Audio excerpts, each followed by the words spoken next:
Hello and welcome back to the UCI World Championships, Glasgow Green, Scotland. We're back for the men's 26 semi-final. We're in the semi-final here. Yes, 39 countries. Sorry, 39 riders. Are you? Yep. 14 countries competing here. So there's all to play for here in the wonderful place of Scotland. We've already had the 20-inch semi-final this morning, and now we're going to be doing the 26-inch semi-final. These riders will be qualifying for the place to go into the finals. I think now they have started. The countdown has gone. The riders are beginning. So as we say, these 5 different sections, 3 laps. A lot of riders to get through here today. And you guys are absolutely spoiled with one of the first times we've done the semi-final coverage here. Yeah, we get to see a lot more riders than we normally would. Normally it's all about those top 6 who finally get through to the final. Sometimes it's similar riders, sometimes you get the odd different rider who makes their way into those final 6. But yeah, there's a lot of riders who want to get themselves into that place to try and get themselves that elusive rainbow jersey. Yes. And of course, will Jack Carthy defend that rainbow jersey? Yeah, Jack Carthy. Don't know yet. 5 times world champion, Team GB, very powerful, consistent rider. He's even 5 times junior, so 10 times, so to speak here. So here we have got the cycling medal tables cropping up now. I know that the UK here on the top, so you've got to see, you can see how many medals these countries have got so far. Yep. Very nicely done there, so. Okay, so now we've got a little bit of explanation of the format here. You can see a little gate in the corner. So there are 5 sections, 3 laps, and 2 minutes to run per section. Yeah, so you can get a maximum of 60 points within a section. If a clean run, that's 60 points. The total, the very best score a rider could get if they could clean the entire competition is 900 points today. And only the top 6 riders will go through to the final. So 39 riders, only 6. That's going to be tight, Tom, isn't it? It was very tight within the 20-inch. It was a lot of chopping and changing of places right up until the final minute. Absolutely. So for those who've just joined us as well, my name is Matt Pengelly. I'm with my trusty co-host here. My name is Tom Hutley. Yes, and please check us out. We're from the Shindig Media team, so that's also something you guys can check out when you get a chance. Ravid Trials riders, it's a very unique discipline of sport. Yeah. It's kind of a hybrid of... yeah, well, shall we give it a little bit of an explanation? This will show us a bit more about what the sport is about and how it works. Technical skill. So here we have 2 categories. You've got the 20-inch and 26. Today, we're going to be watching the 26-inch here. 5 sections of obstacles. Yep, so 2 minutes per section. Maximum of 60 points per section. So they get 300 points, and of course, there's 3 laps. And no foot downs will mean a penalty, or if they crash, that means they've got all their penalties there. So, and the highest score wins. Yeah, looking at those scoreboards, you want to see the highest number on there. Yeah. That indicates it's a very clean ride, because every time they put a foot down, they can't get the points for that gate. It'll become a bit more clearer once we see the riders riding. Absolutely. Brilliant weather conditions here in Glasgow. We've had a little bit of a shower earlier on. Luckily, it wasn't enough to spoil the ride. There was some rain overnight, but luckily it didn't disrupt the 20-inch riders. Ultimate, perfect riding conditions, I would say. And we're about to see some of the wind will affect it too. So let's have a look at these sections for those who haven't seen them yet. Section number 1, the rocky UCI section here, which is just built up of rocks and a nice big UCI logo. Section 2, whiskey barrels. Look at these. This is fully Scottish as you like. And the whiskey's gone. We've checked, we've tried. The concrete jungle here is section number 3, catching a lot of riders out on the 20-inch earlier. We didn't see any rider get through that. Be interesting to see if the 26 can do it. And over here, the leafless forest, as we're calling it so far. Lots of logs and tree bits there to ride along. And fully in the metal spirits, rock and real, with some wonderful artwork highlighting the best of what Glasgow has to offer. As of course, we're in Glasgow for the World Championships. Here on the Glasgow Green in Glasgow Central. So if you're around, if you can see us here and you're not far away, come by. It's totally free. There's food, there's drinks, there's atmosphere, and you can see some of the best riders in the world. We've got the former UCI champions on screen now. Just look at that. That's a nice sight for a British man, isn't it, here? You can see Sergi's the only other person to win the champion in 2019. The rest is Mr. Jack Carthy, who's the best rider. Truly an elite. I mean, you'll see him ride, just the way he poises himself, puts himself on the bike, the physical and peak condition he is in. And that's Vincent Hermance, who's actually won the last time we were in Glasgow here for trials was 2007, and Vincent was the winner. So will he be able to do it again? Here's your start list of all the riders that are going to be in the semi-final. We can't go through them, but have a look on the screen now. Big variety in nationalities. Total of 39 entries. That's a lot of riders, as we say, and you guys are even more spoiled. There's a special gift from one of the Swedish riders today. I want to say it's a world first. Someone can correct us if we are. He'll be riding a slightly different trials bike to the rest of them. You can see there Joachim on the 28th position there from Sweden. We'll be riding I want to say a street bike. Yeah, trials is a little bit different than other disciplines because there's actually no seat on these bikes.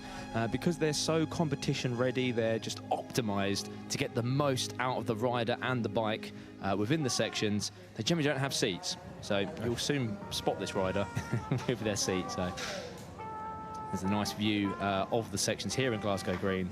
The Nelson Monument in the background there, indicating that we are firmly here in Glasgow in Scotland. This concrete jungle, as we're calling it, section 3, we didn't see any 20-inch rider get through this in the semi-final, so it'd be interesting to see if the 26-inch have got the power to get through it. There's the commissaries panel. These are the observers who the riders will have to impress and be on Keep them form. sweet. Yeah, keep them sweet. Very hot. There was a few riders that did get some very easy penalties in the semi-finals from the 20-inch this morning, so they will be looking at those really fine to the wire decisions. See there, the riders getting the riders talk through here. Most of them have been pretty experienced, but they still have to go through this to be reminded about the rules. You should be able to work out the colours, the uniforms they're all wearing as to which nationality they're from.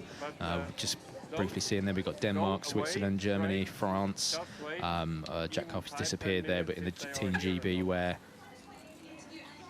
And a lot of pressure for the reigning champion. We know him quite well, and I think more pressure is the more you win, the tougher it really gets. I think he'll quite enjoy this, seeing some of the sections not being completed in the 20-inch. Jack really does love a difficult section because he has a very high ability. Yeah, if anything, even if it rains here, I'm sure Jack wouldn't mind. He'd still carry on here, but it's still all to play for. He may be that. There's still a competition to go ahead. Things can go wrong. Punctures can happen. People can fall. This is a dangerous sport, and as you'll pay close attention to, they are all well protected, and most of them have been doing this most of their lives, so they are been preparing for this their whole lives, I want to say. With the amount of people that were here yesterday, the team event, which is fantastic. Seeing some of the riders just getting their cards. There's a lovely little overview of some sections 1 and 2 there. These sections have been made specifically for this. The 26-inch riders have not ridden these yet, of course, because of the competition format. We've seen the 20-inch riders this morning.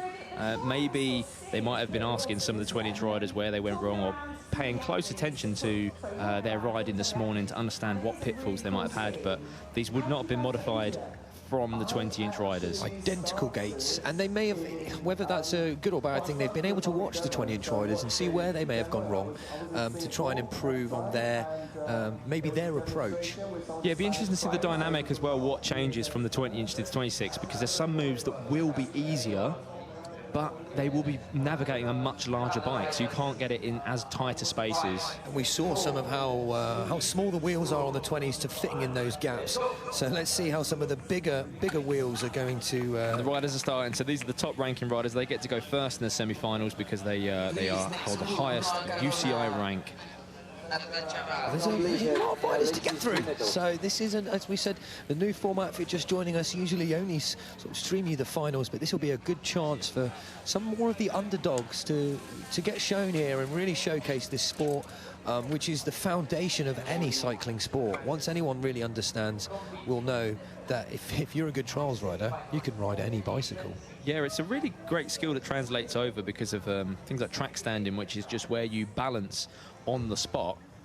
It's something you can do on any bike. You know, on a road bike, you can balance at a set of traffic lights. On a mountain bike, before you start heading down a hill, you can just balance without putting a foot down. And so I'd encourage everyone to give it a go. You can give it a go here at Glasgow Green.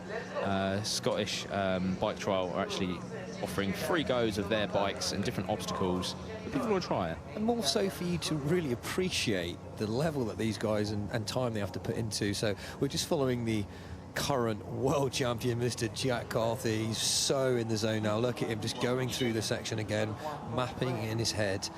These guys would have walked around it yesterday, but so they've had a couple of days maybe to think it over.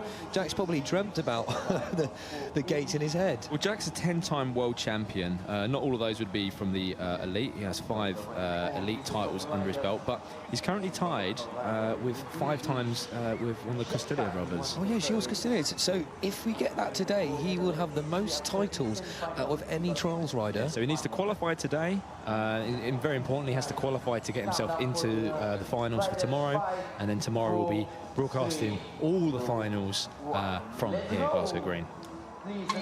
Now the next batch of riders heading out, so they're just heading out in classes of 5. There will be one rider per section as we go through, so we'll be trying to give you all of the hot stuff and all of the exciting moves as we go through, but there's lots of riders all at the same time. And explain the point system as well. So of course there's 5 sections. They do 3 laps of the 5 sections, meaning that's 15 rides in total. 2 minutes maximum. We're now looking at Vincent Hermance, French rider. So this looks like it's the third gate here in section number 3 on our concrete jungle. Right up there, yeah. Nice, easy hook there. Yeah, one of our older competitors here, one of our most experienced as well. Plenty of titles under his belt, and recently became a father too, with another rider, Perrin. So that's lovely to see. Family of trials. Let's see if we can get our first rider through gate 5A shortly. Yeah, the concrete jungle section we're looking at here, the very middle section 3 there that Vincent was just within. No rider managed to finish that, so it'd be very interesting to see if the bigger wheels will do it. And there's not a distinction between small wheels and big wheels in terms of the age of rider, just personal preference. So a 26-inch rider one year might say, you know what, I'm going to enter in 20-inch, and some riders do that from year to year. This is what we've been waiting for, Tom. Let's see if they can get through. None of the 20-inch riders went through this gate. Oh, slipping. You see how slippery that is? Yeah. And then Vincent's out of time. He had 10 seconds. Well, he had 8 seconds, but he just thought, you know what? No, I'm not going to waste my energy. That could have been a really tactical decision. Vincent, again, is one of the most experienced trials competitors here today. So, yeah, maybe... really look at the nuances of his riding. Like, you'll see that he'll hold stuff much longer than some people, and that just generally comes with experience. He actually won the Fort William World Championships back in 2007. So he's been on the scene for a very long time and adapted very well. It's basically the year even I started trials, so that's a very long time he's been riding there. So there we go. Steve Rogers there for Great Britain, and Mr. Andre Burton, both Shindig Media riders there representing the United Kingdom here. And here is the current world champion looking to defend his title, Jack Carthy. He celebrated his birthday this week, 27th birthday, 10 world titles, going to be going for the 11th this year, and hopefully another rainbow jersey. Just making light work of that too. He is flying through this, but running out of time. Wow, yeah, that's... Look at that. He's out of time now. Now, I'll say it now, if Jack runs out of time here, that really sets the precedent here for what the rest of the riders... He's a really good pace to understand what the limit of these courses are. Just checking his back tyre there. I don't know if he got a puncher maybe, but he just gave it a fun. He's so passionate though. We won't see him smile until the very end. I can tell you that. He's a really focused guy. Doesn't like to get distracted. His wonderful minder Ross Clayton as well is going to keep him in check. Another GP rider there, Scott Wilson. Mr. Scott Wilson. He's also been a world champion as well, Scott Wilson, in his sort of year. He's been on the block for a good few decades as well. Another contender here, Danny Baron for Spain. He's also one of the favourites there to be in the top. fantastic rider.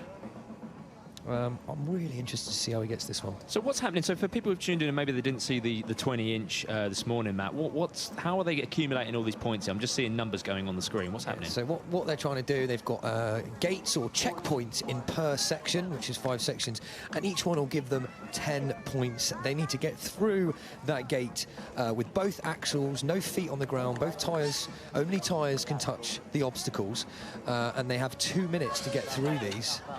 So Danny, that's going to count. That's 10 points there. So he's the first rider we've seen manage to get through that gate.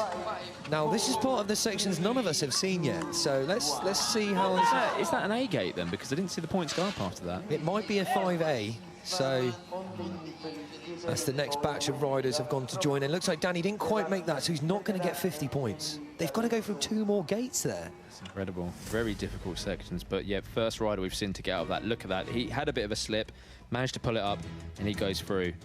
So the way the gate system works is that each section has 6 gates or checkpoints. Each time they go through, without putting a foot down, they can accumulate 10 points. But the gates can be separated into A, B, and C gates. And now you can see the other section here, which is the leafless forest or the log section. Here we've got Janus Under from Germany here, who's making his way through that section so far on 30 points with a minute to go. Looking quite good, yeah. That's the sort of timing that you want. Of course, you've got 2 minutes, 6 gates, so 30 points midway through. Seems about right.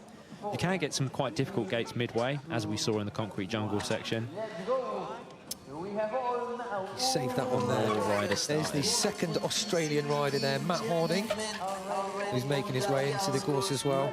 Oh, look at this tactical dab over here from the German rider. Seems to be, as we say, they can put their foot down if they have to. They will not get points for that section. So the rider now is not going to get 10 points, but it does mean that he can move on to the next part of the section. So he's now not got the points there. You can see those red dots on your screen. They are the penalty points. So you can see he's got 10, 10, and the other one was 0. So he obviously took 3 penalties there. You've got 5, and that's why we call it, if they fail, we call it a 5.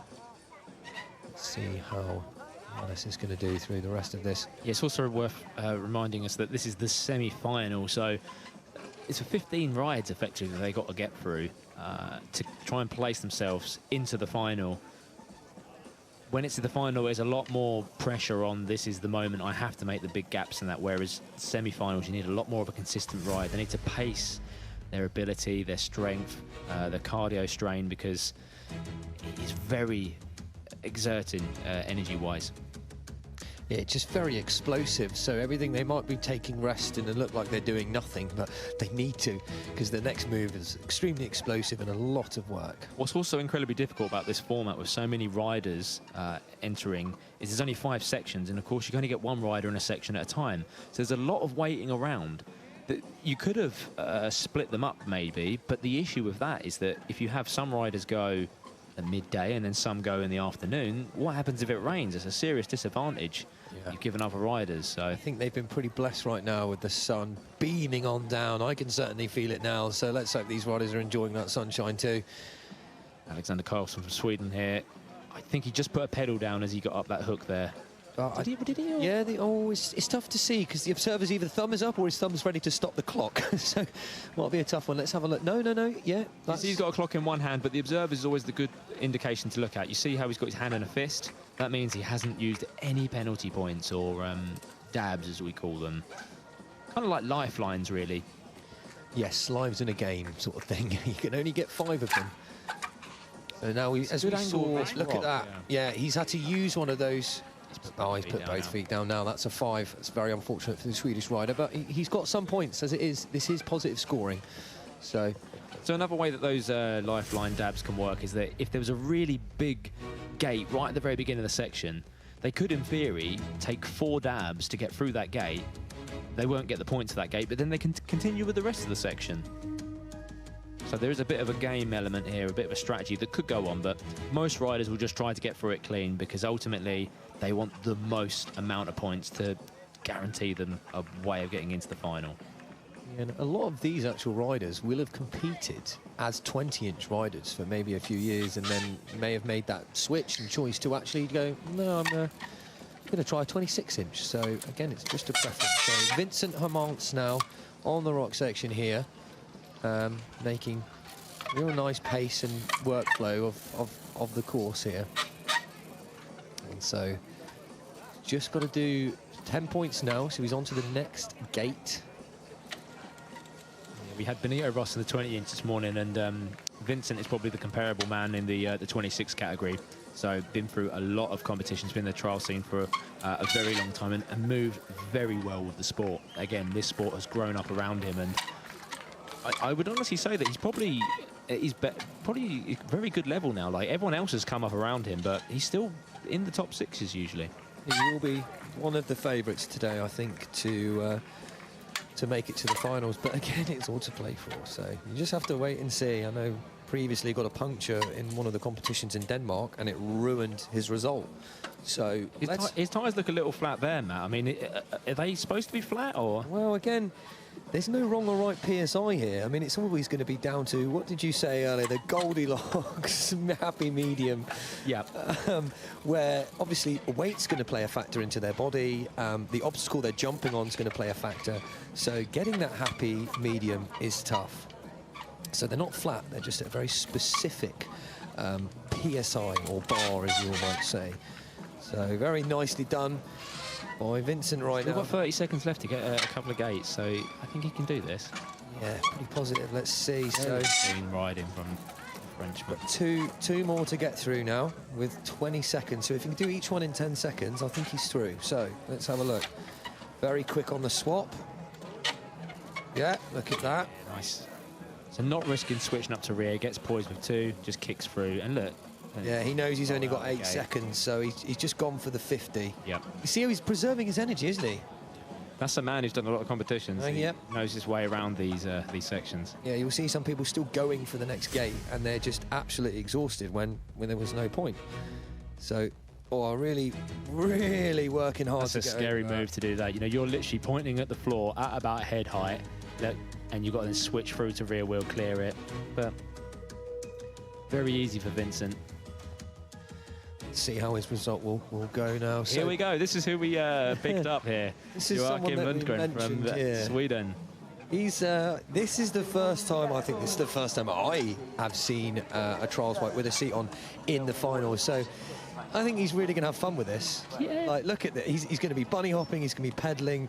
This is going to be interesting. So what's the challenges with this bike then in comparison to what, say, Vincent was riding? Well, I mean, right now the wheelbase is much shorter. So it's like a smaller bike. It's not as long, is that? Yeah, he won't have as much wheel space there, and maybe a slightly heavier bike as well. Yeah. He's got a dual disc, which none of the riders here have today. All the other riders are riding with front and rear hydraulic rim brakes. So this is a completely unique rider, and this might be why he has spent a minute trying to get through the first gate. So it may not work out for Joachim today. And there we see, that's it. No points for him, unfortunately. I think he's really just wanted to come here and have fun, because he's been a monster of the 20-inch category before. I know. He's looking at him smiling though. He's like, oh, well, I'm definitely better than that. So yeah. I've been chatting with Joachim for a while, and he did just say, he's like, I'm just going to go for it. I'm not here to win. He's, yeah. To give some context, I mean, he can outpower. I mean, he's one of the most powerful riders here today, but just the choice of bike he's got. I think he just wants to come here and have fun, really. It's really embodies the spirit of trials. And, you know, he's part of the Swedish team, and I think they want him there for encouragement too. He's been supporting the Swedish riders on their rides too, so he's only a positive asset to have here in Glasgow. Yeah, enough on the Swedish riders there. We've got Alexander Karlsson just looking out the sections there, just seeing where his bike's going to go, how's it going to feel. They're doing this midway through whilst, you know, another rider's about to come through the section, but they'll move out the way once, by the looks of it. We've got Nathan Chara coming through from France. Big gap up to front, switching through, lovely stuff. Another way you can see how specific. Oh no, sorry, we're not Nathan Chara from France. We've changed the whoever was riding there. We've got a Spanish rider here. My apologies. So I think that's Marty Vieira. Yeah, looks like Marty, yeah. So only Big gaps there. That's the sort of thing that bodes very well on 26-inch. Those big gaps, it does suck up a lot of the sort of impact you would normally get on, say, a 20-inch wheel. Slight downside is that sometimes you can't get it through these little niggly gaps, and getting through those gates, it's quite important for the scoring that both hubs must go through those flags. The riders are only allowed to go through the yellow flags. So you might see some pink ones, you might see some red ones. They're from the women's and the juniors that we'll have here tomorrow. But it's going to go, I think this might work a bit better on the 26. We saw a lot of 20-inch riders initially struggle with this. Marty's having a good think about this.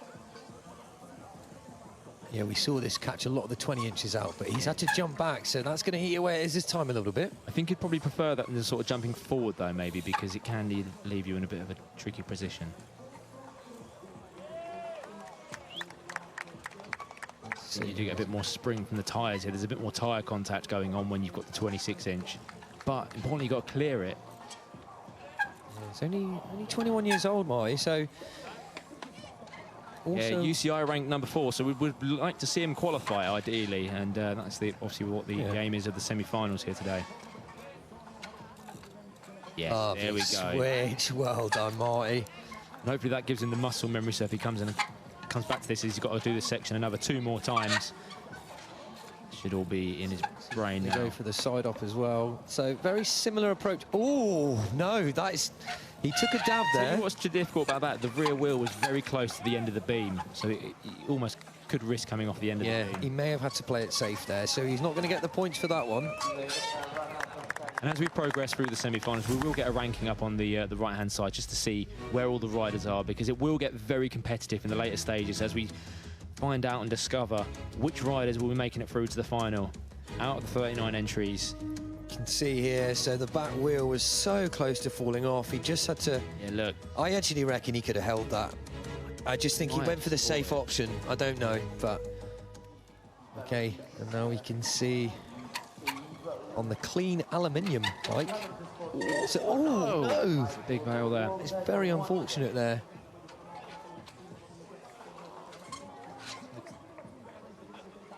That's very unfortunate for the Peter Kovacs from rider. Hungary, the looks of it, yeah. Oh, Peter Kovacs from Hungary there, 23 years of age. Yeah, just getting that switch, that's just where he went wrong. So he switched through, he slipped on the top there, that's the problem. It's really hard to know what the characteristics of that wood's going to be like. Is it going to grip? And just in his case, because it's slipped, there's not much you can do there. He's gone, his weight's just fallen too far forward. Sometimes you can save it, put 2 wheels on the top and then bounce your way out of it, but just a little bit too much there. At least he knows for next time. That's the good thing about having 3 goes at these sections. So this is Eirik Yultang from Norway. Really, really... I presume that's his bike as well, because I know his bike didn't turn up. Yes, his bike did arrive this morning, thankfully, so he's not even had a chance to warm up the last couple of days. I think he's probably built it and just jumped straight into a section. Yeah, that's the crazy thing, you've got to get your bike out the bag, build it up, get all the tyre pressures and everything right, and well, luckily in the afternoon he's riding, because I'm sure if he was in the 20-inch, he might not have been able to have time to ride. So... this is the support from the German team, perhaps. Yes. Yeah, with the German beers in hand, I'm sure. Right, Eirik making his way through the barrel section. There we go. There's a bit of a current ranking going on the right-hand side. So you guys can keep up with some of the scores there. Vincent so far coming through with the most points. Do pay attention to that rank on side there, because there's so many riders going through these 5 sections at a time. It might not update, in the most linear order, i.e. Vincent Hermans is at the top with 120. That could mean he's cleaned 2 sections, and Jack Harper's only got 40 points.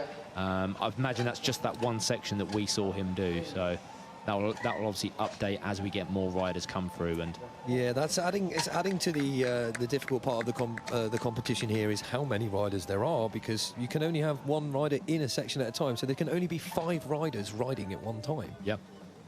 So that's going to mean that some breaks, maybe they'll cool down. That's just another element of competition. So let's try and see. Eirik's ran out of time. Yeah, very unfortunate there. At least he got to get himself in position to know possibly how that switch will go. Yeah, for the Norwegian rider. Not many riders got to, in the 20, got themselves into that position to know how that would feel.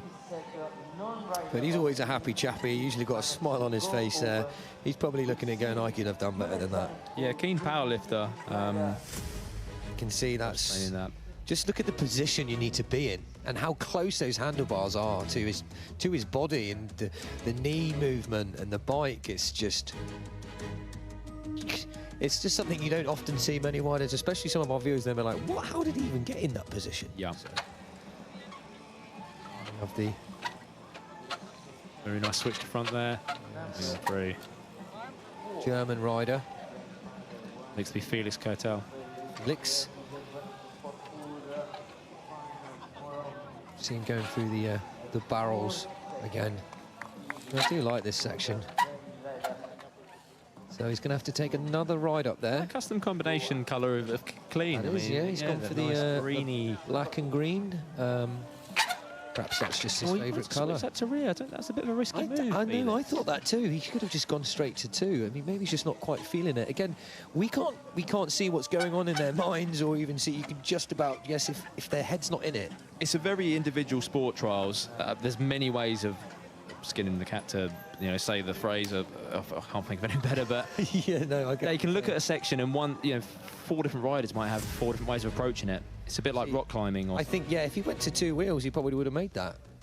That's a bit of a surprise there from Felix. I think there's definitely a safer choice. You see some of the other riders. You can see all the riders watching there, thinking, right, I won't do this, I won't do that.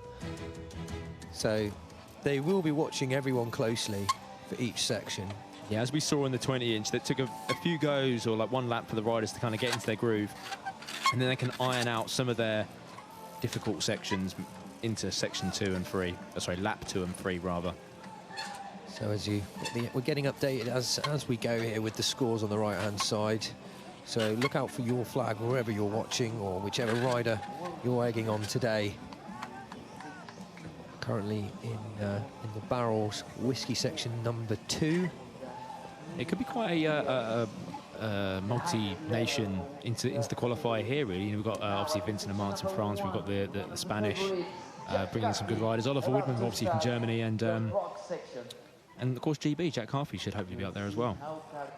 Yeah, as you can see, I think Vincent's just only got the more points. He's just done one more section than Jack.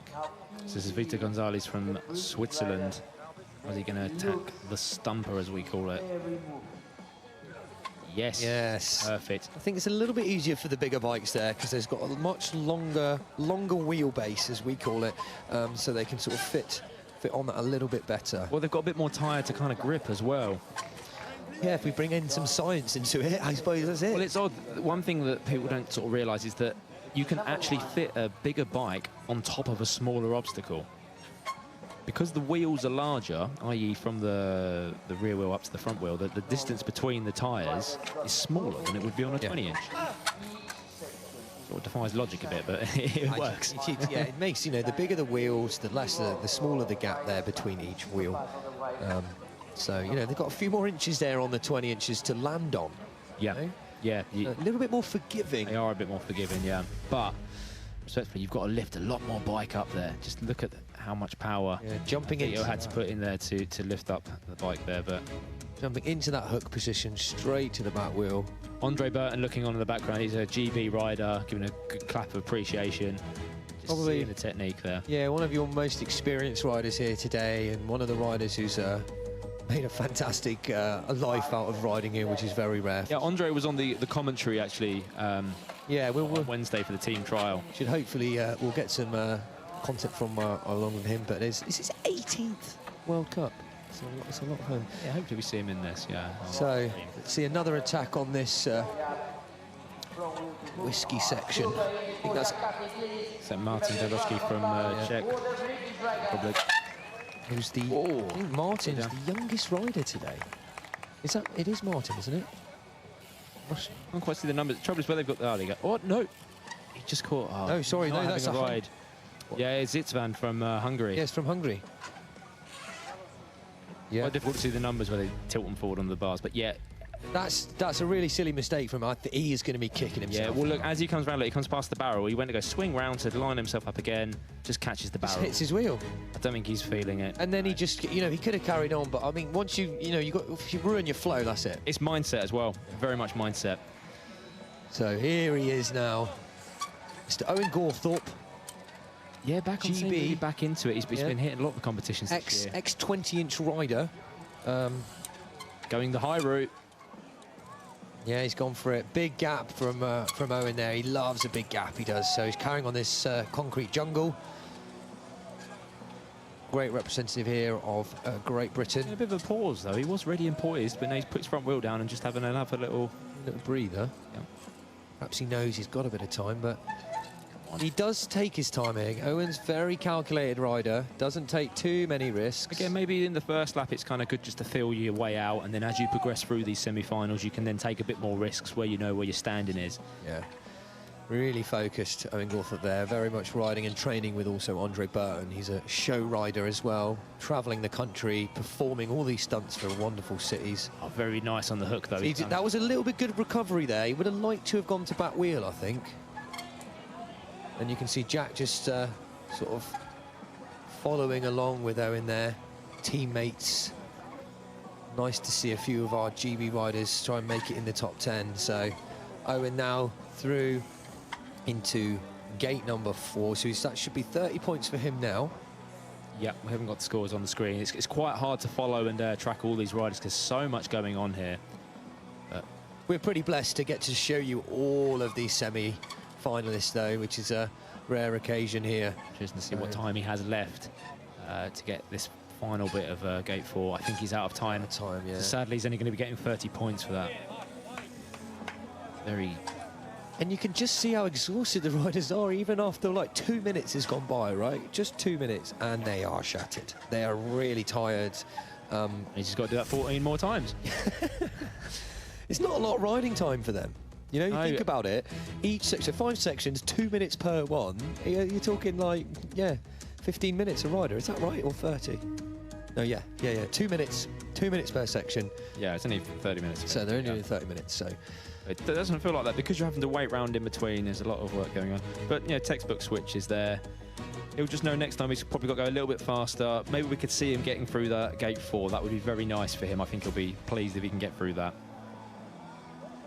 It's very easy to say, oh, yeah, just go for another gate, mate. It's this is all very large stuff. Just compare it with the spectators and the observers there. Look, the observers looking up at that block there.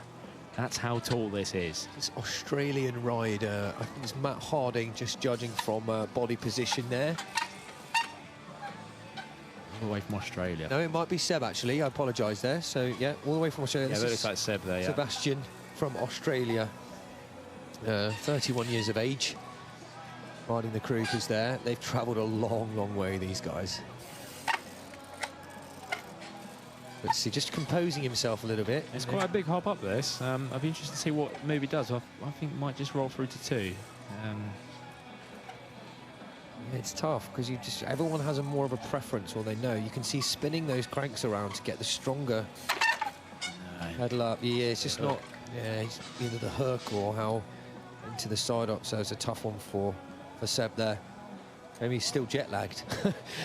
Yeah, I mean, they've been here for a while, but yeah, not sure if he can use that excuse anymore. But so very unfortunate for Seb there. Look, wasn't quite sure if he was sort of going all the way up or going for the hook. But it's a fantastic effort there. A lot of pressure as well of all the crowds here today, which can really affect it. Oh, and the weather as well. Yesterday was very muggy, but it was overcast. It was the next Australian rider here, actually. Nathan Mummery is the Australian champion right now. Let's see where he's going to get to on here. Slightly similar approach to Seb, but I feel like he's going to go up to front. We saw him in the team trial. Oh, look at that. He's gone for the static hook motion. Very clever there, Nathan. Yeah. Very nicely done. Very energy preserving doing that because you're using that little block on top to kind of lever yourself up. Yeah, shaking his hands off there because a lot of the riders often get arm pump here. You imagine you're undoing and releasing, and pulling the brake constantly. Yeah, very precise brake movement. And when you're on top of these big obstacles, you don't want your brake to slip. You've only got one finger holding you, your body weight, the bike, everything on top of that obstacle. So, so much mental exertion these riders have to train themselves for. He's on to the next gate here. Do a little wheel swap, I think, to the back wheel. Straight to back now. He's going to rest the front wheel first. Oh, yeah, he's going to do a little switch here. Swap or switch. That's a safe way of doing it. Yeah. No, he's going to probably go up to back wheel, I think. Yeah, there we go, down through that. He's got the points there, so he'll be happy with that. Time again is very tight here on these sections. Sort of a shaky head there. Not feeling too confident on the next gate. But I tell you what, Nathan is a trier. He'll go for it. He put on a show at the team trial there on Wednesday. So he's going to have a couple of approaches at this, but I think this is going to chew away his time.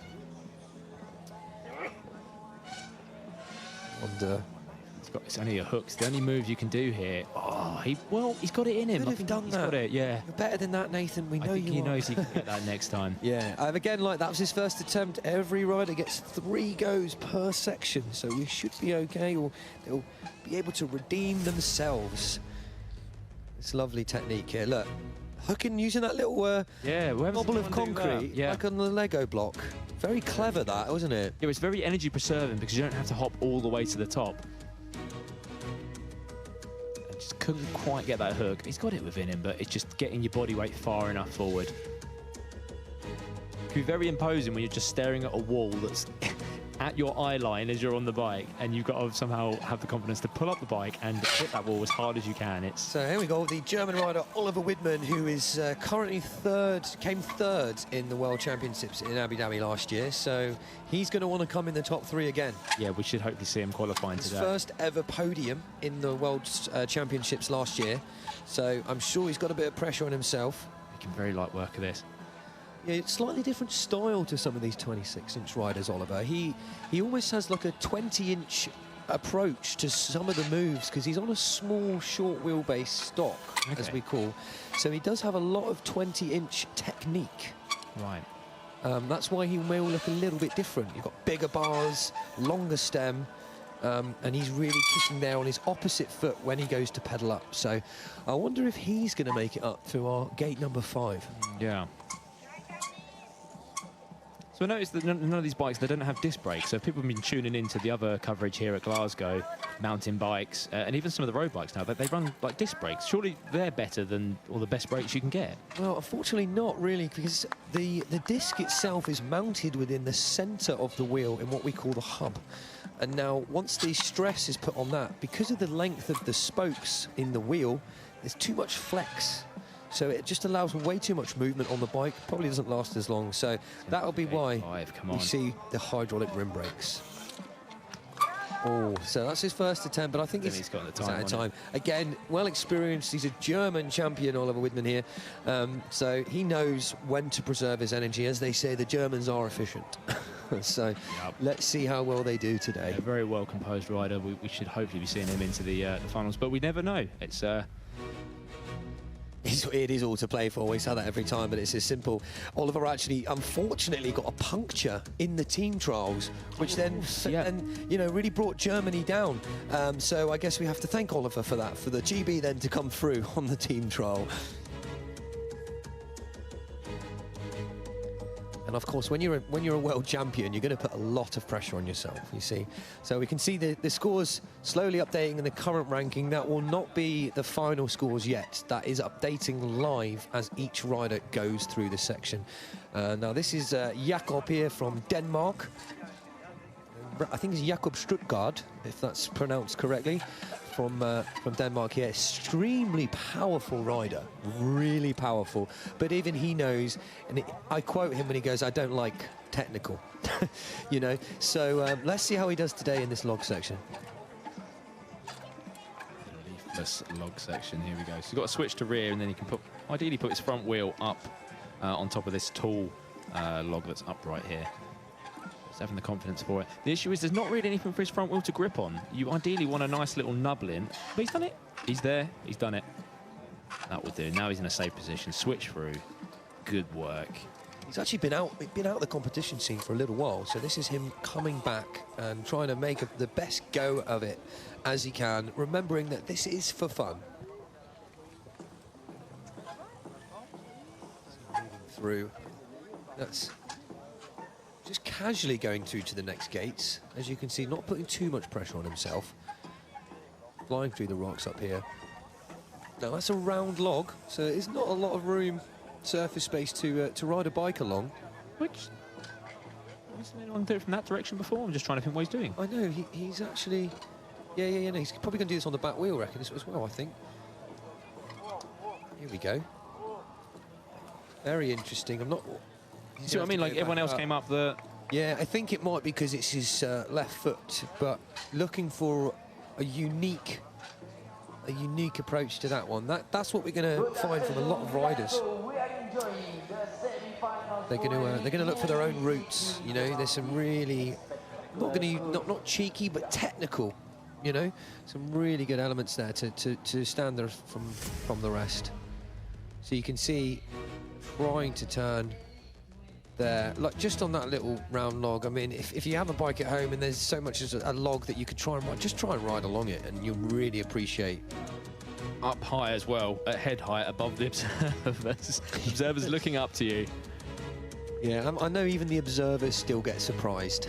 Yeah, we've had a few observers sort of take a tumble where a rider's come flying through and not been in the right place. Here we go. The Swiss rider here. So Vito Gonzalez again, I'll just double check on his number. But Vito, yes. Staying within this log section now. Otherwise, we'll get to see every section, and we're going to be showing most of the riders here today. yeah, big credit to the section designers because it's so difficult. No one can test them ahead of time. These are the best riders in the world, so they have to sort of have there's a good bit of guesswork really that goes into this. Can't make them too easy because the riders will just fly through it, and then it becomes a game of consistency. Oh, look at that angle as well, all on the pack wheel. Actually, that was pretty impressive. But then they can't make them too difficult because no one will get through them. So I think there's a happy medium here. There's some sections they can get through. There's some really difficult sections. Let's see his approach now. So he's going to try and pedal straight up. Yeah, nice. Hold in. Little... There you go. Just getting a bit higher to get a bit more grip here. You can just see the gates there. Those little yellow arrows either side. That's what the cyclists are aiming for, basically. They are the gates, or checkpoints, as you might want to call them. Yeah, importantly, got to be the yellow ones. So they've still got some pink ones and red ones, but they are from the women's and the men's juniors. All very well held there. Yeah, it's a good save. As I say, Speed 2 wheels. is your friend. Yeah, momentum is really helps here, despite it being can be considered quite a slow sport. But Look at that, nice pop over. it rolled right over. That was. Nearly took out Vincent Hermans in the background there. You will notice a lot of the riders. Very nice rolling up the front Really there. nice. A lot of the riders still last minute. They are allowed to look at the sections again just before they ride. Yeah, the section, he's I don't know if he was just out of time there. He's definitely got 50. We'll see as I don't know if they've allowed through. Okay, No. 50 points, not the 60. That's okay. But he knows he's got it in him because he very much was jumping out of the section. He has to get out of the section for those points to count. So even though the 6th gate was up on the end of that log, for that 6th gate to count, you must get out. Yeah, you must finish, because if you go through gate 5, you've got the points, but you go through gate 6, then you have to go through the finish line to get those extra 10 points. So here he is, working his way up, stepping through the logs. You can see through that yellow elite gate checkpoint. Importantly, both axles must pass through. So we've seen some creative moves from riders where they kind of go around the gate a little bit, and that's more within the rules. They can do that, but they've been designed very intentionally to try and minimize that. Yeah, you see the time in this on the screen there just ran out before we could get to the finishing gate there. So if you are just joining us, welcome to the UCI Cycling World Championships here in Scotland, where we are showing you the men's elite 26-inch semi-finals. So it's a Hungarian rider. Just Just going to want to check before they all. Yeah, either Adam or Ed's fan. Yeah. They all can look very similar. Their teammates there as well. Yeah, same size bike as well. So here he is, balancing, just composing himself, trying to land on that thin beam. Yes, there you go. Work. Nicely done. So now he's going to make his way around because he's got to go back to the next. So some of these gates are tough to get to because they might go through it. Yeah. Just signing his route, or I don't know if he got through that end gate. Is that what it is sort of deciding? I don't know if he hopped off that log a little bit too early. You have to come off the end, I think. yeah, they're actually giving it to.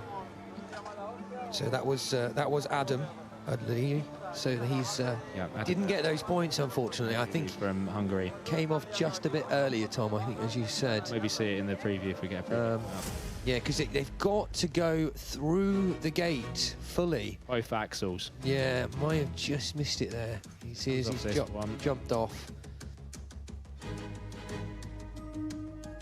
Yeah, he's not looking too happy there, Adam. That's as simple as it is, though. One silly mistake, maybe a little bit of wind. The wind certainly picked up this morning. Picked up since this morning. A little bit faster. I think it was like 15 miles an hour, sort of at the 17, 18 miles an hour mark. And you can see from those flags there, it is windy. And with these super light bikes, it can get really difficult. So we've got queuing up now. We've got Dan Boverhoff from the Netherlands, another Dutch rider here, and a Dutch rider in the 20-inch category. Now we're into, of course, the 26-inch category. He's actually a really good rider, Dan. I really like watching his videos and stuff. Very powerful. And he's got a really good pace on him right now. No messing about from Dan. Straight through. Rock and reel section. I love the artwork they've done on this. So some Glasgow, Scottish-inspired stuff. So there's look out for things like the Scottish Thistle, Duke of Wellington with his cone on. Some cool neon paint on there going on too. Very Highland cow, keeping in with the fitting of setting. Now it'll be very interesting to see how he gets on if he gets through to the cotton reel, the very skinny cotton reel we saw some of the 20-inch riders. Because they should still be able to land on top, but it's that much more difficult. So here's an important distinction for those who've just tuned in. So you'll see there's these little ropes next to the rock. Now they're not a decorative feature, they are actually part of the section. He is not allowed to pass over the top of those. Imagine if there were a wall extruding upwards. So his hub, Ivory's hubs, cannot pass over that. He's got through it, so it's caught some of the other riders out. So here's another one here you should be able to see. Another approach. Very short run-ups here as well. You know, you can see, I think they want so much speed. That's a dab. That's 1 penalty point. Probably been a pedal that went down. So tyres are the only thing that are allowed to come into contact with these obstacles under UCI rulings. He's going to little jump up to the thin. Oh, he's holding it there through the gate. Yes. Okay. Interesting. Another piece of rope there that he can't cross. So the invisible wall must turn to the side. Yeah. And we define it by the hub. Because obviously it's quite hard to see if it's the tyre that goes out, but the hub is the kind of defining factor. This is the one we want to see. One of the 26-inch riders approach there. So there's one gate just there. He's got to get through. So that's one. Back to there. Now coming around. Running a bit short on time. It's yeah, you're right. There he is. That's a good effort from Dan there, from the Netherlands. Great rider here. One of our former 20-inch champions, Rick Cuckoo, actually has been visiting, but not here today. But Rick, if you're listening, big shout out to you. Yeah, another big Dutch powerhouse for a rider, Rick Cuckoo. So let's see down here what. I mean, maybe he was just a bit too casual. I thought at the start he had a really good pace, and it just sort of slowed down a little bit. There's the dab, the penalty point. You can see how close to the rope he was getting there. Yeah, so in terms of penalty points, it's still 1 penalty point or whether a foot goes down or a pedal goes down. When we say penalty points, it doesn't remove points per se, it just doesn't enable you to get the points for that section. So, French rider here. No, is that Canal? Just try and check the number here when we can see it there.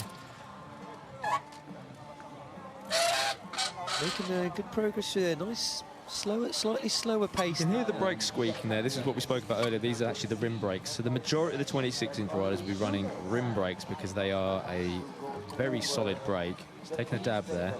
And then completely falling off entirely, just getting away as fast as possible. Yeah, so he won't get the points there for that one, but he's going to move on to the next gate and aim to get another 10 points. But that squeaking you hear is actually just as part of the bike, really. I like to compare it with like a sneaker, like a trainer on gym school flooring. It's that squeak before it eventually bites and grips. Nice friction, but why is it squeaking, Tom? So what is causing that friction? Well, they're using rim brakes, of course, so they're actually contacting the rim surface rather than a disc brake in the central of the hub. But these riders will also grind their rims. And it sounds a bit weird. Can you give me a bit more of an explanation? They're grinding their rims. Yeah, so some of the preparation for this, you might have seen some people beforehand do this, but they'll have an angle grinder and they make a rough surface on the edge of their rims. Just get through the gate there. Yeah, so they make a rough surface, and that ensures the most amount of grip possible. Just in case the conditions take a turn for the worse, we get rain, you want to get the most maximum stopping power possible. Yeah, the brakes are not meant to have oil on them, so they are meant to sound like that. So let's have a look at this. Yeah, anyone that caught a lot. Oh, he's gone for the dab. I knew this was going to be tough for the bigger wheels. Where do you dab on that, though? That's quite a... Look at that dab. That is pretty technical. So he's taking... He's gone. His feet's off now. Look how tall that is. Oh, that's going to be a tough one. That's going to be a tough one. I think that was Nathan Sharrar. There we go. Nathan Sharrar there, 23 years of age. A fantastic effort for him. Look at that. So this is... At least he's got up there, he's had a good go at it to now know where the bike will fit, what you can do. He does take the dab there. It's a lot to commit to because you're not landing on much. If you're wanting to side hop it to get in the bridge position, you've also got to be very careful of that rope. You see the rope in front of him there? If his front hub dangles over it, that will be the end of the section for him. He'll only take the points that he has gathered so far. Yeah, I think he's a little bit upset, but I think he knows he can give it a good stab next time. That's it. So, just judging by the movement, that looks like Danny Baron. He's moving, yeah. He loves a bit of a speed trial, this, doesn't he? Oh. He doesn't mess about, Danny Baron, one of the top contenders here today. Could be one of the favourites. Yep. Don't know who you put your money on, Tom, but we can't say. No, we cannot say. He's ranked number 2. Sister Vera Baron's also riding, and I believe she's in the final tomorrow. Yes, so that is actually Vera's brother. Really nice trials family. You want to hear some of their story, actually. Vera's just been one of the most recent guests on the Shindig podcast, so you can hear her story, and soon to be Danny Baron too. So do check out the Shindig podcast. So let's see Danny going through to this difficult gate, which we're yet to see. Yeah, if anyone's going to do it, it's going to be the technical Spanish rider like Danny, because that's well within his abilities.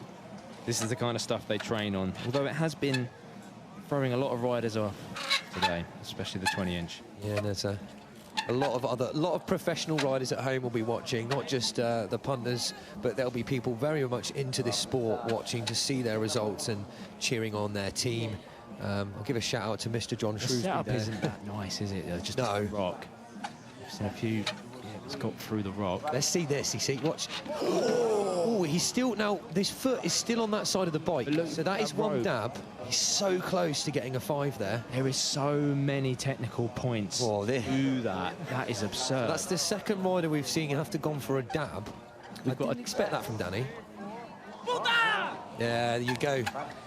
You will hear the Spanish here, as we say, so passionate. It means a lot to them. It is their sport. They kind of are the masters of the trials, really, in terms of the sheer numbers, the time and effort they put into their trials parks, what they do for the sport in terms of the bikes they produce.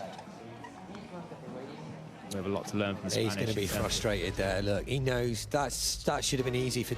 See, I'm not sure what he was going for. He hit the front wheel. I don't know if when he took off, like he leant forward there. So I'm not really. I actually not sure. I feel like he changed his mind last minute. It's everything's against you. Look, you're on a rock that's at head height, and then you've got to land on a cotton reel that's not wide at all. I can't comprehend it. It would be very interesting to see a rider do that very well. We'll see. And the Danish riders here. This looks like Jakob Stuttgart there from Denmark. part of the Viborg Club trial there, so do check out the Viborg Club, guys. Oh, no. Oh, that's... He could have stayed on the bike. Even he knows. He's like, what did I just do? I know Jakob is better than that.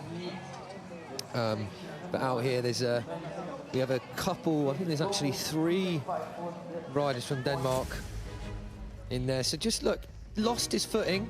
Could have jumped back with the wheel, but I don't think he was prepared. Yeah, look at his face, he's gutted. Such a happy man, though. Jakob, such a happy, friendly, huge, absolutely tall, but he's a big, big teddy bear. The Danish are also very good at their trials clubs and having quite an inclusive nature to the sport as well. They do a lot to keep it going and make it a very communal thing. So, so we're back to Vito Gonzalez here. Yeah, Sergi jumping out the way there, realising he's in the section. Yeah, it's the issue, really, because they want to look at the sections as much as possible, but we are short on time for the amount of riders we've got to get through just 5 sections. Sometimes we ride with 6 sections, but for whatever reason the decision is for 5 today. No, and you can see some of the scores are slowly coming in. Some scores aren't going up that quickly because they're still waiting. So, as we say, usually not getting blessed with all of this content on the semis. So it's really nice to see some new riders, some underdog riders in the elites there, getting some screen time with you guys so they can really showcase how incredible this sport is and how important it is to the cycling world. Yeah, in theory, every rider should obviously have a maximum of 2 minutes, but if they go wrong at the very beginning of the section, then of course that means their 2 minutes is far shorter, and of course that moves the queue up a little bit. So that's why some of the riders have got seemingly jumped in the lead, like Vincent Hamant's on 220 points, but we see Jack Carthy only on 140. So they will come in gradually, and we'll get a nice picture and see how this is shaping up for our qualifying for the final. Remember, it's only the top 6 riders who will make it through into the final, and the order of the 6 will determine the starting order of the final. So usually it's the number 6 rider who must go first, and the person who qualified first has the advantage of going last, sometimes an advantage. Let's look at this approach now, actually, because we're yet to see. Is he going to dab? Yeah, he's already got his front wheel in. Wow. Oh, he's gone for it. Very nicely done, Vito. Very tidy. Fantastic. He's going to have to come back. Did he run out of time? Is he looking at the observer for? Oh, he's gutted. He ran out of time. Absolutely gutted. Look, he's even showing him. He's like, I promise you, look, it's definitely out of time. Yeah, time is that non-renewable resource, I'm afraid. Vito, we're going to have to... Yeah. Wow, it's a good shot. You know, it's tough for those... That's a very good move because it keeps it very safe. You line up perfectly to get your front wheel through the flags. You avoid that rope. But look how tight it is. Good switch there, but the time just ran out, so he's not going to get the points. The issue is if your tyre pressures aren't quite right, you can very quickly fall into the risk of slipping down on that cotton reel entirely. Oh, look at that. He's so frustrated. Just see the passion and the time that these riders put in to the sport.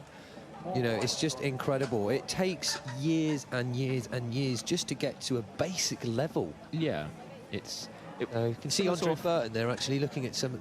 Jack Carthy and Andre Burton together from the GB team, just having a look. We'll notice that a lot more here. They're really working together as a team, despite it being individuals. Yeah, I'd be very interested to know if they had, you know, chats with, say, Charlie Rolls and Adam Morwood afterwards and say, look, guys, what happened? What was the sticking points, really? Obviously, it's going to be different from the 20-inch to the 26-inch bikes, but there's a lot an advantage they could possibly gain just by a bit of a word around, really, because they're not allowed to ride the sections, of course, beforehand, because these are made just for this. Yeah, it's always like when you're just watching, like, oh yeah, I'll do that easy. But when you get there... Yeah, once the bike gets there, it doesn't quite fit in the way you thought it was. Completely different, so... Okay, here we are. We've got Istvan Odny from Hungary. It's Van Odny from Hungary, come on. 27 years of age. Go. Getting himself poised in that log. Look at that, he's had to come back a bit there. It's going to take up some of his energy as well. That's the thing, because we're talking about speed, but the faster you go, the more energy you're going to use. I think it is amazing how how easy some of the top riders make it look, but you forget that obviously hopping onto a log, finding the best place on the log to then hop up onto the next big one. It's just huge. It's really hard to put into perspective. See how well he's going to get through this next. You know, all the angles are off. Where you want to put your rear wheel is probably not the best place. You are dealing with a lot of challenges, and this is the sport of bike trials. It's a big variety of flags there. Ooh. Looks like he credit carded himself on the log on there. Did Did he fall? He boomed forward. He didn't kick out of it. That could be why he didn't get enough of a kick away from the obstacle. It's quite hard to see where the markers are, what's going on there. What his points were.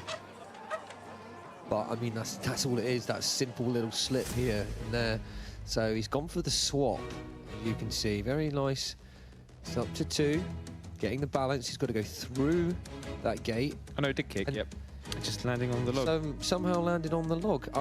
Didn't expect him to actually fall, but probably just wasn't feeling it. Yeah, unfortunately, a knee down. I think that's his ride over in that particular section. Ooh. You can take a dab out of the sections. That's quite an interesting manoeuvre there. But yeah, you can put your foot down outside, but your bike... Not the bike, correct. Bike can't even hover over the outside, so the front wheel wouldn't be able to hover over there. Let's see, another unique, clean carbon bike, actually running everything. The frame is carbon, the forks are carbon, and his stem and handlebar combo is carbon. You could tell from Germany here. Hanging into a hook, and he's going to switch up, using the forks to lever the bike up. Perfectly done. So resting that front there just to get his positioning correct, but I think he's going to do a straight swap here, and then he's got to go onto a really thin beam. Yeah, you've got to hold on that beam. Log. Ooh, rounded. Hold it. Oh, he's almost on. He's kept it. Yeah. Very well done there. Nice. He's made it to the end by the looks of it. I think he's just run out of time. Yeah. A bit slower than before, I think, from Felix there.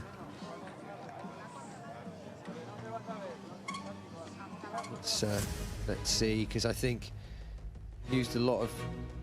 Yeah, so he used some time coming out. That was a... I like the exit. That's almost like a Charlie Rolls manoeuvre, like the little 180 spin.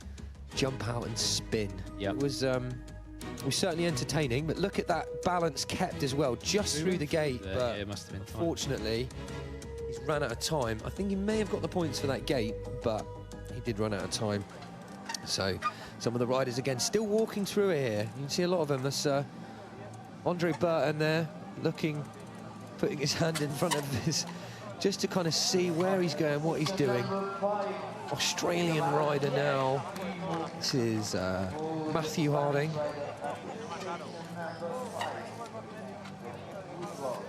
Flowing through. Good work. Log section right now. So this is where Felix went wrong just now. You can see a slightly different approach from Matthew. He's really keep taking his time here. I don't think Matthew's worried about the clock. I think he just wants positive points. Just wants to get as many points as he can. He even said he'd be happy with anything. So the glass is half full. To be able to ride these really varied sections at a world level and broadcast, you know, we've never had a semi-finals broadcast in this way before. We're just so lucky to have this. It really gets the sport out there. It's a very niche sport. In the UK, well, we've had lots of influences that have pushed trials, but sometimes it's come from a mountain bike background. People like Martin Hawes, Martin Ashton, you might remember. Lucky man. Those two who were instrumental in adapting kind of from mountain bikes. They rode Cannondales and Giants, tricks and stunts. Many of the viewers who might be watching at home will know of those iconic, epic, I nearly said DVDs then, but I'm sure they would have been VHS. Yeah, they actually were. That is our generation, Tom. Yep. So you see, Matt went into the little wodge, or wedge as some call it, and just couldn't keep the bike there. So hard to balance. But really happy guy Matt is. He's happy to be here. We know he is. Exploring part of the UK's parks as well. So Denmark now. This looks like Emil from Denmark. Very powerful rider. Very powerful rider. Not as technical as some of the others, but great style too. Really great style. And a big lover of our big street rider, Mr. Damon Watson. So I hope he's watching too. Damon, if you are, hello, mate. So Emil here, lining up for the next gate. It's been a while since he's really competed, I think, Emil, so nice to see him back in the World Champs here. Waiting for everything to be in the right place. It's so difficult because on the top of that stump there's not anything for that front wheel to grip on. And this is what some of these guys don't like to dab. They're so proud, they're like, right, I'm either going to do this or I'm not. Yeah, technically you can use up to 5. 5 will be the end of your ride, but you could use 4 at the very beginning to kind of just get you through some difficult gates and then go through and pick up points. This is a close friend there, Jakob Stuttgart. Both riding. You can see that front tyre, look, there's no grip there whatsoever. Yeah. You ideally would need a knobble or something there. That's what a lot of riders are waiting for there. They're waiting for the right moment. As you compress down, you don't want that tyre to slip because your energy is going to go all over the place. And here he is, Mr. Ninja Warrior and a Shindig media rider himself, Andre Burton. Very close friend of ours. Let's see you, Andre. He's a fantastic rider. Probably one of the most experienced GB riders here. 18th World Cup. 18th World Cup. And amazingly, he got into trials at a later age, am I right? Yeah, he did. He didn't really start riding till he was 16 years old. But some of you may have seen him recently on Britain's Got Talent as well. Made his way onto the TV there. Yep. And some others might not know that the guy that wears the black suit in the Ninja Warrior TV show is Andre Burton. That's him who tests the course. Yep. So a little bit different for him today. He's got to do the course on his bike. He's been training a lot the last few months. Yeah, really also committed. an eager rock climber as well. So he's hold it on. He's held it. He's held it. Yes. Is that a 1 though? I think he may have rested his pedal. Just to... Sure. He'll be happy. He can carry on. Is that rather than falling that's down, 1. go back up again? I would There not you want to go. go back up there again. Come on, Andre. So here he is. So he's only got 1 penalty point so far. Sorry, 1 penalty, which means he's missed out on 10 points. But incredibly powerful rider here. One to watch, 1 to follow. And one of the few riders here today who makes a living from riding his bike. He really does, performing all over the world. Sponsored by Salt Rock Clothing as well. One of the ambassadors for that, as well as the Shindig Media. You can see him just taking a breather. Again, a very experienced rider. Him and Vincent have been competing with each other for many, many years. Yeah. To see how he's going to approach this one. Come on, Dre. He's got a good pace, but he does like to try and be calm and collected. Not as good as he should. Yeah, he just knows to use the dab though, at least. Yeah, you know? that's all right. A couple of dabs. Seen some there. riders, give it all away at the very beginning of the section. He's out of time there, so well done from Mr. Andre Burton. Very unfortunate there for him, but I think so far showing a good result. He's coming. Yeah, he's a great In the ambassador. top 10 right now. Yes, Great. absolutely. Can see this textbook straight to back wheel there as well. Then resting the front before he did that. Look at that, just not enough there. Getting through. He's not going to be too happy with that. He knows he's better, but will be pleased with that ride. Well done, Andre. Yep. Well done, Andre. He was actually commentating with myself on Wednesday with the team trial, so. This is the man to watch, Jack Carthy. Jack Carthy, here we go. So, If you open up a dictionary and look for trials biking, this is the picture that you get. the Max Verstappen of trials right now. Ultimate. I mean, I think he's even leaner this year. I think he is just because look how easy he makes that. Oh man, just rolling through that. Yeah, no, No he's deviation training. from that absolute middle of that log. He's so committed to the most committed rider I know in the sport, Jack Carthy. Yeah, Jack, fortunately, has managed to, we mentioned it briefly, make a living from trials. This is pretty much what he's always done. He's always ridden his bike from a young age. Pretty much managed to not, have to go a more orthodox kind of career or, route. And obviously, it probably has its struggles and it's probably a lot of sacrifice. It is a lot of sacrifice. He has a very deep training regimen, but you then get the results that we've seen today. When we saw the start list, he's won the last 4. And a strict regimen too. He's very strict with his sleep. He's very strict with his training. So super committed. And you know what as well, for doing it so many times, he still has the most fun.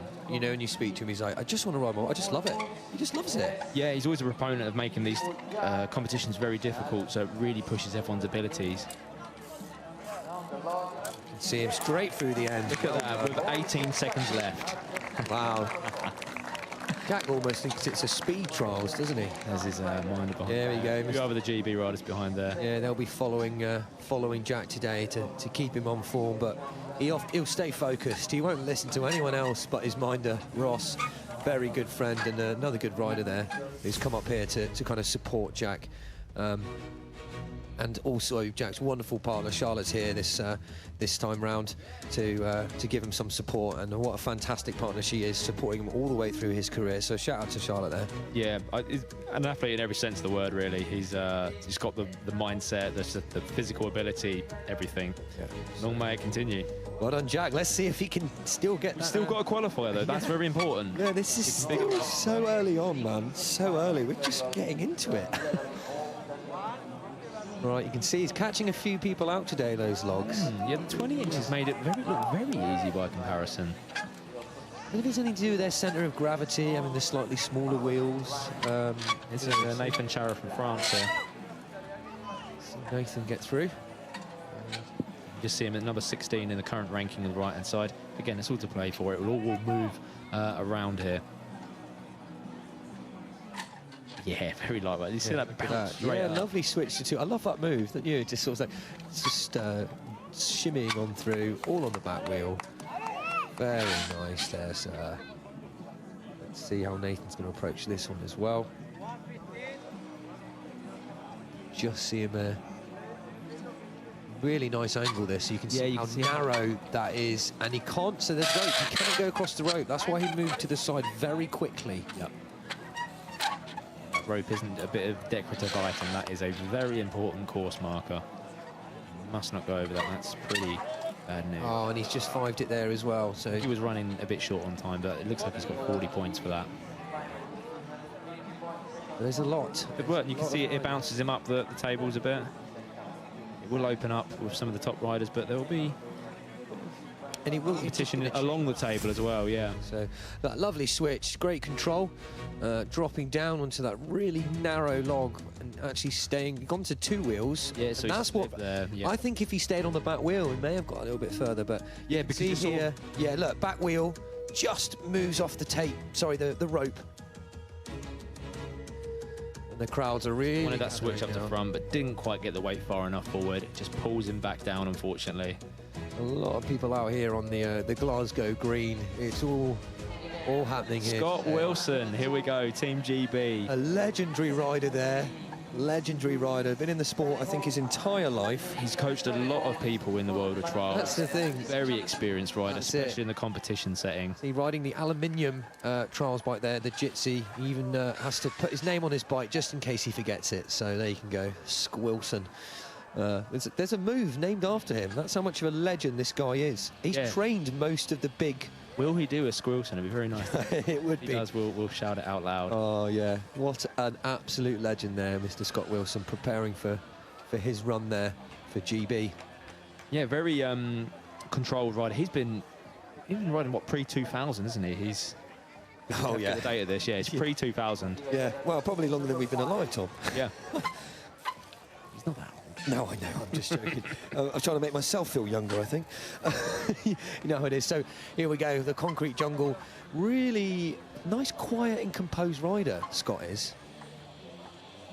Doesn't take too many risks, but he knows his ability well.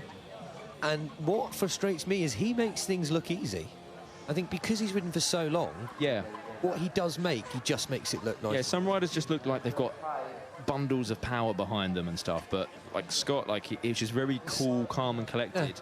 Casual. I think competition in every sense of the rider, really. He'll find a different way of getting up. I wonder if he'll use that knobble on top, I've always wondered too. He's probably got huge. He's like size 16 feet or something. Does that give him an advantage on the pedals? I bought a bike off him, and the stem I think was a scaffold pole. It was so long. Oh, that's something. Just as you said, he missed that little knobble there. I think he knows.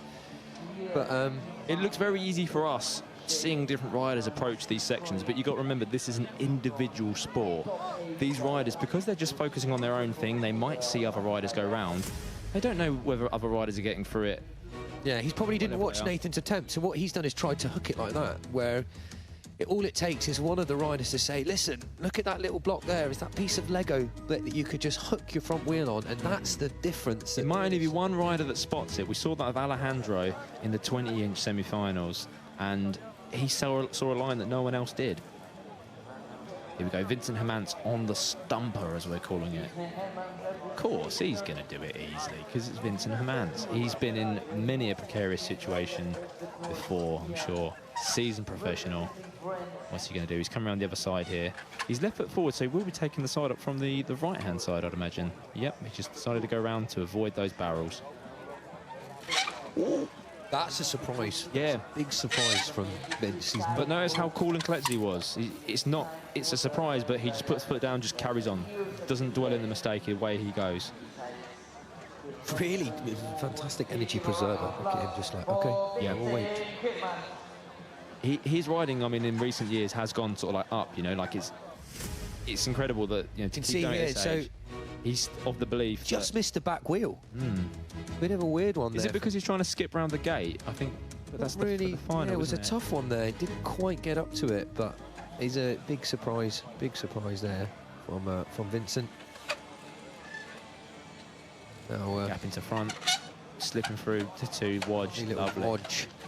A wodge, basically. What is a wodge?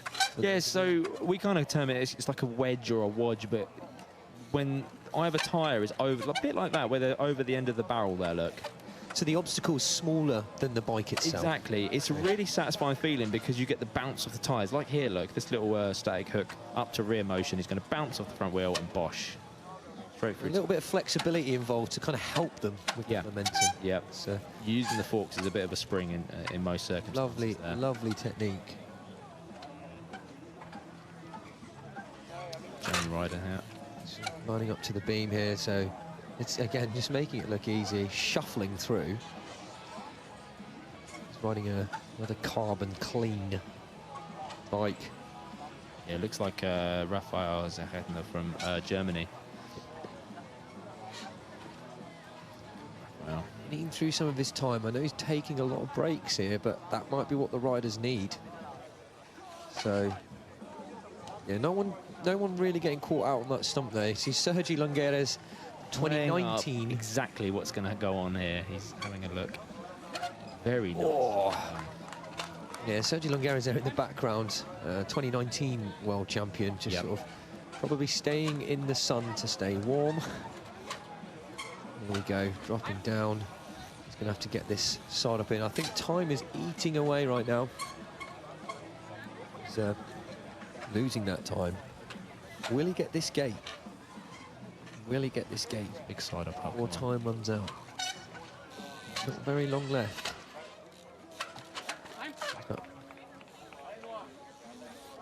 7 seconds to spare, so I just saw he said time, she said 7 seconds, and he just went, okay. Rafael Zachentner from Germany, yeah. Just getting his punch card back there. We'll take that on to the next section, next observer. That's quite crucial. That was almost quite crucial, I guess, in the qualifiers, because how quickly you can hand that in. If it's a tie, after most cleans have been decided, that will be the tiebreaker. How quickly you get your card in, I guess. Not a small gap, straight up. So that side up there, making it look nice and easy, just doing what Vincent couldn't earlier, which is a bit of a surprise. Yeah, it's because you don't want to throw your weight too far over. No. You can fall off the other side. So Matt Harding from Australia. So notice in terms of protective gear, they've got helmets, a lot of riders wear gloves. He's got shin pads on, right? Yeah, there's a bit of a preference there. I mean, the pedals are very sharp, whether that be cage or platform, as we call it. He saved it, though, Matt, there. But it is a preference thing. Me personally, I just don't like how they feel, but obviously you're at a risk of what we call a shindig. Yeah, so no elbow pads, no knee pads. Fortunately, a lot of stuff within trials is quite static moves. You can hop out the way of the bike quite quickly. You can still Quite scary though, but Absolutely. So Matt going again there. He's going to just pulling people back down that. I think there's not. It's got a little bit of a slope on it. I think it's. didn't go in with the commitment he should have there. I think Matt was a little bit hesitant. I must say, a little bit hesitant.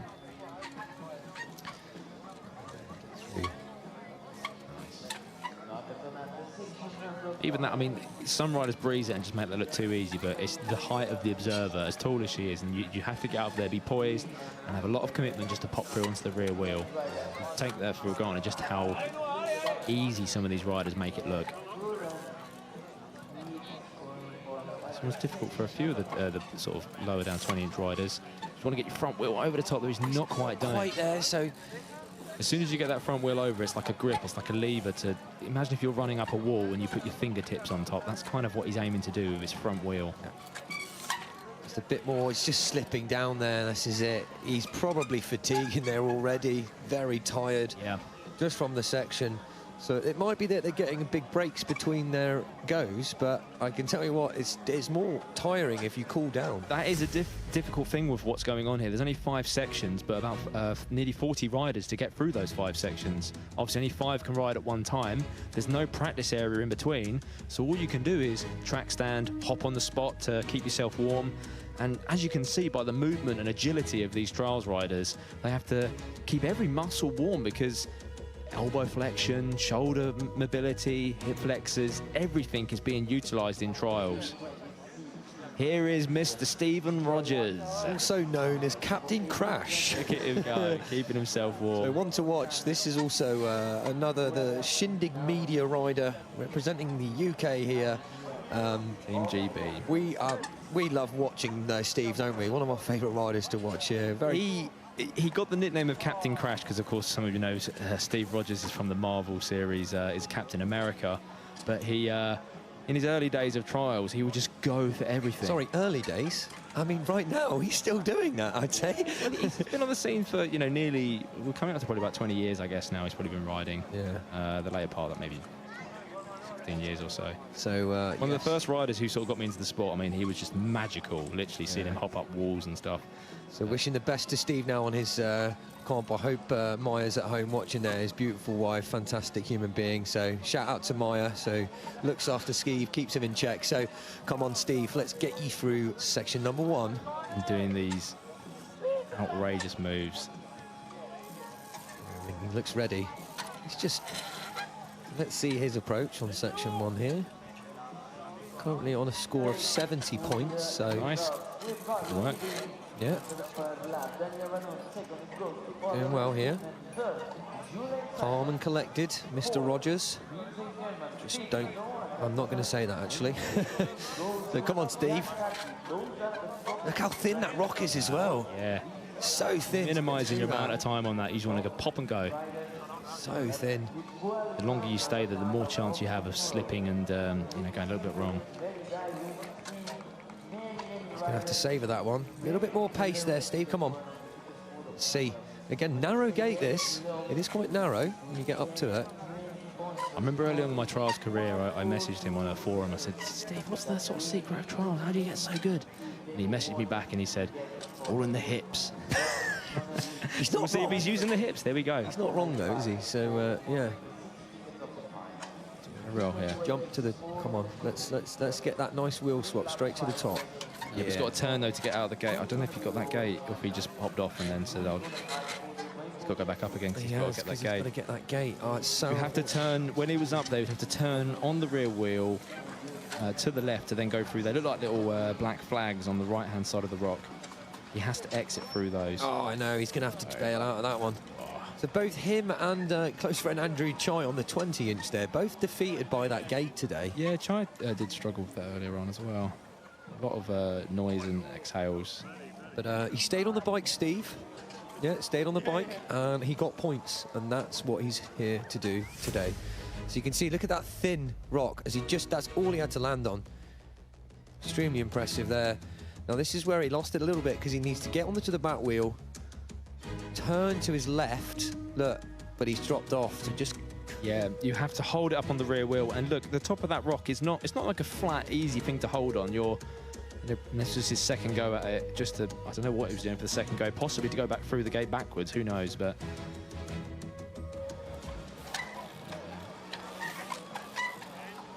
Moving on to the Swiss riders now. It's like Tom Blazer. I'll just check. You can just see from the distance there. Really powerful rider, super powerful. And actually recently became a mind control rider. Not someone that can control your mind, but the brand. So here he is, Tom Blazer. And this is what Steve wanted to do.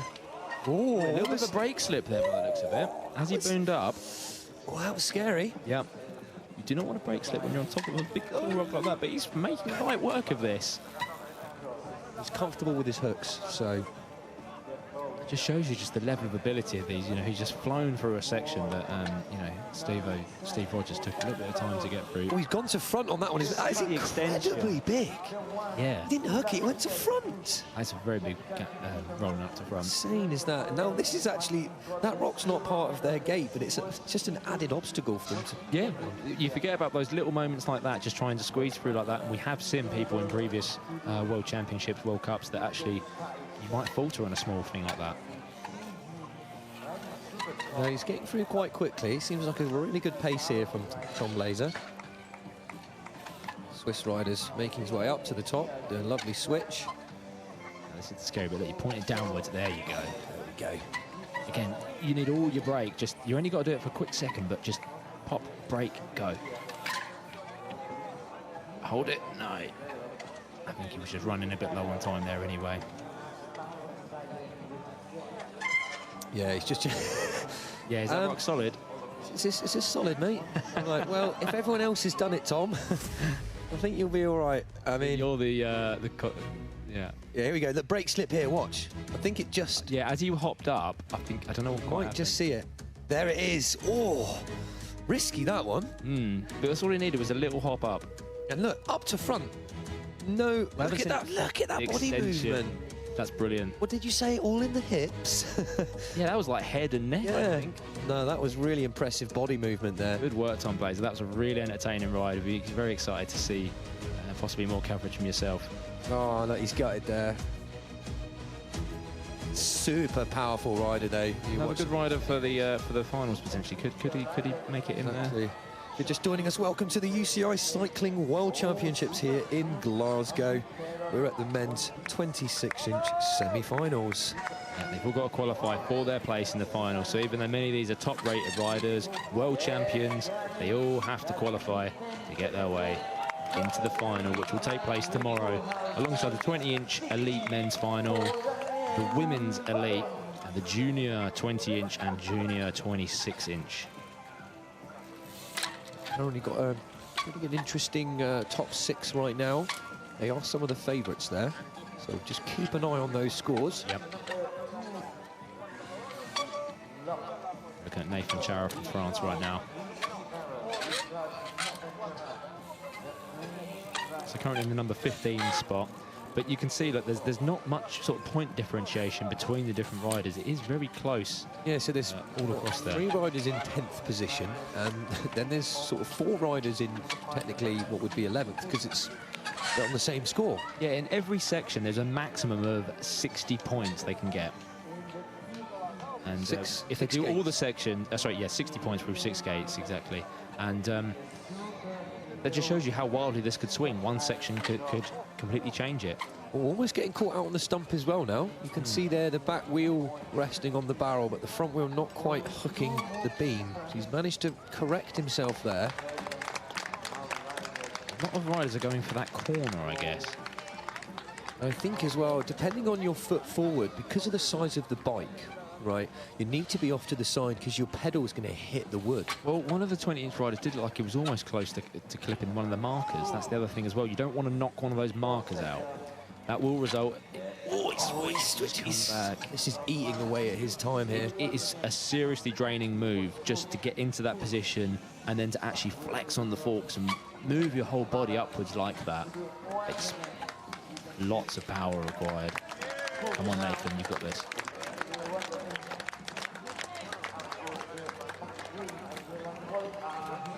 Not just running out of time there, I presume.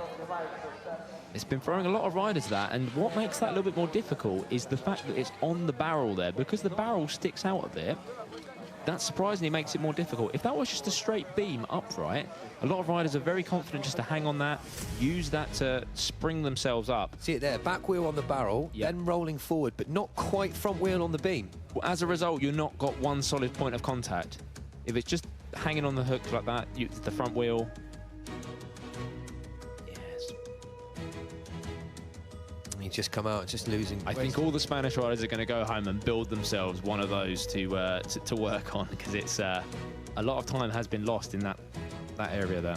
Yeah, and that's one of those things. It's like, what do you train? What do you don't know what's going to be here at the competition. Yeah, we have it in some competitions where just having the wrong pedal stroke, if there's a personal preference that you just, if you're right-handed or left-handed, a lot of riders will be right-footed or left-footed, and that's whichever foot points forward. You can see our Dutch rider there, he's got the right foot forward going on. So, And Hoverhoff, yes. and depending on how the section's built, that foot being forward might be a disadvantage to you, because it could be in the way when you need to do quite a crucial move. Really powerful rider, Dan, here. So, representing the Netherlands here.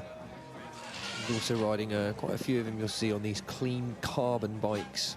There's a lot of carbon bikes come through this year. Yeah, he's really popular now. Never used to be a thing back a few years ago, but I guess as technology... Oh, no, he's taking... Oh, did not expect that from Dan. Aye.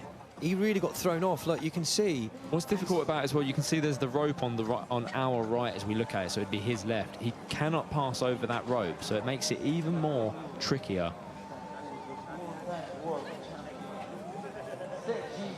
Real.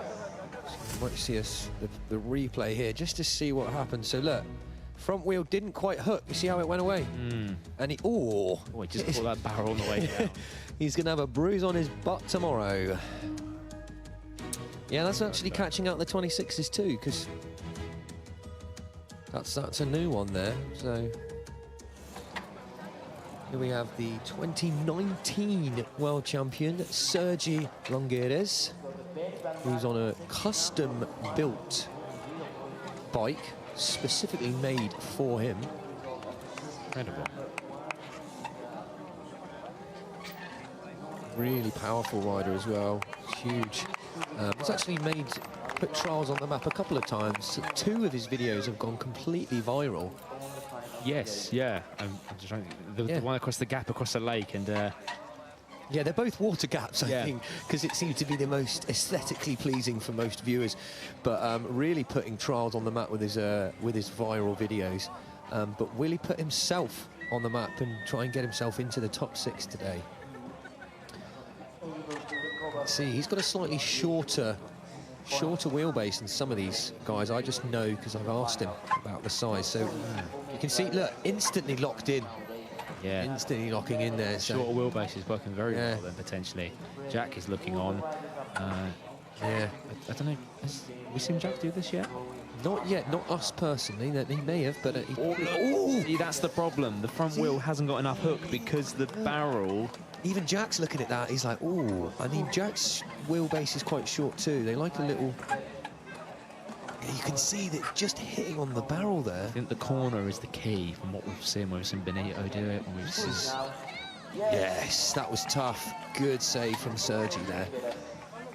It's going to go, I reckon, front to back here. No, straight to back wheel. It's going to go round. No, he's used a lot of his time on these other gates. Left foot forwards, that's why he's coming around the other side there. Very nicely done the side up. He's out of time now. Out of time. I wonder if he made that gate or not. But so Sergi currently in 13th position on 160. He's going to have to... Yeah, so the top score within the 20-inch was 800 from Charlie Rolls out of 900. So that gives you a bit of an idea of the level, the cadence, the score they could get up to. See, just lost his grip on the front wheel there. That's really going to change things. And that is not what you want to do when you're putting all that power down and you want to nail that switch. You're going to have to be getting these moves. As we've seen, if you're not getting them first time, it's maybe unlikely you're able to finish with full points. It's the constant drama of trials is that, and as you've seen in this and the 20-inch, is that You need grip to be able to put the power down, but the grip is not always there. So you only have a split second of optimum moment. Just realised how fast Oliver Whitman from Germany is going through here, really making a quick pace here. Really fantastic rider. He's really young. He's only 25 years old. Yeah, he's really come up through the ranks every year. You just constantly just seeing progression from Oliver. His first podium actually last year, so he's going to have a lot of pressure on himself to try and come in with the top riders today. But I think so far he's on the same score as the #1 rider today. So Oliver's in good form. This one catching others out, but slightly short. He's on a short Krukers. See the swap? Yep, first try. He didn't spend a lot of time there either. That's crucial, I think, to get Max Frenchie there. There we go. Frenchie's a really interesting move. Matt, do you want to explain what Frenchie was there? Yeah, well, we seem to name it a Frenchie. I mean, it's when you tap the front wheel and then land onto your back. So it's like a little assist, as we want to call it. Some people call them bam-bams. Side up. Very easy, no. Really good pace from Oliver here. Come on, Oliver, let's see. That puts him into the top of the current rankings for the qualifiers now. He's going to be a very good contender for getting into qualification. Lovely front to back. That height is like a huge farm gate. But here, he's only... now lined up for the hook. He's not going to go with technical line that, of course, Alejandro done earlier in the 20-inch, which was fantastic. Yeah, I'm surprised. He probably didn't see that. But let's see. Really good at hooks here. Oh, no. He's got another chance. Held it. But he's only got 13 seconds left. So can he get this next gate just to try and score a few more points? Yes. Very nicely done, Oliver.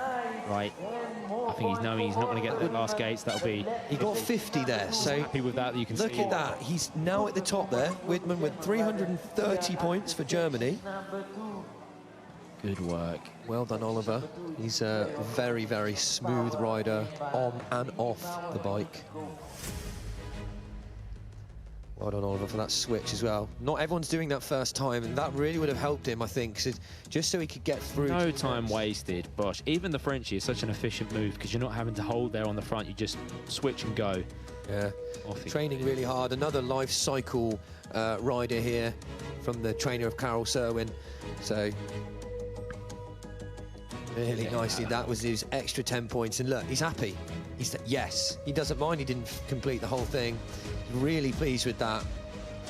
Great result there for Oliver. Yeah, so we've got another French rider here, Alexis Wuntard from France. Riding the Jitsi, by the looks of it. 5 foot forward, so it should be an easy, relatively easy gap to front around the block there. Yep. So he's going to be set up for the... Nope, he's not going to go for it. I imagine he's just run out of time there. We'll probably come into the section late because he's looking at that that pipe that a lot of people struggled on within the mod, and we've seen a few 26-inch riders go over it now. He's happy with that. He's got himself his 40 points. That looks good for him. So this is a fun addition. It's a gap to front, but if you're left foot forward, it makes it even trickier because you can catch that block on the side there. Remember, in trials, you're only allowed to touch the tyres on the obstacle. No handlebars, no pedals, no cranks, no bash plate. Otherwise, you will get a penalty point. You will lose the points for that gate that you're going for. When I say gate, it's called a gate, but it's kind of like a checkpoint. If you think of it that way, you build up your points going through the checkpoints, and that's the score you accumulate. Trials never used to be this way. It did used to be you could only get the points if you got out of the section. You had to get all the way to the end, which was brutal because you could have a fantastic ride, but just let it all go apart at the very last minute. Who have we got coming up here now? 40. So this is Janis Oing from Germany. Yeah, yes, that is there. You can see. So went for the higher route on that gate, which again is a slightly different approach. Now, how we've seen a few riders fail here. Yep, using that little knobble to hook. Yep, the observer's looking very closely to see if the pedal touches, because again, that will deem as a penalty point if the pedal goes down. There you go, so. Using that same similar technique now, it's just on the edge. Just on the edge. That knobble there.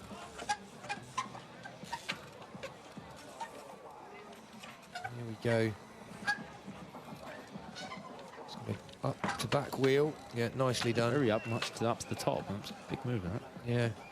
I mean, because they're rounded, they can go for the edges, so they can take a risk and go right on the edge of the gate, or be safer and go right in the middle. So let's see, rolling into... The only way most riders can get this is a hook. It's far too big for any other move. This is about, I don't know, shoulder height on like those observers that you're seeing there. So you're talking about 1.50 m, somewhere around there. Very easily done, though. Look at that. Just gapping through. This is all quick stuff, hopefully. Just minimising the amount of time spent just so you can get through and hopefully get a few more gates just to build up the points there. And now on to the fourth gate, which has an A and a B. So he's got to get through A. There we go. That's gate A. Now a really tricky twist here. This is sort of strong foot forward towards it, so it's hard to turn. There we go. Nicely done. And this one here now. I think that was C. That would have just been the points that he was after. Just got the points, didn't he? So it was C. He didn't go for A. 5A. Oh, good effort. So this bike's got quite a specific map, but how can people get into this sport? Because it looks very niche. I mean, can I just go do this on my bike at home, or...? There's a couple of things you could just start with. If you have a bike at home, absolutely. Just get it out, and the first thing I recommend is trying to stay in one position, using what we call a track stand, to just stay on the bicycle. So there is the basic terms, but if you really wanted to learn more as well, there are opportunities out there. The sport's called bike trials. Bike trials is the official term, yes. But obviously, that's itself. You can try anything. You could have a curb, back garden, but give it a go on your own bike. Just try a track stand to begin with. Tony Gillen from Spain. Very easy. Nice couple of switches. Going for the high route there. Using momentum and gravity to help him get through these. Very nicely done. That's what you'll notice about the world champions, just how quickly they can get through these. It's almost like muscle memory to some of them because of how often and how frequently they've done big moves like this. Still taking a bit of time for the hook, though. Everything needs to be aligned here. Still need to be composed. Oh, he's just saved it there. He has saved it. A couple of things went on there. So his front wheel nearly came off the edge of the right-hand side, and also the rear wheel didn't quite make it up. There we go. That's what he wants. Down. He's going to have to make his way a bit quicker to make up for the time here. You know, if you're not making things first time, it's really tough to complete the course. So yeah, we haven't. I don't think we've seen anyone come on this, on the concrete jungle, as we're calling it. There we go. Nice up to rear. Right foot forward, so he shouldn't be too much of a problem here. It just makes that gap a little bit smaller. Nice, well done. Go. Tony Gillian from Spain, and yeah, just knows not to go for that next gate. He just wants to get the points there. A lot of the riders know they'll probably, when they plan their routes, and obviously having seen how the 20-inch took the course this morning, they'll know roughly where they're likely to get to, what their abilities are. In which case they know, okay, I can split the course up. I've got 2 minutes, but I'm only going to focus on the first 4 gates. Yeah. I'm not going to get to gate 5 and 6. So it's their own part. Once they know their ability, they should really be focusing on that. It may be that they could do gate 1, 2, and 4, which means they're likely going to dab or use a tactical penalty to carry on to get 10 points in gate number 4. Exactly. So Spain, again, a very dominating country in this sport, as you can see. Some of the top 3 riders there. Back onto the concrete jungle again, section 3. So Vincent's already a good way through. Okay, there. He's not gone for the high route. Yeah, and he didn't quite make gate number 5 earlier. So let's see. We've only seen Danny Baron. This is his second time doing this section, so he's probably around halfway through, or just over half. Well, it depends which section he started on, but we know that this is his second lap at least. I think we could be coming in with a slightly lower score to the 20s, potentially. But we'll wait and see once all of the scores are in. So, Vincent going for this hook. Nice. Yeah, he'll always play it safer. You can land onto 2 wheels. It's going to be a much safer thing for a hook than 1. Swapping out, picking up his pace. This is good. That's Wilson there, I think it was. I think it was a He didn't switch, he didn't do the rear, he didn't do. So here we are. It's just taking a breather. I'm sure he knows the time. He does have a little timer on his bike. I would imagine, but at this point in his career, he just does everything in 2-minute intervals. Probably trains like that. I know a lot of riders will set a 2 minutes and ride for 2 minutes and then break. You know, everyone trains slightly differently. Right, this was one he didn't quite get earlier. You can see all those tyre marks that have been left there from the amount of riders that have done it. And of course, even the direction of the tyres because of the angle they like to slip. Yeah, exactly. You can really see that. And this is really tough. It's caught so many riders out. So big shout out to Danny Baron at the moment for making that gate. Yeah, seriously powerful rider, Danny Baron, for getting that. I wonder there's probably... We'll go out to the sections later and there'll just be this really clean white block where no one's ridden because they haven't got that far. Yeah, the final part of the section. Yeah. They can just put it back in the box and reuse it again for another year, maybe. Section builders are like, oh, look at that, fine work. It's a really difficult, I've mentioned it before, but just setting up these sections for these world level riders. We've done this at club level, where at a national level, because every country has their own national series. There's a few national series that run here in the UK. FXN is a British one that's like a have a go in the South Coast. Scottish Bike Trial. You also have the Bike Trial Federation, who do national level competitions here in the UK. So if you want to get into the sport, there's levels. Not like this, that it's a much more easier entry level if you've got young children who want to get into the sport. It's a great activity because it teaches, well, social ability with different riders, looking after your bike, maintaining your bike. And if you haven't got any clubs nearby, there are some online videos and stuff that will help you. If you check out Super Rider TV, that's like a little online school for the basics of bicycle control. Super small sport, but it's growing all the time. Hopefully the exposure that we've got here at Glasgow will just what the sport needs, because it's a great preliminary for every other discipline. This is Julian from Romania. Yeah. First time we've... The only Romanian rider here today, actually, so the only one representing his country.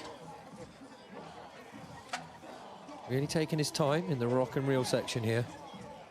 One of my favourites. I wonder if we'll get to ride it at some point, who knows? It's quite nice, isn't it? Yeah. I love the artwork there, so big shout out to not just the section builders, but the people who've done these wonderful artwork murals here. You can see a Highland cow there, look, which is the mascot of the UCI. I believe the winners will be getting a little Highland cow to take home. There should be a name for it, but... Try and steal one of my, if I can. So now this one's the tricky one that's catching people out with a bit of rope either side. 40 seconds here. This is his second lap of section 5. Let's see how he's really taking his time.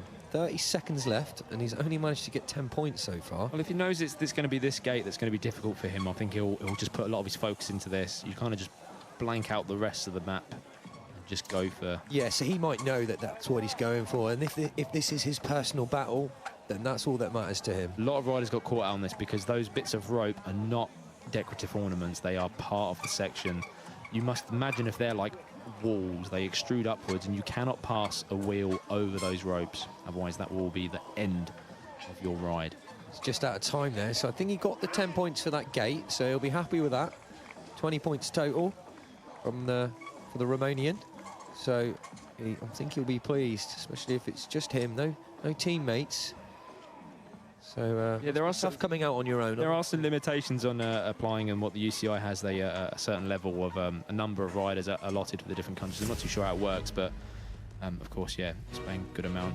So hopefully this gives us a bit of an angle of just how dodgy that rock is. It's very tight. It's a very narrow window, but it's made even slimmer because of that rope. There's the rope there. On the other side as well, yeah.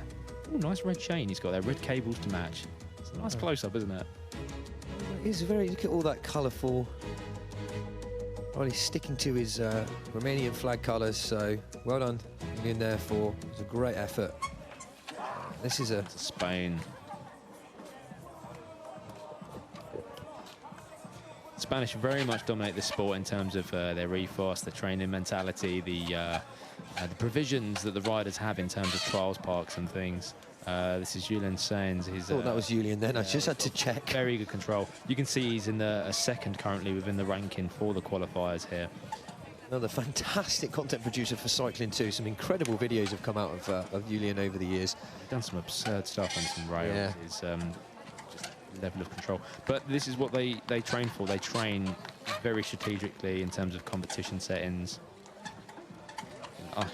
A lot of the British riders, particularly some of the lesser British riders. Oh, skipped that one. That was new, wasn't it? Jumped completely over it. That works. There's no ruling saying you have to be in touch with the obstacles. So long as you go through those gates, approach it how you like. So what would happen if they went through the gate with both axles, but then fell off?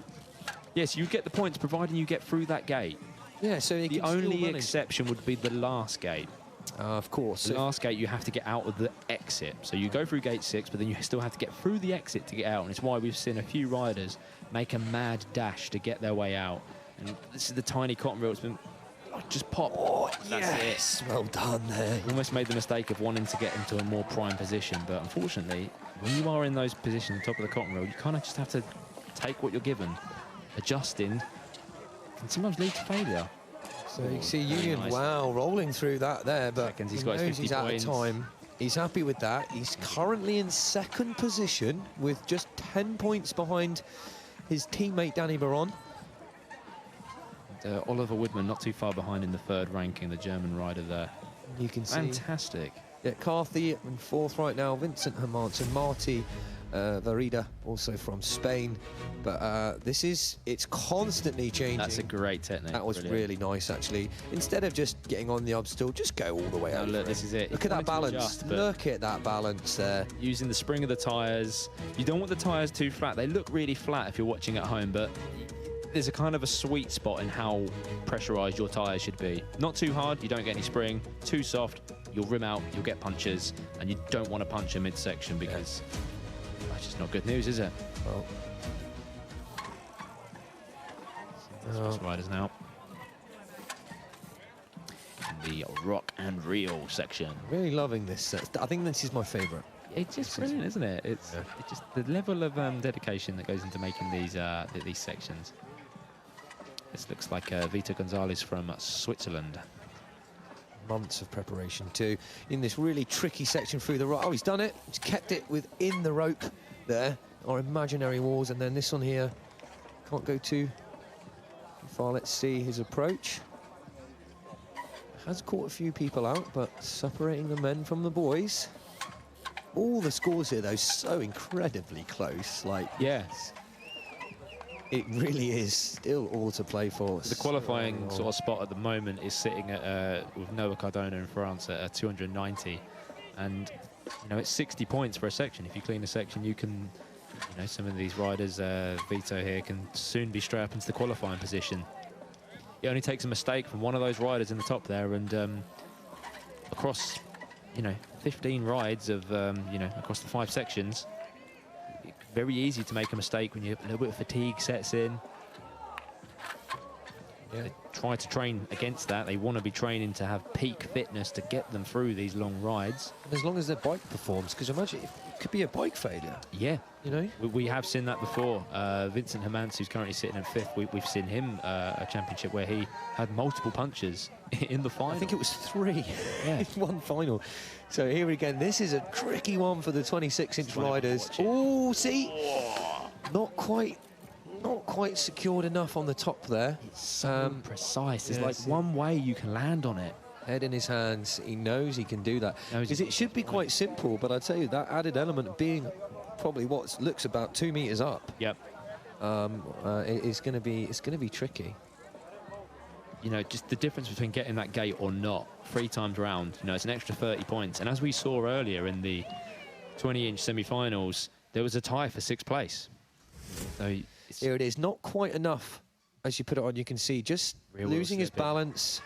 Perhaps if he'd managed to get his left leg out to the left a little bit. Position of the rear wheel, it's somehow holding, but I think he was a bit hesitant on going too straight, so he went for that angled approach, and just wasn't enough on the tyre. It's so high up as well. Like it's well and good doing that like on a floor level, but people forget how high up these riders are. Yeah, it's very, very scary. So Sergi Longueras from Spain, previous world champion, 2019. Very, very powerful. Got it in within 2. This just shows you just how much it can change. He's currently sitting in the 19th position. Maybe there's a few riders ahead of him in terms of riding more sections, but he's been in the top spot before, so he could be one of the riders to make the qualifications for tomorrow's finals. Let's see, just to remember, there's only 6 riders that will be going through of these 39 riders in total in 14 different countries. Sergio Longueras from Spain now. Oh, interesting, gapping off of the cotton rail. Yeah, that was a nice. So he's skipped going to the floor. Yep. They've been a really, that might have saved him some time there. Yeah, he's still got you know, just over 45 seconds left to get the rest of the section, so not ideal really. You want to be getting, you know, first 3 sections with. He's going to at least want to try and bank another 20 points here.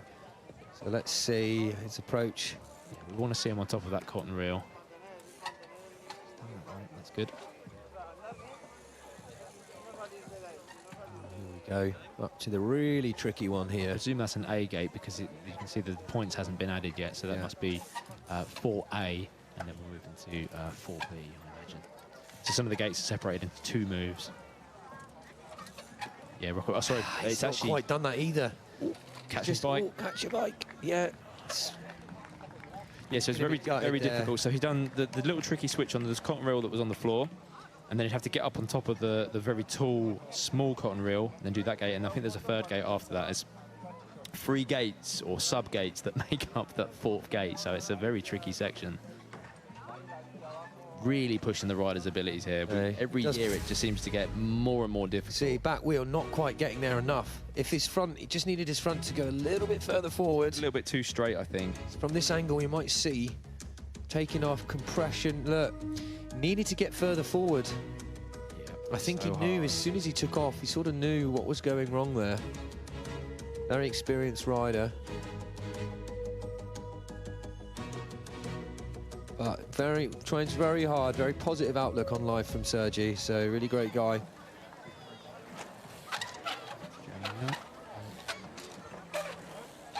So we've got Felix from Germany. Yep.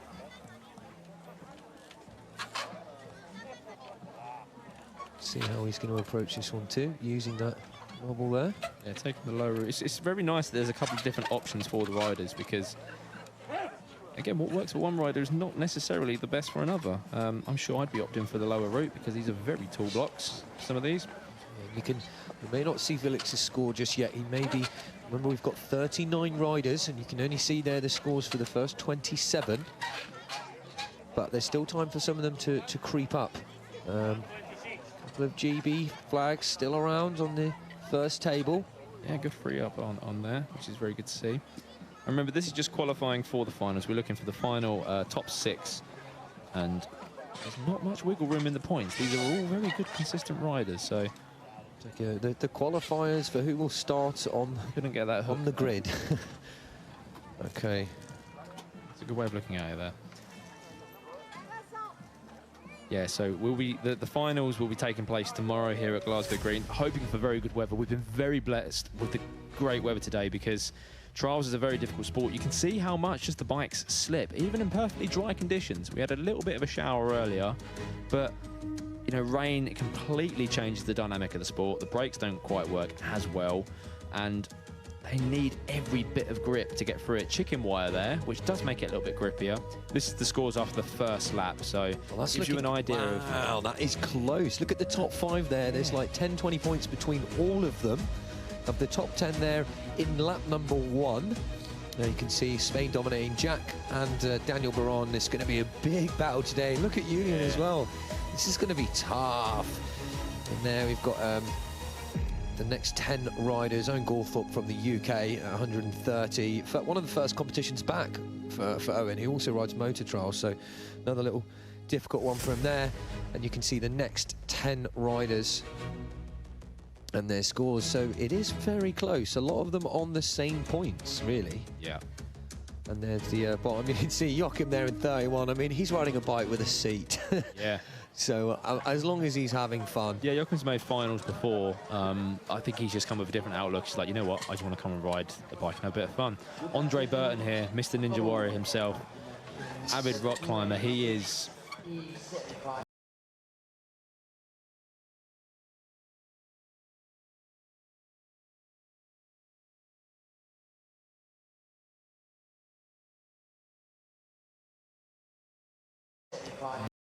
Yeah, repping those new Solrock shorts, nice and bright for him. It's held together with rubber bands and magic, I think, this man.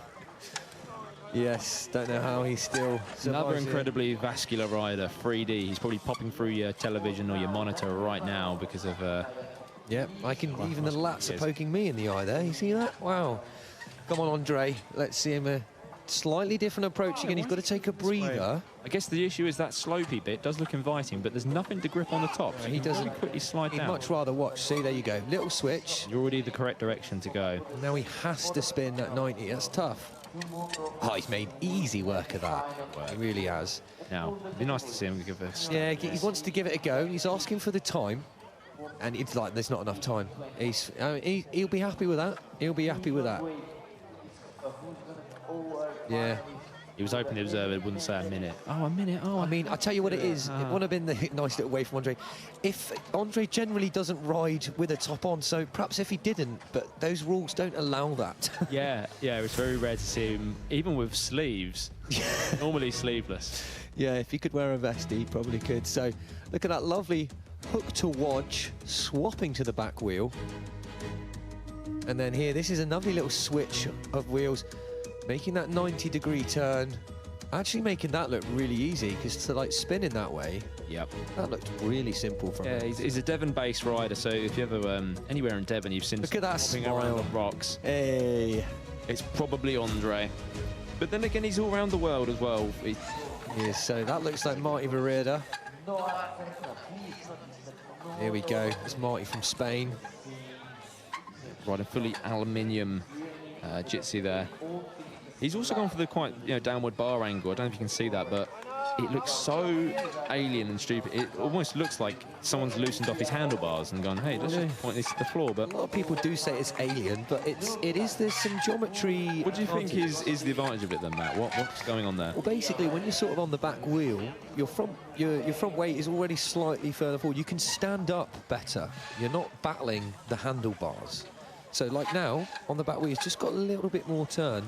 Right. And with a lot of moves going to front, it's much easier to get the front, your weight over the front. I see, so you sort of like dive into the bike a lot more. Yeah, so a lot of people say they look like cow horns, but there is an advantage to that slightly. But I also think Gonna give it a go. there's a disadvantage too.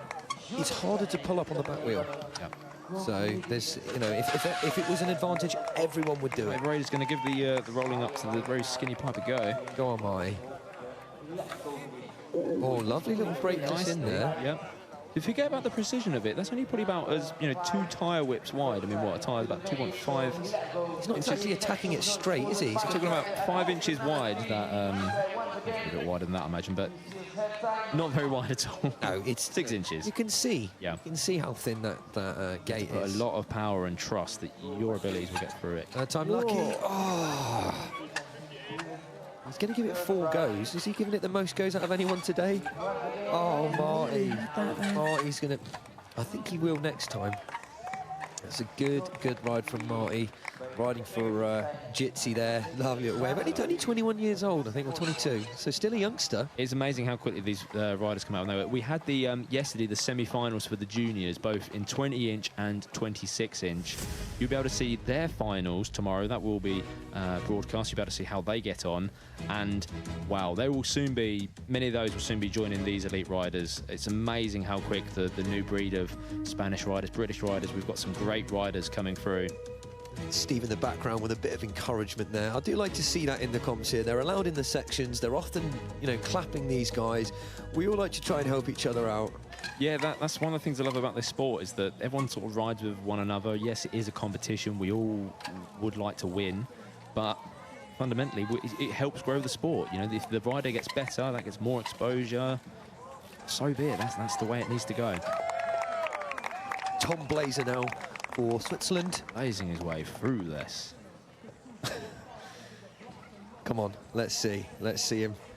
I reckon he's going to make a nice Easy hook. Look at that. easy hook there. Good control. He's super powerful, but as you were talking earlier about the handlebars, Tom, look, he's got his pulled back. Yeah, it's amazing. So the pull back style, which you're more likely to see on most mountain bikes and stuff, having the rise upwards, It's kind of the traditional way of having the handlebars. But But means that you can pull them up if you do a bunny hop or a pedal up or something. It is hard on the resistance though, because what happens when you do that, it wants to pull the front wheel down. So that's what he's going to be battling to keep the back wheel on, but not as much when he's on gapping to back.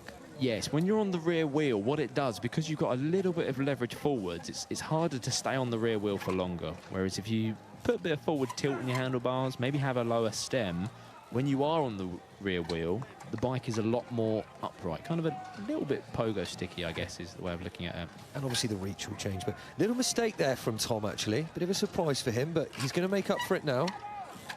Lovely little to front, down to the watch. Now, is he going to give it a go? I think he is. He's got the time. Love to see someone else get through this, but I don't know if Jack has yet either. We haven't seen it yet. He may have done it, because as we say, there are 5 riders all riding at the same time. We won't be able to see every single one because there are multiples at the same time. But we're getting you the most and the best action from today's semi-finals. And of course, tomorrow will be the finals of these top 6 riders. Yeah, be sure to tune in, or even better, come along down to Glasgow Green. It's an entirely free event. Come on in. There's even Trials Park here for the Scottish Bike Trial. I've actually got some bikes on, so people can come and have a go, see what the sport is about, have an obstacle, and see if you're involved, get into it. There's plenty of clubs in the UK if you want to get your kids into it, have a new hobby, a new weekend hobby. Yeah, or it's just Serious fun fun to watch too. Yeah. There are competitions, there are other competitions you can go to, not just in the UK, they're also around the world. But okay, this is what we've been waiting for, Tom, a little bit. This is Jack Carthy now on the concrete jungle, with hopefully going to attack that really awkward gate. You want to see how he does this. I really want to see him get through this. But let's just wait and see. Wait and see. Not Good pace there. not taking any time You to... can see #1, because he is #1. He's had that number for a while now. I'd like to say it's coming home, but we're already home. But, yeah, we've got Danny Barons in the first place, and to be honest, Danny has been training really, really hard. He is a very good contender for Jack Carthy this year. Jack has always sort of been out on his own sort of level almost. Danny did start. I think Danny's a few sections ahead of Jack, though, because he was on one of the first, or are they on the But same? certainly a very good competition for, Yeah, for yeah. Jack, though. So, come on, Jack. You've got to be Jack's the other getting rider. Look at this. most look amount at, of run-up possible here. He doesn't need any run-up, really. Look at that. He's still getting the most. So what they're watching is, look, what's he doing here? He's trying a slightly different approach here. He Yeah. might start on the back wheel. I'm not sure, let me see. Jack's through it as he, yes, nicely done, Mr. Jack Carthy. Oh, I'm so happy for him there.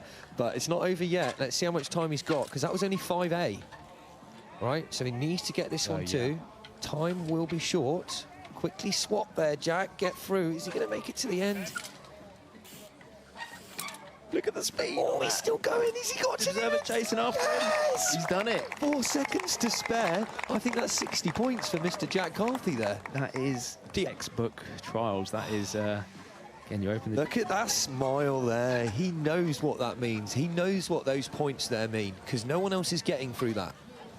He That is where knows. it all adds up. Let's see, watching this again, this slow-mo, look.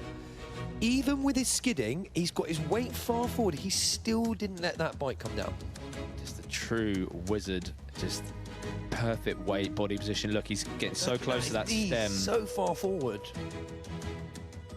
And popping off to the side. He doesn't need to go on the end because he's already got through the gate. Yeah, there's no gate at the end. He can just go and here he's complete the just rest like, of it. No messing about. Already lining up that next hook, which he makes child's play. Look at that. 4 seconds to spare. Well done, Jack Carthy. That's why you've won so many world champions. And he's going for his 6th rainbow jersey this week. And if he gets that, he'll be the most decorated 26-inch rider in trials at UCI World Championship level. So now Oliver Widman here. He's also competing for that elusive podium spot. And Moving on to a section 4, slightly different section here. Just preparing, waiting our leafless log section. for it to become available. see his aluminium trials bike there with you can see the rims there really shiny on the edge. That's because, as we mentioned earlier, they're grinding it to really roughen those edges to create even more friction between the pad and the wheel. Yeah, 26-inch riders will generally use a rim brake because it locks the rim. A disc brake can be more powerful, but of course it locks the hub. And on these bikes, when you're hanging on a very tall, precise obstacle, you don't want any flex to be transferred through that wheel because that just affects how you can deliver the power through the bike. Rider here. So that's, I think, yeah, Oliver's just waiting for, is that Felix here? Oliver's just started in section 4 next to it. There we go, coming back to There Oliver we go, now. yeah, there he is, there he is, there he is. So into the woodland, the magical forest where there are no leaves. Didn't even need any time to... No, lovely swap there. Probably going to stay on the back wheel. No, went for two. Went for two. Look at that. Ah, It's just brilliant. He's really come into his own in the past couple of years. Yeah, he's clearly been putting the work in. I know he's been training a lot here with the life cycle crew there, so he's going to be pleased so far with his result. Good. We saw that that stump off the tree there was incredibly slippy for some of the 20-inch riders. It's the case of getting there and going. There's nothing really much to grip on there because there's such a clean cut on these. You can see the top of that tree that's been just sliced right by Oliver there. There's just zero grip on them, so you have to get a really firm push on it. And there's that narrow gate that they've got to go through. He's got to watch the rope here. Yeah, don't go over that rope. So he's come out backwards to avoid that. I almost thought he was going to go across it then. Yeah, go up it. He'd been gutted then, so lovely hop up. Some serious speed to him now. Now I reckon he's going to do a rolling up to front here. Yep. Yeah, he's called it. Yep. Staying on those logs, making it look easy. And how much time has he got through to get out? Just out the gate. He didn't look too rushed to pop off the end there. I think that's going to be a clean. He looks like he's got the clean. Yeah, so just to put some context to that term, we often say if someone gets a clean, it means they've successfully got through the whole section, gathering all 60 points. Yeah, I guess that comes from the old school system of scoring trials where you had to get to the end. You'd only get the points or you'd finish a clean ride without putting a single foot down, and that was determined the end of the section. Yeah. Whereas now it's a 60. 60 or a clean is the best score you can get. Well, we all like a positive attitude, so why not we do positive scoring? So great ride from Oliver Widman there for Germany, completing section number 4. Very happy for that. Yeah, I mean, he's currently was third in the championships last year, so he's going to want to be coming on that podium That's again. his mum in the background there with the nightcap on, you can see there, just taking a photo. Proud mother there. Go. Well done to his mind Oliver. here. Now Australian rider. That's the tricky rope section. That very Such narrow a window. narrow approach. Yeah, this is one of the best times to try and catch these riders out, I think. So the cotton reel was probably close to, I'd say, around sort of 40 inches high, probably 38 inches or so. So you've got to hop up that first off, so a good 3 foot plus. And then you're in this precarious position here. Oh, he's taking the dab. That's really struggling today. Oh, so unfortunate for him, but I know, look at that smile, man. He's just happy to be here. Work, yeah. You know what I mean? It might be that they've travelled so far. I mean, how can you not be? And, you know, he's hanging out with all of the other riders, people that these guys don't get to see very often. Yeah, this is one of the most amazing things about trials. You get to hang out with the world's best, and you get to be friendly with them, ride with them, pick up tips and information from them. It's as much of the social environment as the championship itself. Yeah, so we're very blessed to have such a great community here in trials. Everyone really does know everyone, even if you're from a different country. So the term small world really plays a part here in our sport. We've got now, this is Jakob Stuttgart from Denmark. It's a really powerful rider. Sort of really jumping back into the competition scene. I know he previously didn't like competitions, felt the pressure, but perhaps he's dealing with it now. He said to him, you've got to ride them, come on, you're so good. So he's coming through nicely. This is the very tight gate here. Just taking a breather. Oh, yeah. It's through there, so you can't. That's not what the 20s could do there because we've got a lot longer wheelbase with a bigger wheel. You see the observer, the lady behind, is just looking to see if he's going to be crossing over that rope, and fortunately he doesn't. It's great. If you want to learn a little bit more about the riders, you know, particularly how the mod 20-inch semi-final went this morning, then do check out the UCI socials online.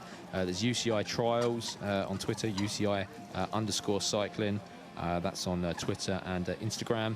All over on Facebook, they have very good coverage, so you can get a bit more of a breakdown of the points, some awesome shots that are captured by the videographers, the photographers, and just to really capture exactly what is going on with these riders.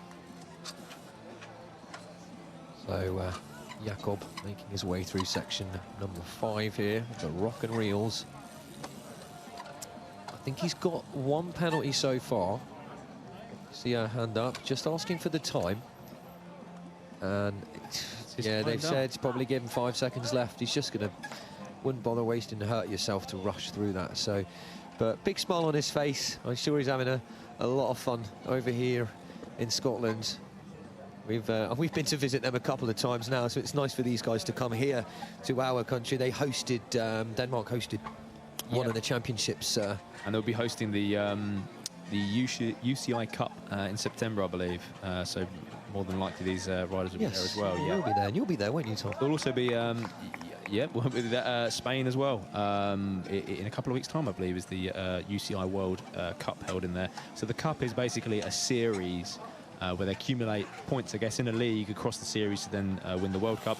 This is the World Championships. This is like the one event where they've come, have to qualify, and then hopefully take away that elusive rainbow jersey. One to watch here, Danny Baron, one of the favourites, wanting to chase at Jack Carthy today. I know that's no troubles on that technical rock rope, the ropey bit. And was previously a 20-inch rider. Yeah. I think made the move to 26 in the last couple of years.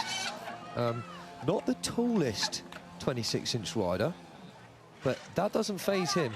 No, the cleaner is actually a longer... very long bike. Yeah. Yeah. In terms of wheelbase anyway, so the distance from axle to axle, it can make a bit of a difference when you, say, gap to the front wheel. When you're on the front wheel, you want to switch through to the rear wheel. That can... your ability to do that can obviously really help within sections. You want it to be as reliable and positive possible. And see, even the crowds from here, we're just sort of overlooking the event here as we can't see gliders closely up on the screen, but it's really picking up with people here. Really fantastic atmosphere here on this. If the weather can hold out, it's going to be a fantastic final on Saturday. A lot of people will be coming down to view. Well, that's a new approach there. Wow. Gone for the hook to get into that. Well done, Danny. That's incredible. Can he hold it? Oh, he's going to have to get back on the rock to do the gap. No gap to front here, I imagine. All right. Yep. Work. Yeah, we've never seen anyone do that. We'll look at that on the preview, I'm sure, but the... It's new. Yeah, from starting from a hook into the wadge. Yeah, flowing over that rock. Oh, wow, that was flowy too there. Really rolling through it. He's got a lot of speed behind him. Look at him go. You know, I mean, this is it. It could be... So that's a 5 for time there. That's a 5 for time. I know both him and his sister, Vera Baron, one of their dreams is to both be in first position as brother and sister, and what an amazing achievement that would be. Let's see if he can keep this scoring. Right now, he's got the most points, Danny, so... Here we go, Tom. Look at this, straight into the hook there. Yeah. And then fully, so didn't waste any time. The thing that's difficult about that going to the wadge is that it's not perfectly straight, I think. You still have to go a little bit of an angle because of how close that cotton reel was on the top. Here, lovely and quick, straight up, bang, bang, bang. The Duke of Wellington. But just run out of time there. Very unfortunate for Danny. But it's still to play for. There's a lot to come here yet on the Glasgow green for 26-inch men's semi-finals today. overlooking section number 2. You can see how many riders are still riding in the sections in the distance there, and all the crowds gathering around the sidelines. All for the finals. So the finals will be taking place tomorrow. It will be the women's elite, men's junior, 26 and 20 inch, and men's elite, 20 and 26 inch. 5 podiums, effectively. Now, Julian Sainz here, who's currently in 4th position with 410 points, is just ahead of Jack Carthy, but I think he's a couple of sections ahead, or 1 section ahead. Julian, another favourite in the top there. Another favourite, really... Yeah, he's really doing that. So we've seen a few riders go for this. They've got to get their front wheel hooked up on this sloping beam here. Yeah. No trouble whatsoever. Push through to the barrel, and he's going to want to switch to rear wheel. Most control. Controlling that back wheel, nice and calm. Setting up now. Right, this is the tricky stomp. Now, these are really long bikes, these cleans. There is no other way of doing this obstacle. We haven't seen anyone take a different creative tack. Fully carbon bike there, the carbon forks. Looks like he's getting good pressure from the front and the rear wheel there. See that? Because he's right-footed. He's moving the wheel, nicely done. He's moving the wheel closely to the right so he can make sure he doesn't hit that pedal. Very important. The tyres are the only part of the bike that is allowed to touch any part of the section. Nice little spin here off a short. There we go. Always like that little move. Side hop up. Nicely controlled. Nice through side the hop. gate. Brakes are sounding strong.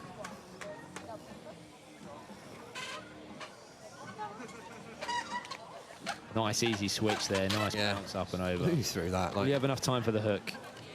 Couldn't quite see the time there, but So he's got about, give it a go. About 30 seconds, I think. He's got some time.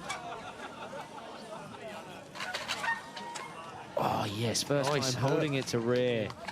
So he's got those points. He's still got some time to go and get up to gate number 6. This is the final gate of this one. He's up, he's up. Has he made it through the end? Not quite. Wait, got it. No, so that would be time for him. I think that might have been 50. 50 points. He's overlooking. He knows he gave it his best shot. Nice little thumbs up there from... I'd be pretty pleased. Julian. That's a very good ride through that section. Also has his own trial school, I believe. Does a lot of training, teaching other riders. So. There are many trial schools within Spain. A lot of the British riders do make the expedition to go to some of the fantastic trials parks they have. They do put a lot of time and effort into their resources so they can have the best training capability. And of course the weather helps as well. See, Sweet. one little thing is worth mentioning actually. Obviously, we've got different countries here, right? Different countries within. The brakes aren't all the same way around. Yeah, but it's one of the difficult things actually. Speaking with the riders, Eirik Altang, who's in the 26-inch riding today, he's just at the bottom of the current ranking there. When his bike didn't turn up, it's an issue. You can't just jump on someone else's bike because European riders have the brakes around a different way than you would do in the UK. Yeah. Or even strangely, some of the Austrians have it the same as the UK because that's how the motorbikes have it. Yep, but then... So, but then their country generally has it the other way around. So, you know, it's like, why do we drive on the left, the right, whatever? Whatever you're comfortable with. Commonwealth. Yeah, the Commonwealth. So he's riding the clean aluminium frame today. I think the only one on the alley aluminium clean. Yep. Lovely colour, I must say. Yeah, Peter Kovac's from Hungary coming through this now. Here we go. Very nice. That was like a rolling... Ooh. Sort of almost Yeah, rolling Frenchy-like. Frenchy, tap, bam, bam, whatever these Yeah. different names in different countries, but See the twist he got on that to get through the gates. Very important that you have to go... When you see those yellow gates, you have to imagine that it's a post. That's the way of looking at it, and you would not be able to get through that if there was a post there, basically. Think of it like ski poles, ski markers. We're seeing a lot of the hook motions here as well. It's one of the best ways to really... They've got to roll back to get the run-ups here. So that's sort of slight skill within itself that some of you guys could try Well, at unless home. you're Charlie Rolls in the 20-inch and he managed to just drop down and go. Yeah. Not all blessed with his abilities. But it is definitely something I recommend some of you. Just try and roll backwards on your bike. See how far you can go. So here's gone straight for the front wheel. Nicely done there from Rolling Arian. up to front wheel. Good work, Peter.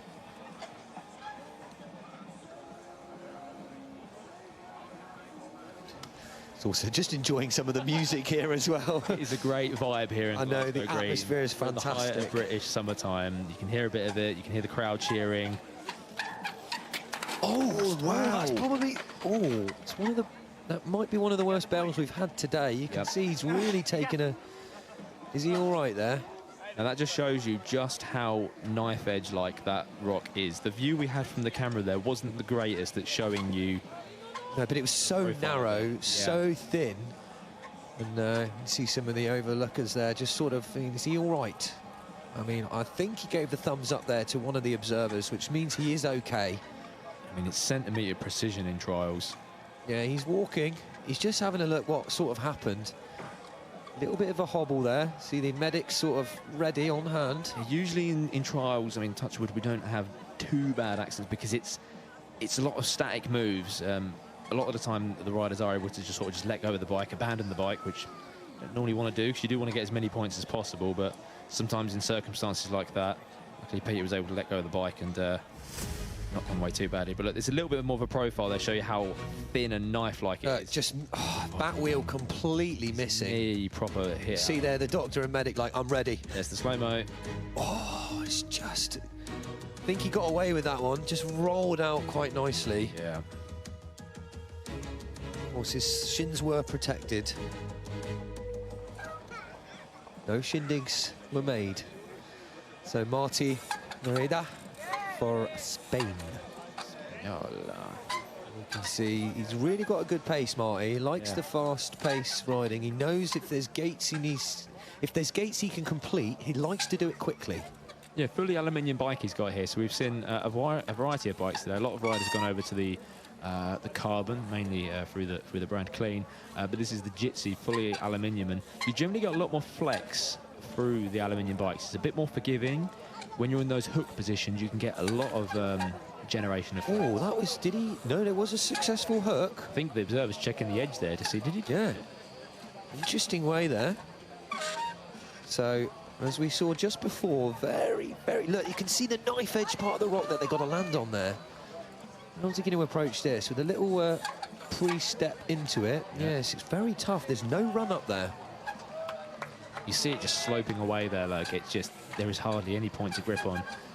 Did he get through the gate? He did, but the observer put a thumb up to say that's a dab, and I don't know if he then put another foot down consequently. Interesting to see what happens there in the slow-mo, but there was definitely a foot that came down, which was initially a dab, and then I don't know what happened after that. I think he might have caught the pedal simultaneously. But yeah, one of the favourites again, Marty. Spanish rider. So yeah, it was really odd, wasn't it? So close. I tell you what it was. It was like a roll up there. His pedal didn't touch though, and you can see here, no run up, but he's tried to attack it with a pre-hop, as I might call it. Yep.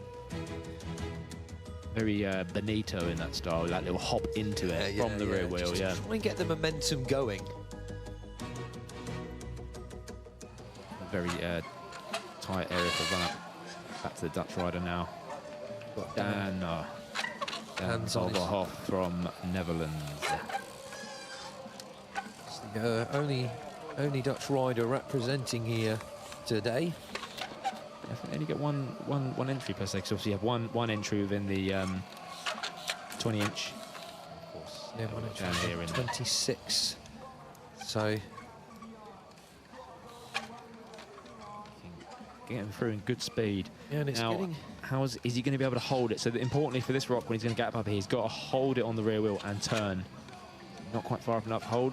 That's it. Yes. Now through the gate. Well, he dropped his wheel as well. I think he just got through the gate there. Yep. Good work. So you'll just see those markers there on the other side of the rock. He's making good time now. He's going to have to roll back. Momentum. Will he hook? Will he go up to front? How is he going to do this? So many different. Maybe a hook. He hasn't got past far. Yeah, now that will be a dab. I think I saw that. Yeah, the observers put the hand up there for a dab. He did, yeah. I can see it there now. So that'll be no points for that gate. And now onto this knife edge rock. You have to go through forwards, but then of course the angle is coming the wrong way. You almost want to go against the angles in trials, so either up the angle or down it, but you can't really do that with this rock. So it is a lot of kind of faith and committing. We saw that when Marty approached it. We saw it when Peter approached it as well. This is a tough one. So Dan's taking a slightly different approach. Starting on the back wheels, starting with his weak foot forward to get a rotation in what we call a half pedal. So he's only got half a pedal. This is one of the disadvantages of the 26-inch, because we saw the 20 inches make light work of this. They were able to just get on the rock and go. And he's run out of time now. There's not enough of a run-up, really, for the 26s, whereas, of course, a 20-inch bike, you've got a little bit more room to manoeuvre in there. He's going to walk away with that one, knowing he can do better there from Dan. So hopefully, on his third attempt there on lap number 3, he will redeem himself.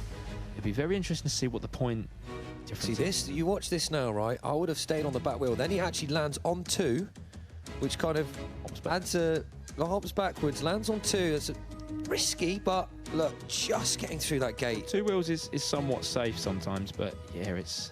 Yeah, he just obviously maybe didn't. So there you can Caught the pedal there. Caught his pedal as he's gone up. That would have been 0 points on that gate, and just running out of time to try and get through the next part. So, but that's some points there for Dan. Not maximum points, but it's a great effort from the Dutch rider. France now.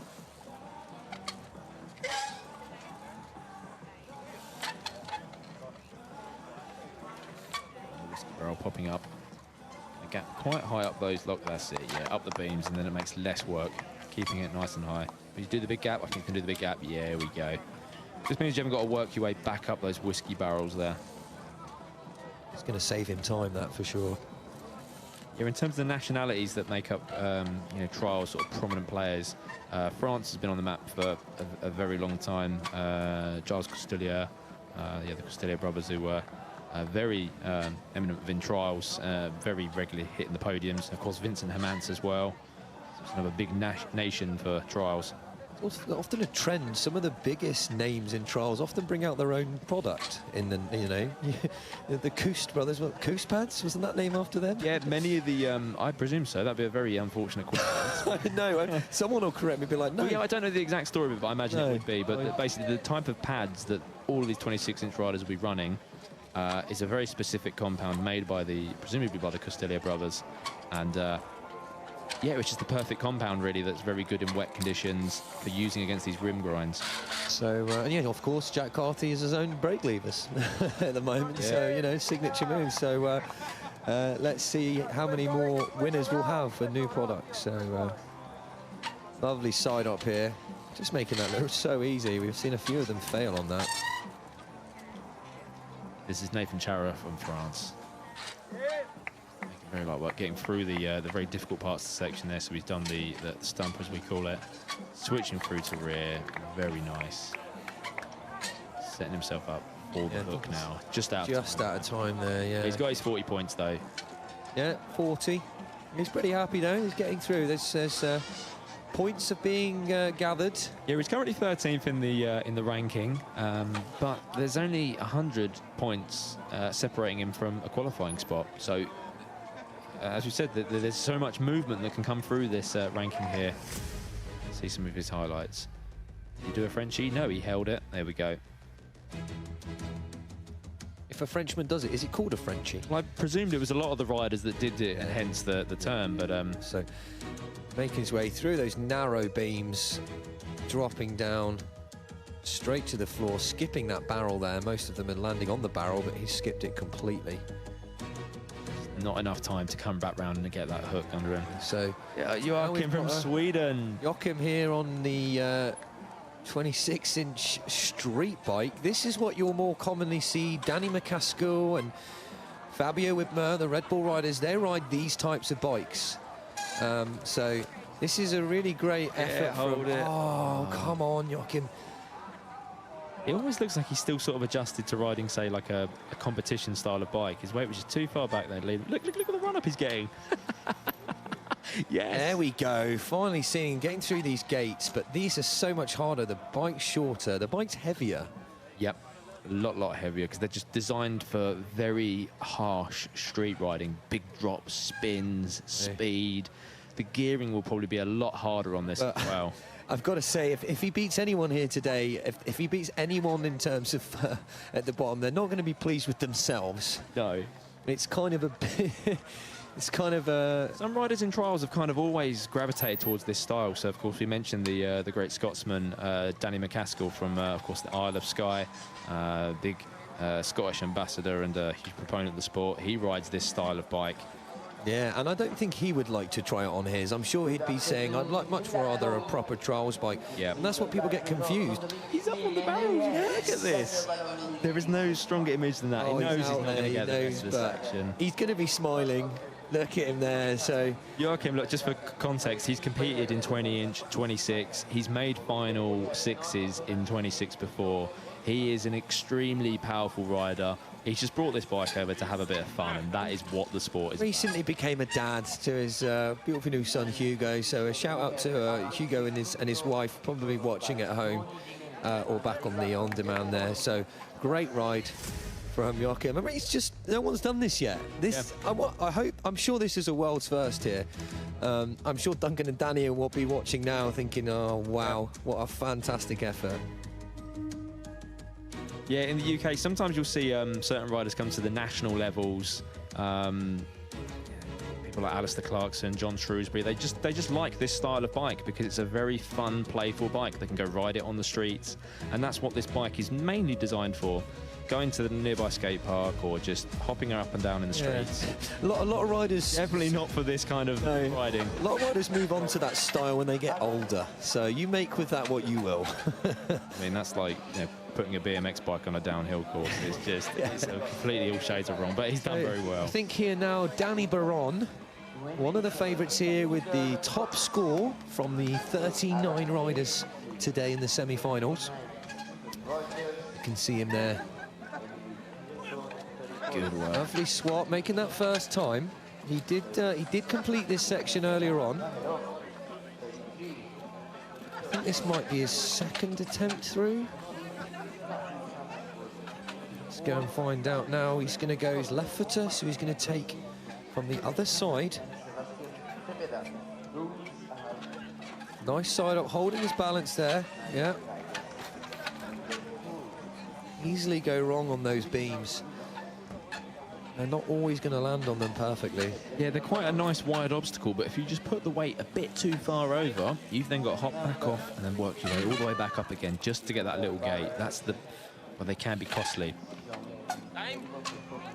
Just asking for the time, they just hear him shout time. Yeah. By the looks of it, he's got just under 30 seconds left, so he's got good time to get this. He can get out of this section. Good work on the hook. Sixth gate. Just he's got time for it. Yep, over the top there. And he's going to want to get through the end just in time there, I think. Well done, Danny. Yeah, I think he did have good time on that. I think there's about 15 seconds left. Yeah, his the Spanish team there as well will be pleased. That could be very interesting, that their dream could come true, that Danny could, you know, if he qualifies, he's got a very good chance of, you know, fighting for the top spot. And, you know, of course, Vera Barron, she came first in qualifying. That's his... I don't know if that would be a world's first in all cycling, where you've got a sister and a brother in a similar discipline. That could be a world's first. This is Danny Barron. Yes, we're talking of his sister Vera Barron, who qualified first within the women's. Yeah, so we'll be seeing them tomorrow in the women's finals. Back to our rock section. You can see section number 1 here, the French rider. The rock, come on.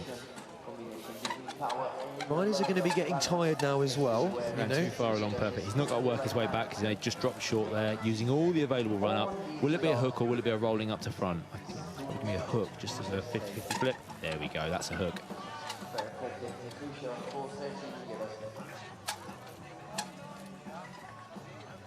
What I haven't seen before, it's Canal God from France.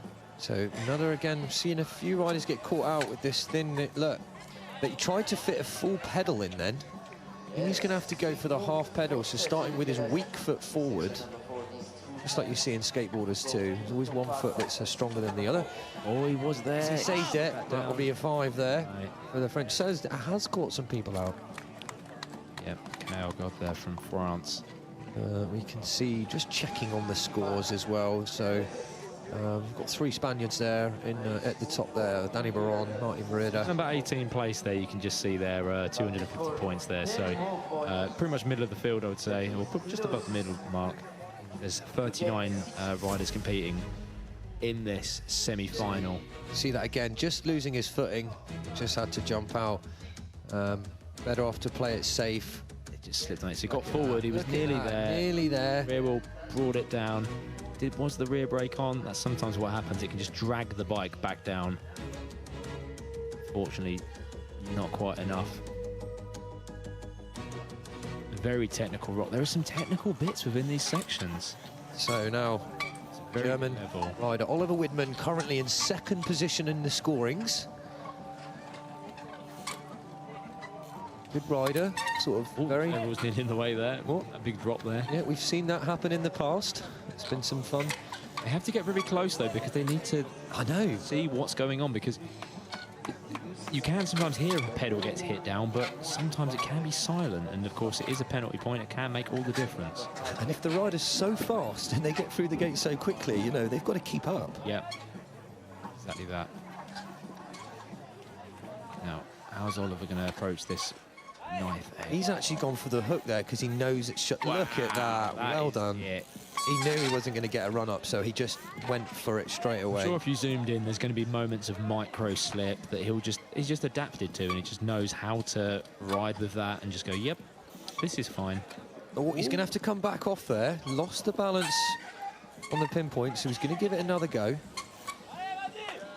Okay.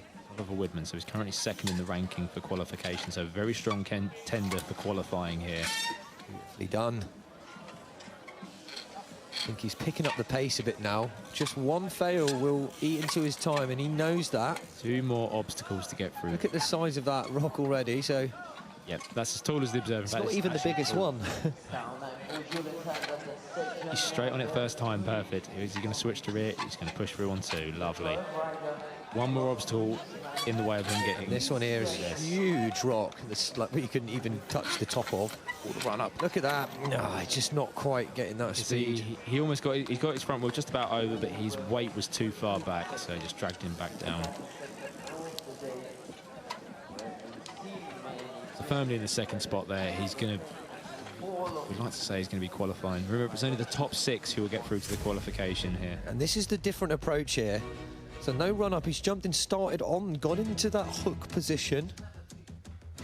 Very controlled. Through. Yeah. That's the experience there.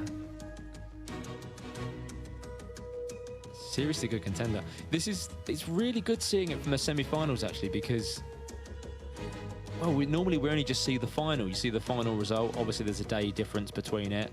So you never see this element of it, the lead up to the final, and still got another day to go to see how it all plays out. And there's still at least another hour and a half here of the riders to get through these sections. So lots of points to be made. Yep. We're about almost 3 hours, sorry, 2.5 hours through here. So 90 points between Jack Carthy and the 1st place. So between the bottom of the qualifier and the top of the qualifier. Remember, some of the riders will have done more sections than another. So say Danny Baron, who's at the top of the ranking, may have done 1 more section than Jack Carthy, maybe a couple more, depending on the queuing system or how far up they've got held up.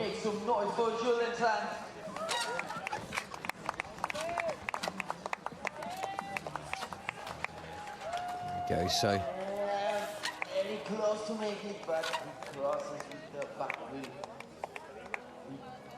Come on, Noah Cardona. This is Noah Cardona from France, by the way.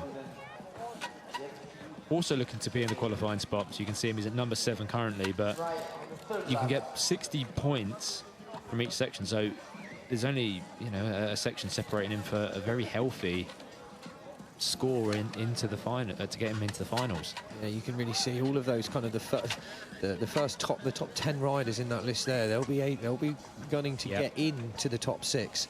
The top 3 are already over 500 points, but that could be because they've got one more section through than the others. Yep.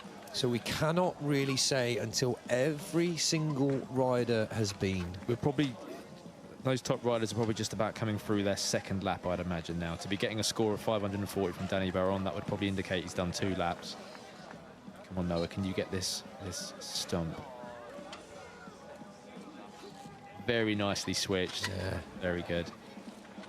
They're making light work. Longer. Yeah. And he's just all back and forth, not quite sure which whiskey barrel to take off. It's always the way. The best point is to take off in the middle of the two, but you can't do that. Nice little spin for the side hop. There we go. Nice. Leaning over. So look, he's tied technically with Jack Carthy, but again, we don't quite know on the positioning of how many sections Jack's done versus Noah. Noah may have done 1 or 2 more sections more, who knows. Oh, nearly saving himself from that hook, so that was a good save It there. didn't go down, it was close, but... Yeah, so he's going for his... Oh, I think he's going to be out of time. that's out of time there, so great effort from the Frenchman. Very good work. Yeah, there's Very strong force, the French there. Look, I mean, look in the top 8, you've got 3 French riders in there, just as many as the Spanish. So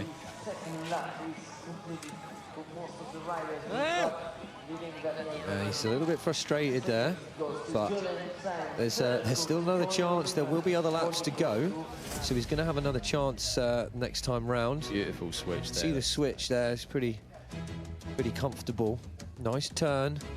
Just deciding which log and then Little this spin. twist. Love those. Really fun. It makes it look easy. It looks stylish, but it is the best way of getting set up for the side hop. If you're right foot forward, of course. And you see his front wheel just twisted as he took up there, so I think that may have played a part into why he didn't quite make it first go. Then just ran out of time, so didn't get the points there, but great effort from the Frenchman. So here we are. Jack Carthy, Current world champion, Team G. British rider, Team GB. So him and Danny taking the same route. But actually, you know what? There's no markers coming up the rocks. That's why. You haven't got to go up those little rocks. That's just a choice for them. Well done, Jack. It's a big move, but it cuts out that precarious rock in front. Clearly see that is the way to attack it, as we see some of the top riders here taking that approach. Look at that, flying through. Observers walking quite a fast pace. And there's... Also, Team GB, Andre Burton behind him just to admire this wizard in action. Those two will be going round together as well to try and egg each other on. No correction, just, I'll just roll into this. Yeah. Jack regularly trains in Shipley Glen. It's a natural spot there. Yeah, straight out. Rock. So fantastic run from Jack. That's another full completion there from Jack Carthy. Currently in 4th position. Again, it doesn't matter if he doesn't come first in this. This is just the qualifiers. So look at this hanging hook switch. Again, a completely different approach. Perfect. Wow. So 2 wheels, to his back wheel, gapping across. Turn back round. It says gear's a trick. Now that is a trick. I tell you. Look at that. Textbook riding from... Just placing the bike exactly where he wants it. Just away I go. See ya. Looks like he's just off to the shops just to go. He can do that stuff on a mountain bike too. Yeah, It's he rides unreal. mountain bike better than Unreal, man. Absolutely. So Sweden now. Spinning out of there. It looks like Alexander Castle from Sweden. Alexander. Oh, and No. it's the end of the section for Alexander. He's training really hard as well at the moment. Seeing him really doing everything he can with his workouts, with his riding. For 21 in the ranking at the moment.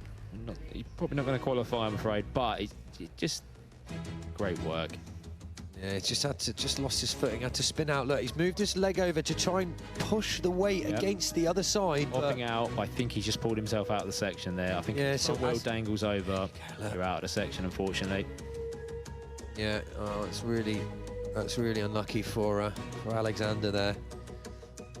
This is it. These guys train like all year round and then sometimes don't quite get the results they want, and that's it. So a clean riders from Switzerland. Swiss rider here. There's Loic or Vito. What have we got here?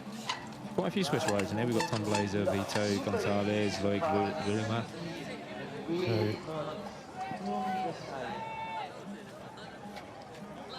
Oh, 13, yeah, Loic there. Oh yes, so he's got Louis. Come on. He needs to get really on top of this because that little stump is very slippy. Hop, hop. Yeah, not quite getting the front wheel over enough. What's difficult is there's a log on top. You see the red. Yeah, he's got to get his front wheel past that log. He's got to hop it up again to past that blue spot.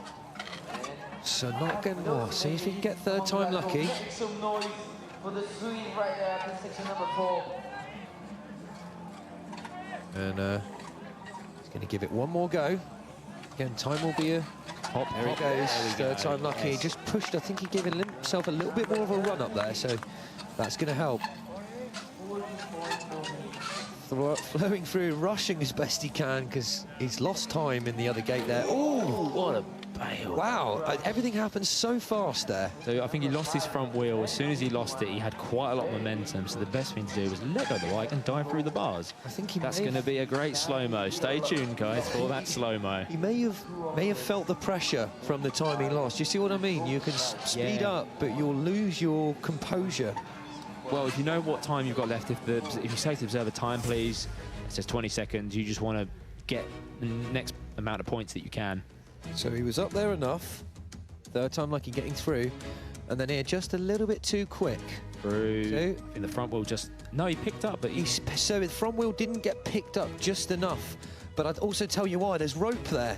Yeah. So he tried to resist in pushing the body forward, but not quite. So another top contender here. This is Julian Sainz here with 500 points right now. Yeah, very good position in the qualifying here. Fourth position currently. To give you some sort of perspective, the top rider of the 20-inch got 800 points. That was Charlie Rolls of Great Britain. 800 points out of 900 possible. 900 would be a clean ride, not a single foot down. So there's a lot more points that can be gained. There's some great riding going on. It's an incredibly different dynamic from the 20-inch, isn't it? It's I feel like the sections haven't changed. They're exactly the same sections and layout, but there's different things that different riders are getting stuck on. So there, just resting his tyre on the log, which is allowed, because tyres can touch. So he's just resting his front wheel there for a little break. Very clever from Emilian there, preserving that energy. And now, as we saw earlier, a bit tricky for some of the other riders. Will he get it first time? Yep, straight through on that one. Nice. Just knows exactly where that bike's going to go. That's just experience and a lot of riding behind him, you can tell. Brake's definitely working, so we just saw the last rider here bail through on this one. They've got to be careful of that rope. That's it, so you want to stop There there. you go. So he has to stop because he can't carry on, because if he crosses that rope, that is a 5, and he'll have Imagine it like a wall. yeah.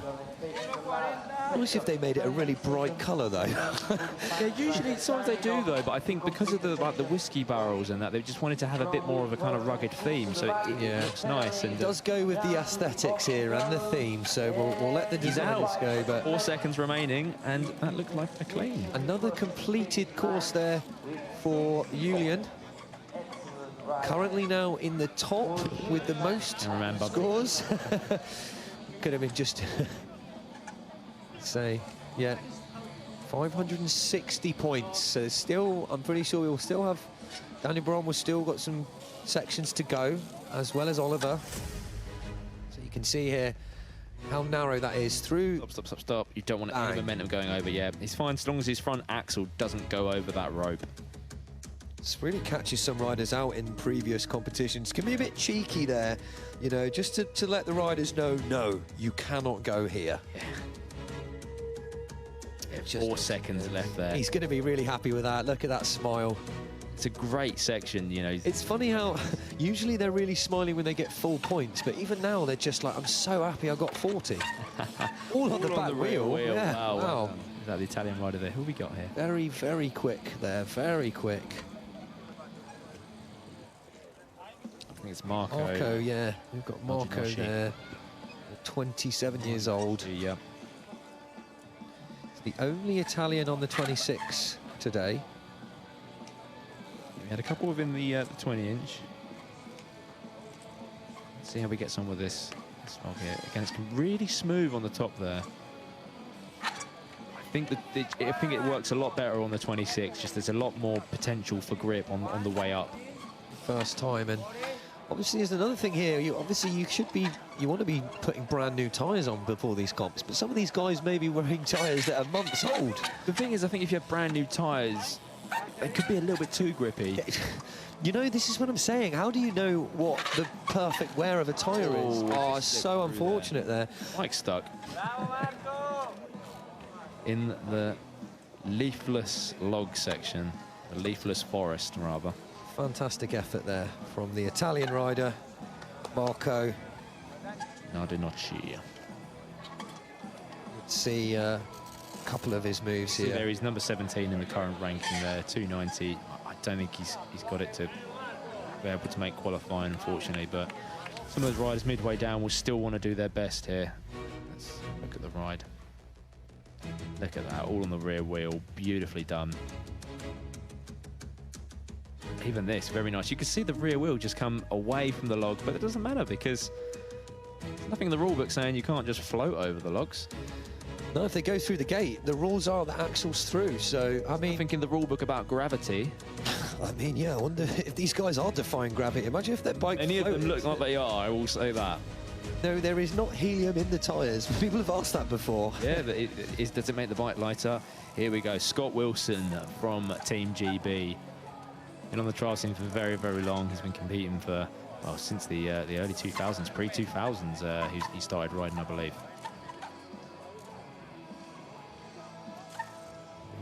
Just switch up to rear, himself. yeah. Come on. He'll get this, I'm sure. Oh, he's pushed forward here. That will be... So that's a pedal down. Yep, there's a thumbs up from the... So a thumbs up doesn't mean that's good. A thumbs up means that's one dab. One penalty point. Should be two now. I think he's now put a foot down unless... Nope, both feet down. That'll be a 5. He just wasn't feeling it, you know. It is quite big and scary. I mean, like, Scott's quite a tall rider. I mean, that was... You know, I mean, he's got to let the other guys have a chance, really, isn't he? You know, if he carried on, it might be up the top there. So poor Scott's got to let the others carry on so he can let other people win. And again, at national level, like, he's still competing within elite. Very controlled, poised rider. It just shows you how big the standards are here. Yeah. Previous world champion. Look, so just not quite, gripping there. You see the observer looking. And then from there, big hop up. It's a lot of confidence. It's very tall. And the older we get, you know, a lot of us have been riding for decades, as Scott has, but just getting higher up in the sport is a lot more daunting, a lot more responsibilities if you don't quite make it. Yeah. Still got some time in him of 33 years of age, so there's still some time. Okay, making his way through that. These log sections, these guys just make it look like it's them on a normal rear wheel. parkway. It looks impressive, and it looks more impressive doing it on the rear wheel, but I would arguably say that's probably the safer route. Just keeping the speed going, one point of contact. If you try and control to get the front wheel down, then there's a risk you might miss the front wheel entirely, so you just get off that log as quick as possible. Up that one. Very neatly done. Flowing through this quite nicely. This is Nathan Chara from France. So, let's see, he's at number 10 position there. and we saw the other French rider fall through this gate. So he probably would have watched his colleague there. Whoa! Whoa. That's a foot there. That's going to be a dab. And a dab. And that's a very... I'm not too sure. That's actually quite a difficult position to get out of. His bike is His trapped. wheel is too big in there. That's another dab, yeah, and that's you a just see 5. The fingers Do you know very what? I didn't quickly racking up on that observer. I think he ran out of fingers. He needed a few more fingers, unfortunately, the amount of... Yeah, he was like, dab, dab. Yeah, so unfortunate there. That's the first time we've seen that little Y slingshot formation catch people out. We'll see this again, watch here. So just a little bit too much to the right, had to correct That would have been himself. fine, but of course... That's another dab, then another dab. Because if you move the pedal and tap it again, that's another dab, or... Yeah, you can sort of manoeuvre your foot a little bit, like sort of spin it on the spot, but you can't pick up and put it. If you pick up your foot and put it down again, that is then a second dab, and unfortunately just a bit too much of a sequence going on there. He's so good there. So French as well, Noah Cardona by the looks of this. Yeah, another French rider.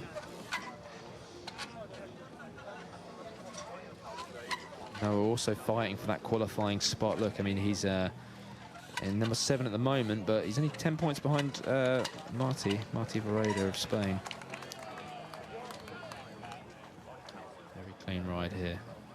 See how he gets on with the logs. The logs are a nemesis for some riders. You either love them or you hate them. And you can see some of the bark is getting ripped off as well, which could change the terrain slightly. Look at that. You see all that wood along on the floor?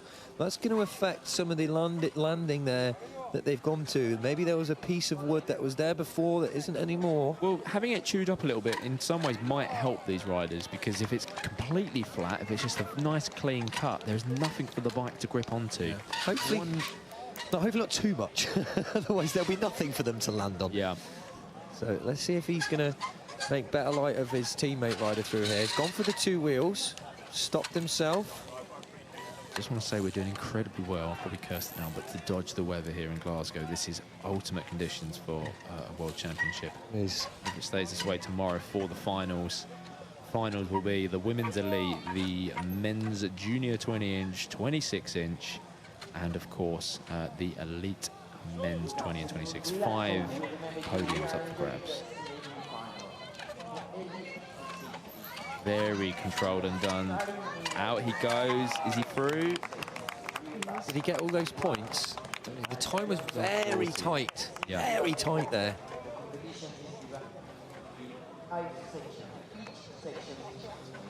Punch card back there. Yeah, he's not too pleased.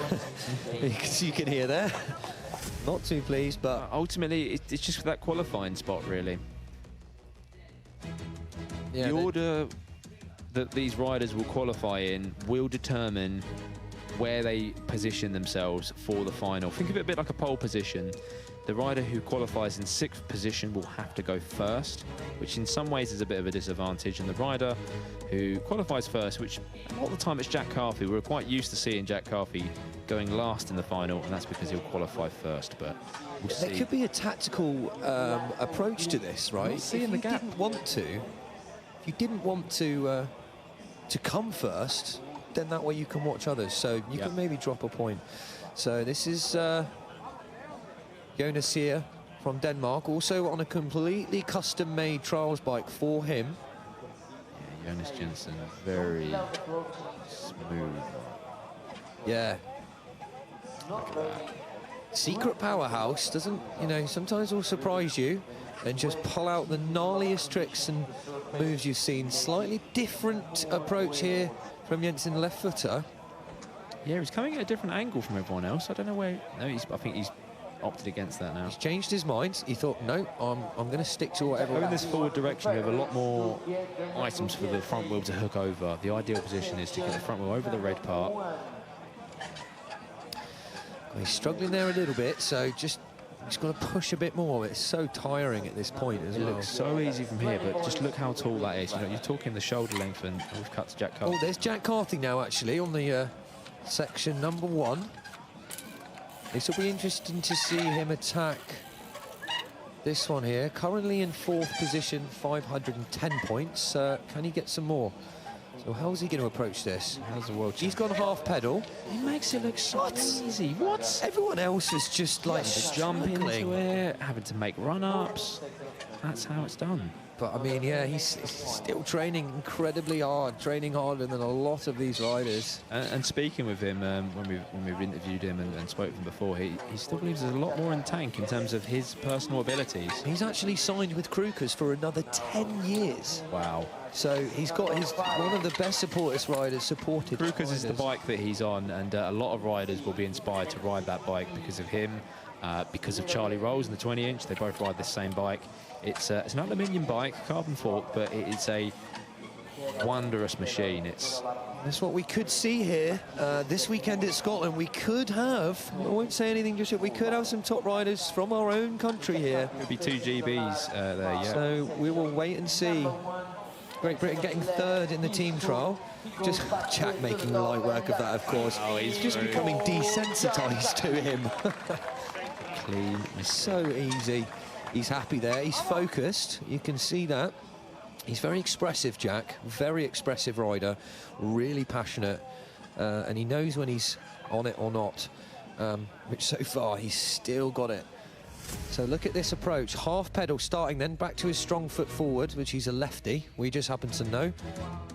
Same again. Look at that. Full Straight pedal. through, rolling through.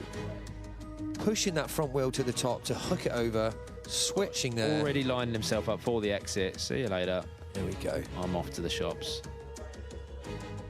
Easy. And that's the GB team manager there, Robin Morwood, just giving them that little wink, saying, well done, Jack. Right, Sergi Longueres for Spain now in same section, section number 1. So we may be paying attention now. We've got to pay attention to some of the top riders. We're getting closer and closer to the end here. About another, just over an hour of riding left. So let's check out Sergi's approach to this particular gate. Being very careful not to step out of the section there. See that rope wobbling. Similar thing to Jack, went for the half pedal.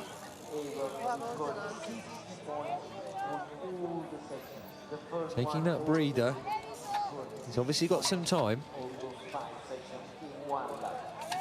Straight up to back wheel, then to 2, rolling through. What's on the gate there, though? I mean, I'm sure he wouldn't want to miss it. Very close on the rear axle. But Yeah, I mean, the observers are there, so if they said it, that's that counts. There we go. Another, he's making really good progress here, Sergi. You'll notice the tartan on his bike as well, specifically stick it up for just this, in the mood. yeah, this weekend's competition. Really nice to see that, getting in the true Scottish spirit. I wonder if any haggis was in the rider diets to power them through. Look at that. Oh, that was fast and quick, right through the end. Wow, it's a fantastic ride from Sergi there. That's going to bring him up there because he was down sort of within the top 20. He's now in the top 10. So he knows he's really committed rider here. Really committed. He still wants to get at the top again. Yeah, it's just Look so at that close. The precision. level is so high. Yeah, close, yeah, he was on it. His axle went through. Yeah, you can see that there. Just his axle, because that's what it is. And then again, also had that bike specifically built for him. Yeah, obviously there's different body sizes, different power and distribution of rider. Like, there's a lot of customization you can do to the bikes and preferences. Some bikes, like riders like short bikes, Yeah. much easier to switch. They'll put longer stems on. As we've seen with Jack Carthy, having very low handlebars, it's a personal preference. So playing with the Swiss rider now. Looks like Louis here from Switzerland. Louis he's just run out of time, I think, there. Yeah. Yeah, Come to midsection. I think he's got himself 20 points by the looks of it. yeah, it's all right. He's racking them up now. Danny Baron in first now, just hit that 600 mark. With everyone not far behind him. So I think he's already one section ahead of Jack. So again, Jack there, if he gets 60 in the next one, will go ahead of Danny. But now we've got Julian into the concrete jungle.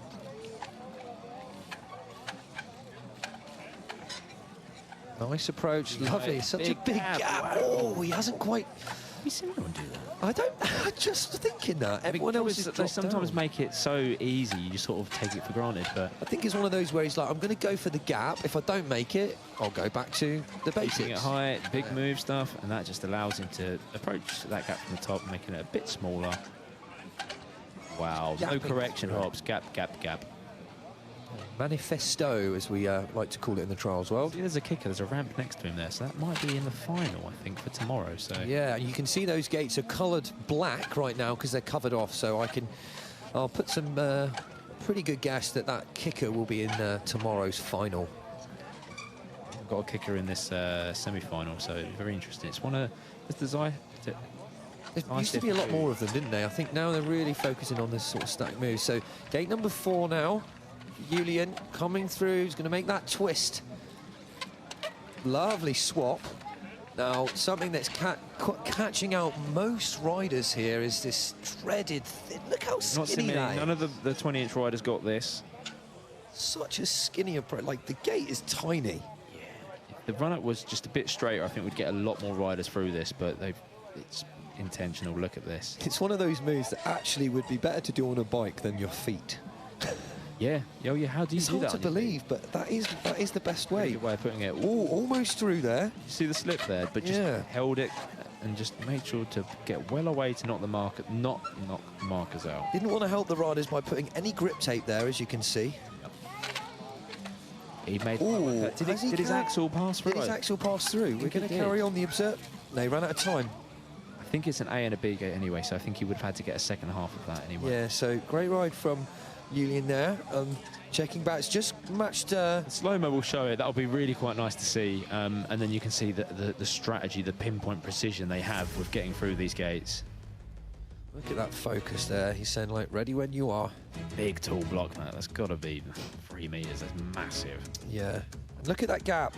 What? Huge gap that we've not really seen anyone go for. Now, look, that was the first attempt. Can we get the actual where he makes Here we go. So technically... Did it go through? No. It went round. Wouldn't have counted, so... But I think it is, like you say, he needs to go through the next gate to get those 10 points. That's just a 5A. It's getting a little bit cloudy here in Glasgow. I mean, thankfully, we're sort of almost wrapping up. Not quite wrapping up. We've still got like one more lap for most of the riders to go through now.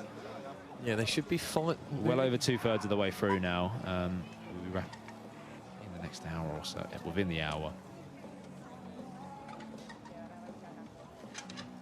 You can see some of the riders wrapping up.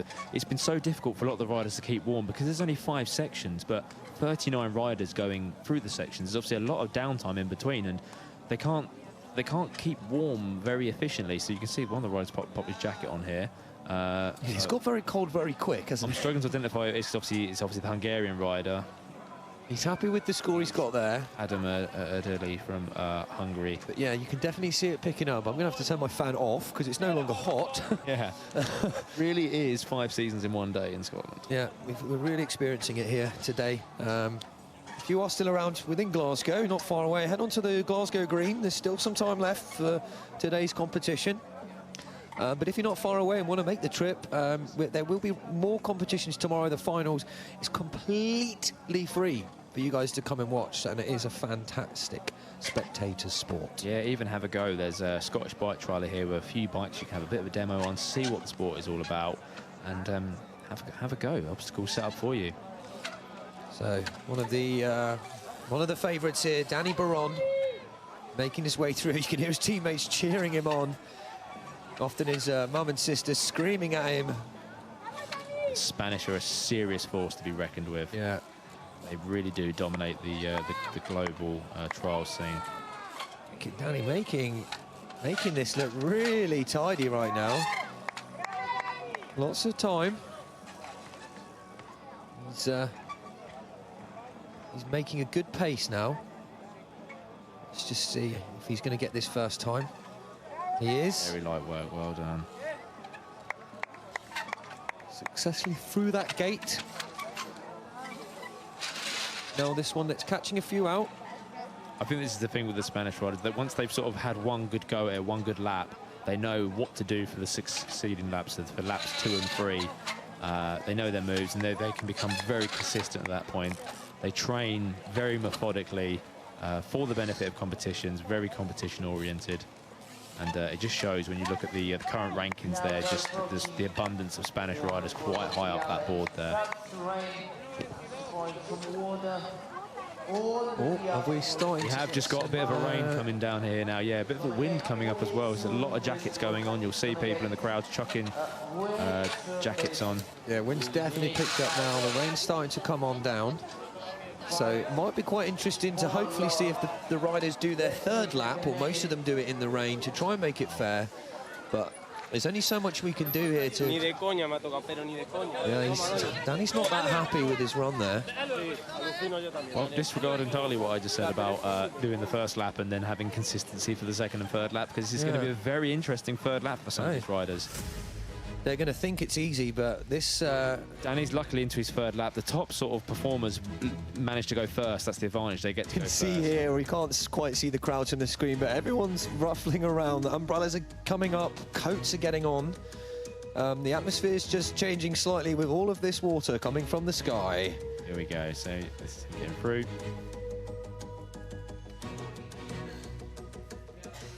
And you can just see the rain in that shot there. That's the conditions we now have to contend with.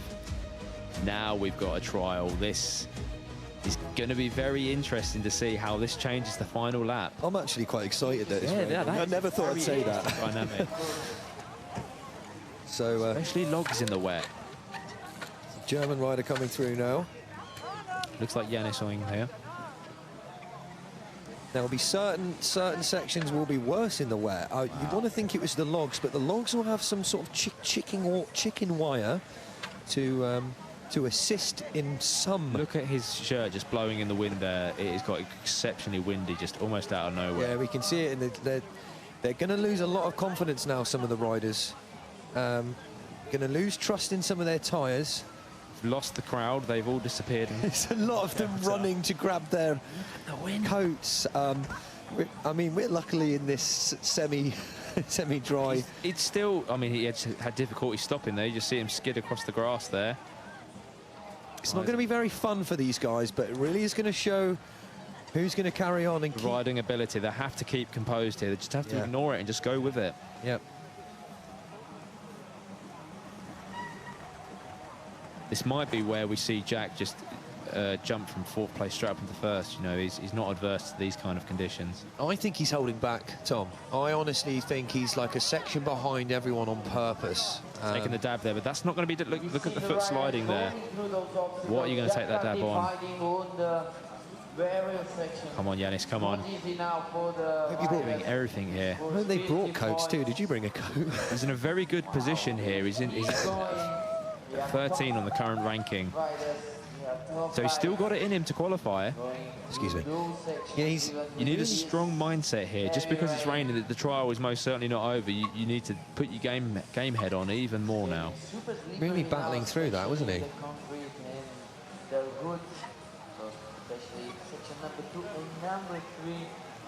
Oh yeah, the riders are going to get a bit frustrated now. I'll tell you what would be worse, standing and waiting in the rain. Riding in the rain's one thing, but them standing and waiting for their go. They're going to be cooling down a lot, and the trouble is there's nothing for them to ride in between. You might have seen some riders doing wheelies in the background, just doing anything to keep the blood flowing. They don't want to cramp up at this very important part of the qualifying. That current ranking board could go anywhere now. Laughing at some of the riders getting completely wrapped up now, trying to find shelter. So let's watch this now. These slippery, really slippery logs, once they get wet, there's no grip put on top of that. That paint isn't grip, it's just to add to the aesthetics. Dropping down, trying to hold this, I mean, logs in the wet. These riders will tell you that if they had a choice in training, they wouldn't be riding logs in the wet. But no, most of the trials parks we go to, the logs are probably the most underused feature. You'll just see people like Charlie Rolls just training away on them. Well, this is going to change the game slightly now. This is very exciting. Just pay very close attention to that ranking board when it comes back up. That's it. I'm sure all of you that were in the crowd have now gone into your warm hotels and are listening to me and Tom whilst you watch on your televisions. The trial does not stop. There is no stopping for the rainy conditions. Carry on as normal. This is all part of the sport. Obviously, they will be observing certain areas very closely. If there's something that the observers believe will be dangerous, they will bring that forward. But these courses are built for that. So if the rain comes, Tom Blazer here from Switzerland. Just have to stick with it. So, oh yeah, powerful rider. Through those slippery logs. Oh my goodness, it's quite scary actually. Very high up as well. Quite scary watching some of these riders. Pretty confident then A lot of the other riders on the concrete, the white concrete Yeah, the jungle is going concrete to be jungle section's slippery. gonna be very slippery, yeah. It's just straight polished concrete. What they always really want is an edge or something they can grip on. If you've got an edge, a fine point to aim on, you can sort of hook the knobbles of the tyres on it. If you've got a flat edge, not much can be done there. Just recovering there from the jump back. So what Tom will want to do here, ideally, is try and hook his front wheel to the rightmost point where you see the red paint on top of the log there. No. As long as you land on that smooth bit, nothing's going to grip. Because of how high it is, it's very difficult to get your body weight that high up. There's no other way of approaching this obstacle. You're just going to have to call it time, I'm afraid. This grass is going to be very boggy now as well. Tom Blazer, currently 16 in the rankings, Swiss rider there.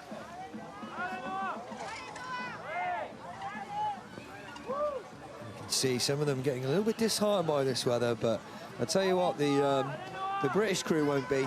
They'll be prepared for this. Danny must be very happy that he's got a very good point scoring in the dry. No, but that's a good insurance policy there. You know, that's him quite high up. I mean, what an interesting dynamic. We never get to see this usually because the semi-finals is never, you know, televised in this way, so we're very lucky to have it broadcast, so you can see everything that goes into getting our final 6 riders for the final. Yeah, and this is why you can see a lot of people just say, oh, there's only 6 people riding, but in the finals, that's what it is. There's the semis, there's 39 riders, and we're only able to pick the top 6 to go through. Oh, so exciting.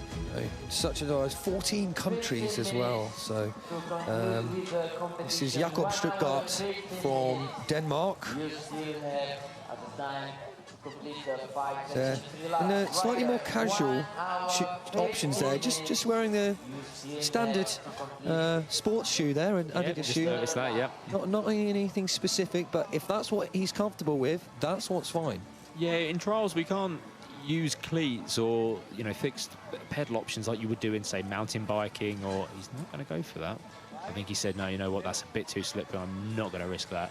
Yeah, he wants to save himself there. He's one not to take too many dangers. Do not blame you, Jakob. It's the moving on to the final lap now. It's a big risk, and he's in the qualifying position. So yeah, he's a bit far down. He's not going to be in the qualifying for it, so save himself. I know he's here just to have a bit of fun as well and help out the other teams from Denmark. You can see just a bit hesitant. He's thinking, do I want to hurt myself? This is it. Look, you're looking down it with one leg either side of that log.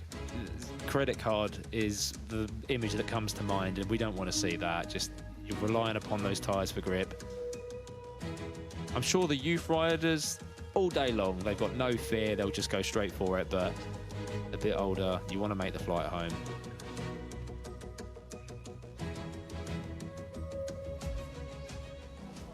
Look at that. Yeah, I do not blame it. There's chicken wire in it, but I don't think it's I don't think that's going to help too much. Yeah, that's pretty scary. We wonder how many riders are going to carry on and go for that. Again, it's going to be down to their confidence. It's that very log that we just saw Jakob pretty scared to land on. Yeah, Victor Gonzalez, he's hopping into the section now. He's on the whiskey barrel section 2. Even Wood, incredibly slippy in this. It looks quite flat. Really nice sort of edges in the dry, but incredibly slippy. Really, the only ones that are really going to be comfortable is section 1 with the rocks. They're still quite grippy in the rain, but look at this. Wood and water and rubber, I mean, or tyres themselves, not the best combination. What the rider, I mean, you're not going to be gapping that now in the wet, are you? I mean, there's plenty of riders doing that large gap across there. They want to look for an edge, because any edge is a great opportunity for grip. Will be a little bit difficult on the run-ups too from this wet grass. Look at that, just gapping through. Even the observers, is Oliver just completely wrapped up in the middle there. Look, Oliver Widman in the 2nd position at the moment. Yeah, I think he's very happy that he's got a very good standing now. Yes. Just watching on. So Now, oddly enough, it may affect the move a little bit, but not too much because it involves a lot of springing. So long as you get a good edge, this move should be unchanged. As long as his brake holds. it's all from the edge. So See, that's surprisingly not a move that's too affected by it. However, the gaps from these incredibly slippy-looking whiskey barrels up will be a problem. There's a bit of a slip there by the looks of it, but he's held it very well. yeah, and they're round. You know, these barrels are round, so not very fun to land on in the wet. Let's have a look here if we've got any Slide up. tyre slippage here, because Grip in. Nicely done. it's so scary landing on that. Super, super slippery. So if you were hoping for something to go wrong, now's the time to be watching. It's all to play for still here. Yeah, this is really where technique becomes a big thing. I mean, some of the riders, big smiles there from Vito Gonzalez That's what of we like to see. Switzerland. Yep, in the rain, but he's still enjoying it. This is what the sport is all about. Look at that focus. Yeah, not at all phased by that rain. Still just wearing his t-shirt. So skin is waterproof. Right. Nice gap into those edges. Those edges are what are going to give you the grip. That's Here we what go. you Look at need. this close-up when he lands back wheel. Just, Brilliant. oh, it could have been so easy to slip there. You look at that. This close-up there, we can see tyre just about compressing. We may actually find some of the riders let their tyres down a bit more, just to give it that little bit more grip. Yes, of course, if the tyre's a little bit too hard, then they can spin up sort of the thinness of it, so you want a bit of They're going to want that tyre to wrap around. any possible edges they can find. It does seem to be easing off a little bit, but it's Look at that. raining here. Look at Whoa. that rain. How slippery. That was the side up we had to go onto. So the issue is you can't dig the front wheel in the same way. You have to really balance your weight across the bike. Yeah. The issue is if you dig your front wheel in, you're only on one wheel, which is going to slide out. Just going to skid. Yeah, yeah. And that you don't get any points for skids here. Loic Vuillaume from Switzerland. Right up there. Do make that look easy, but it's quite a steep run up there. So a gap to the other barrel. Yeah, edges. You don't want to get to the top there. Just No. Yeah, this is in the it. water perfectly there. If he's done this before, I'd like to think he's got this. The only issue would be, of course, if it's a little bit of brake slip, possibly aided by the weather. But looks like he's got a good couple of shindigs there as well. Oh, you see, and he's ripped the rope out as well. It was. Okay. I mean, let's hope he's all right. You can just see how slippery that was. I mean, it was, as we say, only a matter of time till something sort of goes wrong in this weather. We hope he's okay, so we'll come back to him shortly just to see what had happened there. But look at the skies now. Complete change from this morning. Yeah. So a lot of these riders might not be having as much fun as they were. That's the You can edge. see, that's the edge that he'd slipped on. There's some grass there that might have come from his tyre. And you can see it's above the shoulder height of the observer there. So Yeah. you're falling from you've got to land on something precise. And you're falling from that height. He's up. He's up, so I think he's okay. That's getting a big round of applause there. Big effort for going for it. It is an all or nothing move. You just have to hit. Let's just Bring. check this out here. Where did he slip? Was it the rear tyre? I think the rear tyre didn't quite grip. Yeah, look, Yeah, brake slip. brake went. Oh, and right. Oh, goodness me. Even I'm feeling that. You can see both feet falling off the pedals. Yeah. The trouble is Aida, you can't escape the bike as easy in the wet because you put a foot down somewhere, you miss it. Yeah. Lucky that stake came out of the ground and he didn't land on it. Good work. Yeah, he's put his thumbs up there to say that he's okay, guys. So it's a Yeah. fantastic effort there. Big from Switzerland. Big effort. And that's what it's about. That's what they want to do if they want to be in a chance of qualifying. This is... You can't stop because of the rain. It's still a trial. The show must go on. It has lightened up a bit now, though. Oliver Widman, here we It's go. not quite as heavy. So let's see the currently in second position with his score. It's the same section we've just seen Loic just slip out there. So it'll be very interesting to see how much composure Oliver will get through here. Yeah, I know Oliver doesn't like riding in the wet at all if he can help it, but here at the championships, you don't have a choice. A lot of it's all just to do with body positioning, and it can just make the big difference. Yeah, see, no one's going for that gap to the top anymore. Yeah, they don't want to take those safety. risks. So we'd rather keep them safe too. We want these guys to get home in one piece. Yep. So He's into his last lap, but you just want to bag as much points as you can, just to. yeah, You look fairly safe into the qualifying spot. You just want to get points there. yeah, still going along here. So really tricky one, as we just saw the Swiss rider have quite a nasty bail. So hopefully Oliver's. Hopefully Oliver didn't see him do that and just. Yeah. You know, it's a mind game. You've just got to just keep it. It's your ride. You've just got to put your head into it.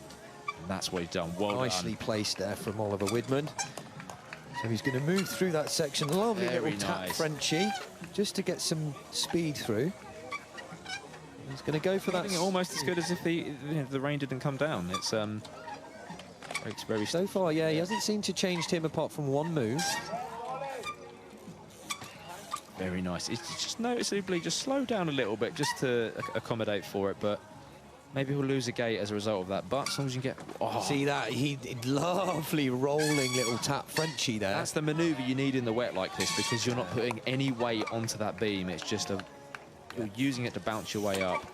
The hooks can be very difficult. It's going to be real tough for some of these riders here, but he's racked up some points. I think Oliver's should be very happy with the scoring he's locking in right now. I hope we get a slow-mo of that little sort of flying Frenchie up, because that is just Such a good testament move of the technique there. Such a good And move. that's exactly how you need to change your game plan in the wet.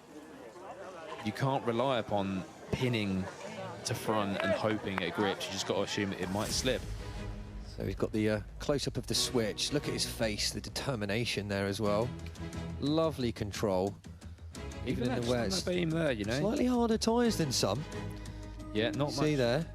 And here we've got this lovely flow. Rolls through. That is beautiful. That was the switch we were talking about, just from a different angle. Unfortunately, the hook is a bit too slippery now. You need something on the top there just to grip. You see that He tyre? nearly got it. Yeah. I don't think he was too confident there, though. But I know he'll be happy with that score. Yeah, Oliver Widman, German rider. Came third in last year's championship, so he's going to be wanting to get on the podium again. You can just see the surface there. That is water.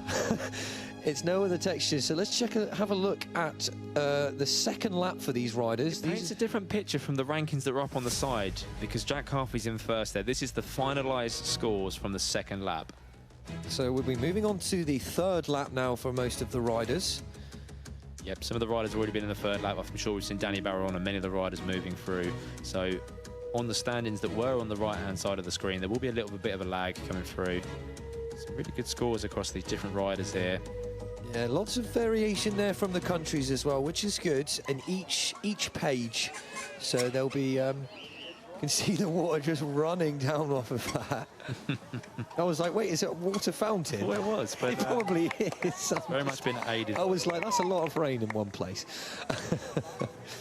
But yeah, see some of the riders trying to stay warm there, as staying dry.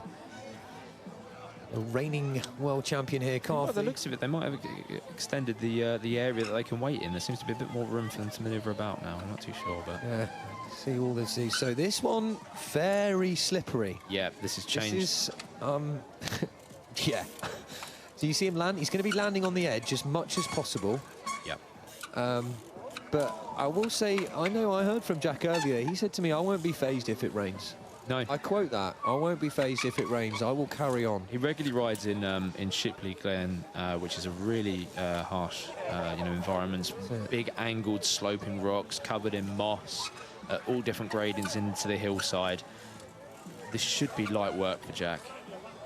Jack loves a challenge. He puts, quite difficult sections in his back garden. I mean, he does train very hard in his back garden. Oh, bit of a slip there on the front wheel. It was, but he still carried on. Even it's two just for safety, using all those edges. So you can see it is a bit slippery. So he's got a minute. He's gone over halfway through the section, minute left. But we haven't seen many riders get through this because there's a... I'm sure it's going to be nearly impossible now with that concrete bit in the middle, but we'll see how Jack does it. Yeah, so... This is an interesting approach. That's Look, he's always using that little hole. Yeah, there's nothing... So he would slip down. That is really clever from Jack. That little hole, yeah. Just that tiny hole to grip his front wheel now. He's got 40 seconds to get these next sub-gates. This has been slippery in the dry. Yeah, riders have struggled with this in the dry. No 20-inch rider got this. Only a few 26 have. Jack's has done it in the dry, but can he do it in the wet? Can he generate the power without spinning out on the wet, muddy grass? He's really slipping here. Come on, Jack. You can hear some of the UK teams screaming at Jack in the background there. Is he going to get it in the wet? Oh, I think he might. That's a 5. He's just gone over the gate. Jack knows. So, yeah, he knows. He's fine with it. But what happened was, so we'll explain to the viewers there, the front wheel went through the gate, and then instead of coming back through, he moved to the side, which unfortunately is... Yeah, imagine if those gates are poles that are pointing up to the sky. He would, of course, collide with that pole because his front wheel moved, and that is why both observers run it. Here's a similar one in the wet. This one here is actually, this is Danny Baron, who went just before that in the wet. Again, pretty tough. There's only one little attempt. He knows it wasn't, Danny's the only other one that would have made this through, Danny Baron. And then obviously we just saw Jack's attempt slipping through, so I don't think we'll see any riders get through that one from the wet. So that clip was Danny Baron. You can see him in the current ranking at the top there. Again, I think he's a few sections ahead of, or well, possibly a section ahead of Jack. Yeah, because he's just went ahead of Jack in that course. So Tom Blazer now from Switzerland. Well wrapped up here. Again on a... So there are rocks in this section, which I think the riders will be comfortable riding on. But these wooden cotton rails, maybe not so much. Yeah, the rocks are really good because there's lots of points to grip on them. I mean, just think about if you was going out walking, I don't know, maybe you're into hiking or whatever, you'll aim for like a nice edge as a good grippy point rather than a flat edge. And that's very much the same in trials biking. Yeah, sliding around right now, all these skids, just trying to get to the next section. This is going to be a very interesting one with the rope. It's been tricky for riders in the dry. That rock will be very slow now. Almost. I don't think he's got a hand cramp. Do you know what? He may have got arm pump or cramp from there. He's used so much pull of the brake, which... I'll presumably be his rear brake if... yes. Yeah. It's usually the brake that gets it because, especially in the rain, you wrench the brakes so much harder because you want them to grip. Yes. Well done, Tom. Yeah. That was getting lots of people in the dry. Well done. And you don't want to let go of the bars if you've got hand. You can see there he's pushing hard on his fingers. This can be it's really hard to stay holding onto the bike, as we know from experience. Yeah. As soon as you get that cramp, you just let go of the bike, even if... Yeah, you need your brakes more than ever in the wet. And when your hands go, you just cannot pull that brake, and that is what you need. Turn here, back down to the rock. Probably, yep. Yeah, straight through that gate. He's going to probably call it that. He's only got 5 seconds to get through this next bit. Yeah, they're going to call time now, which... Yep, he's finished on time. Not going to want to go any further without hurting himself, so... Work. But look at him. You see he's pushing his hand on the bars there. That's it. He's definitely got some form of arm pump or cramp there in the hand. And obviously his rear brake's actually on the right-hand side, being a European rider, so that'll be why you can see even his left as well, really sort of stretching. It's a bit like getting cramp, but obviously in your... Really difficult conditions. You've got 2 minutes of solid riding times by 15. That is what these riders have to do. Not just cardiovascular, it's pretty much every muscle in your body because of the wide variety of moves that you have to do as part of being a trials rider. Looks like the rain has stopped for now, but the water won't disappear very quickly because there is no sun, so it's not... Plenty of grass, plenty of soil there. So if we watch his hands here, you might even see he's probably trying not to... Look, he's even like off, trying not to use his brakes too much because he's just going to get real big cramp, and this is what happens when you're doing it for a long period of time. especially just hovering his finger over the brake, which really doesn't help with cramp. You want to be holding the handlebars fully. Yep. Which often you do see some riders do. You can see there, look, oh, he's in a bit of pain. Just, yeah, he's not happy with that. Yeah. Well, that will be some adversity these guys have to deal with. Sometimes... A little bit of a slip there from the Australian rider. That's Matt Harding. Yeah. That's Matt Harding, yeah. Gonna have to take a dab and take a penalty there. Well, that's all right. Moving through the section here. Again, someone who's not probably quite used to these temperatures from Australia.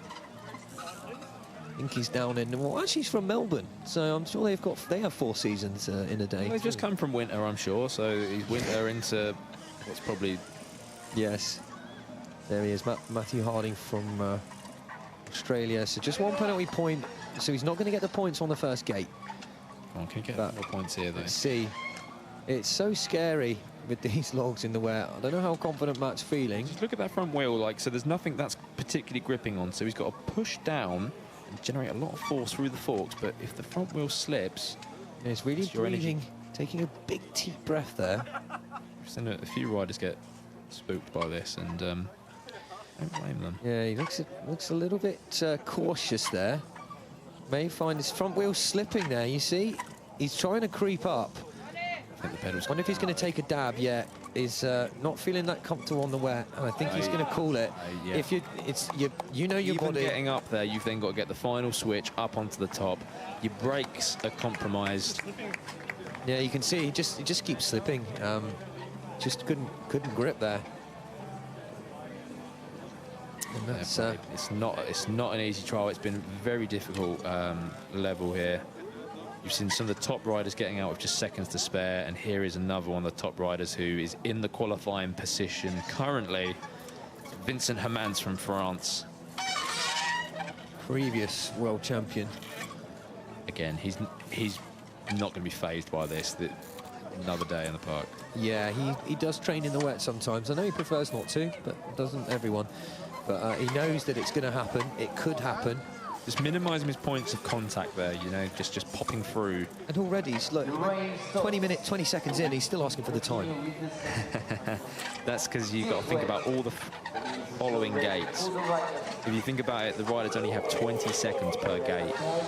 Matt and we walked this morning, and we couldn't even walk the section in about 2 minutes. I know. It was absurd. And I was getting lost. It's a really, really tricky section. That's a super slippy log, as we saw earlier. But really, if your wheels are moving, you're better off. You know, if you pull those brakes.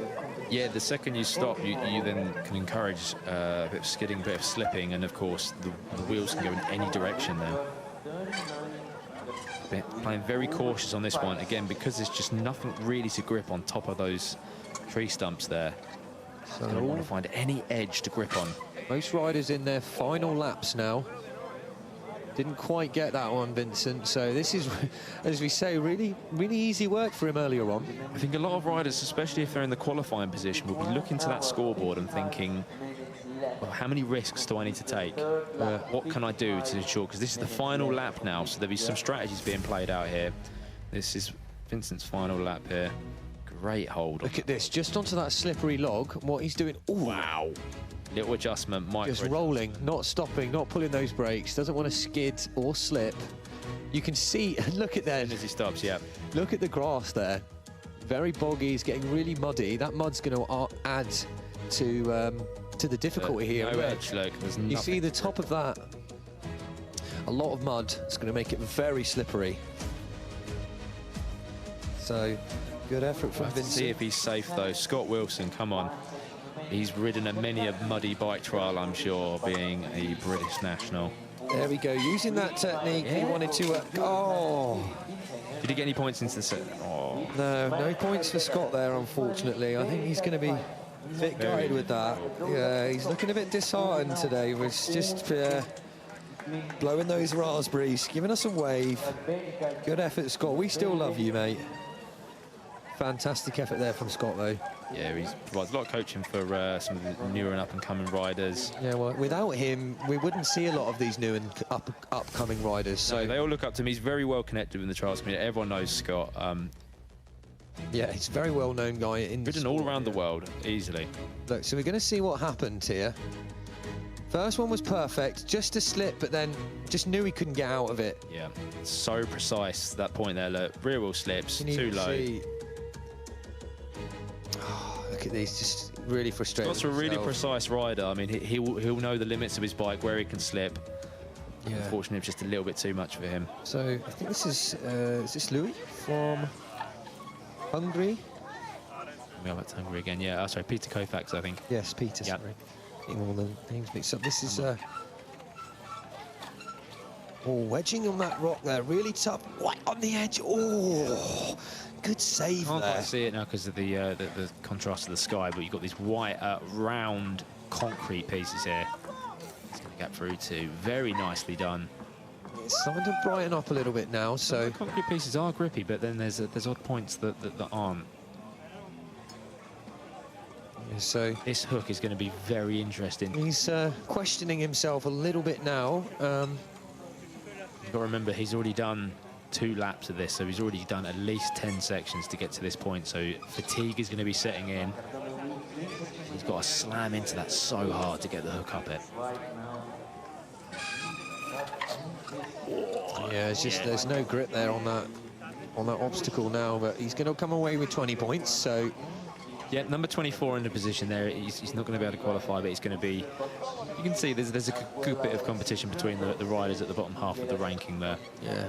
And as Danny Baron seems to be going through the sections quite quickly at the moment, he's currently 80 points ahead of the second place, but I think he may be I think it's fairly safe to say. I think Danny should be, yeah, he'll be into the final, I'm sure, with a score like that.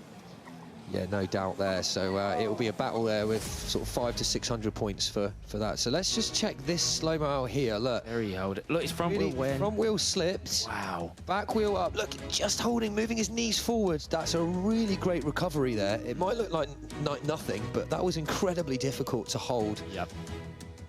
And You see the slipping there. yeah, the Oh. front wheel just slipping a little bit more than it would like to. Yeah, they're really losing a bit of confidence here, I think. Getting tired, the fatigue is setting in. I'm sure a lot of them are trying to get to that very end of the tunnel there. There's Steve Rogers. I think he may have just Witnessed the end of his witnessed ride. the end of his ride there, I'm sure. So we're gonna see what might have happened there, but Steve, that's the section done for him. I'm sure he's waiting to finish so he can get straight to that bar. If I know Steve.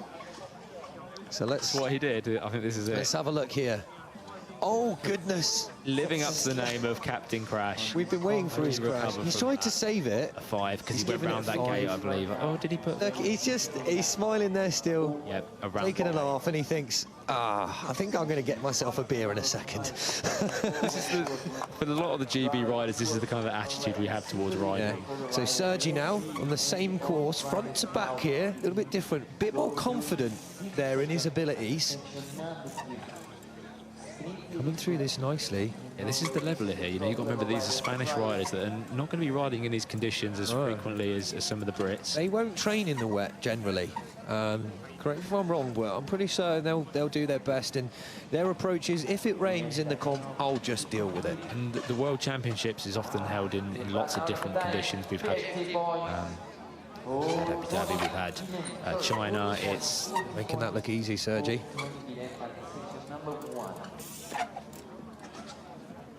weather was always going to be an unpredictable factor in Scotland, and we have been very graced with the majority. But Yeah, riding there. I think the brand Campayo there, some making. just over halfway through the section, but he's not got a lot of time left, so he's not going to get out of the section. This has been one of the trickiest sections, both within the 20-inch and the 26-inch. Yeah, I think it's safe to say the 5A, no one's got in the wet. They're barely getting it in the dry, so I wonder how Sergi's going to attack this. That's why he's taking his time here, look. I think he just Wants to get that, 40 points. Yep, that gap round to front, and then he'll... Pretty strong, though, so, I mean, he's close, very close to finals. Just get this gate, 7 seconds. That should. And he'll be happy with that. He's going to roll away there, you can see. Or is he coming back for it? Oh, he knows he's out of time now. It's going to be his last time through there. So that's his third lap on that section 3. Probably got a couple more to go.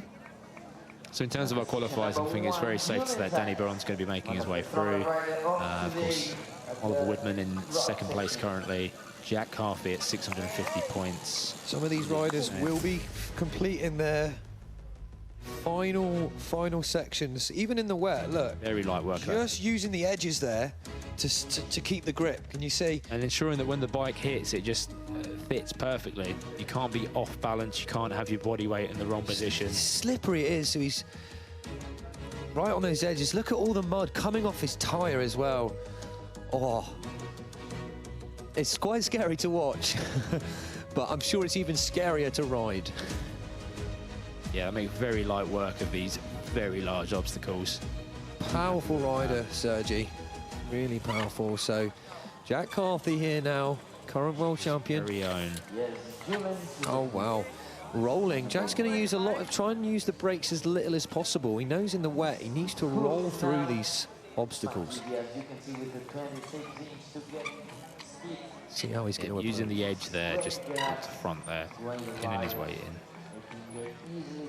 Hopping through the log. Unfortunately, there's not really any other way of doing that, but look, he's straight out the section, and That's a full that's 60 another points clean. for Jack Carthy, as we call it, a clean run there. He had 16 seconds left. He could have done a bit more. Yeah, He didn't even change gear. Look at him. little breather. It just started raining. He was like, "What's that?" Oh, This it's is just a bit of water. my time to shine. You can see now they've taken their coats off because it has. Because everyone else is. Yeah, I think he's saying, did he say, I hope it rains tomorrow? I'm sure that's what he said. But see, he's not phased. Absolutely not phased. Even still going to front there, trusting his brake. Yeah, I think see he's there. digging in, getting a very nice big area of contact. Yeah. Rolling through still. Still somehow gripping. You know, anyone else would just be slip, but he just is a wizard and just... Yeah, and keeping so lean, he tries to keep himself light. I know that. Doesn't like to do too much weight training, Jack.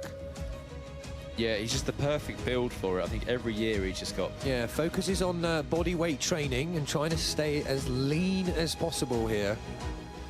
He almost looks like a road cyclist now. He's not got a lot to him. So this should be Emil from Denmark. Did he just go over the rope? I'm not too sure. No, I think he's clear of the rope, but...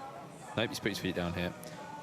Yeah, I think when he hopped back, he may have just gone over that rope to the side there, and that's possibly what the observers were just noting.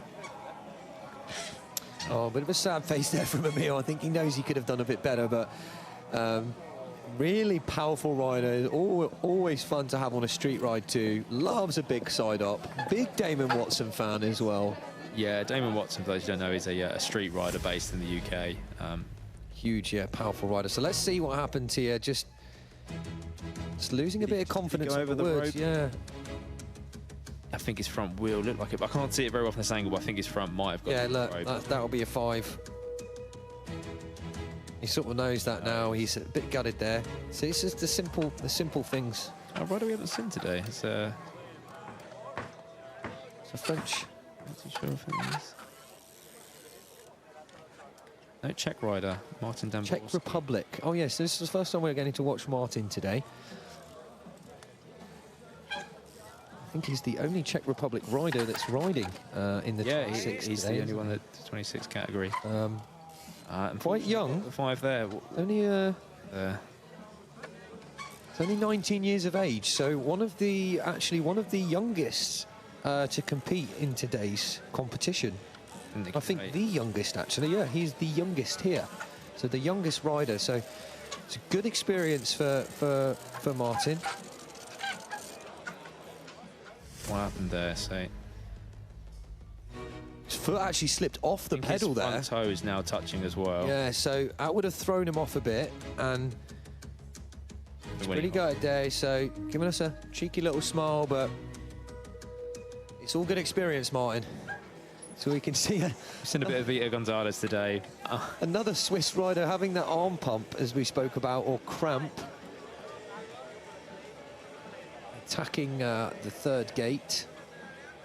He's going to try and hook this. He's going to have to use the edges here, so he's close there. Already got 20 points. It's clean so far. He's not had a penalty point. That's very nice.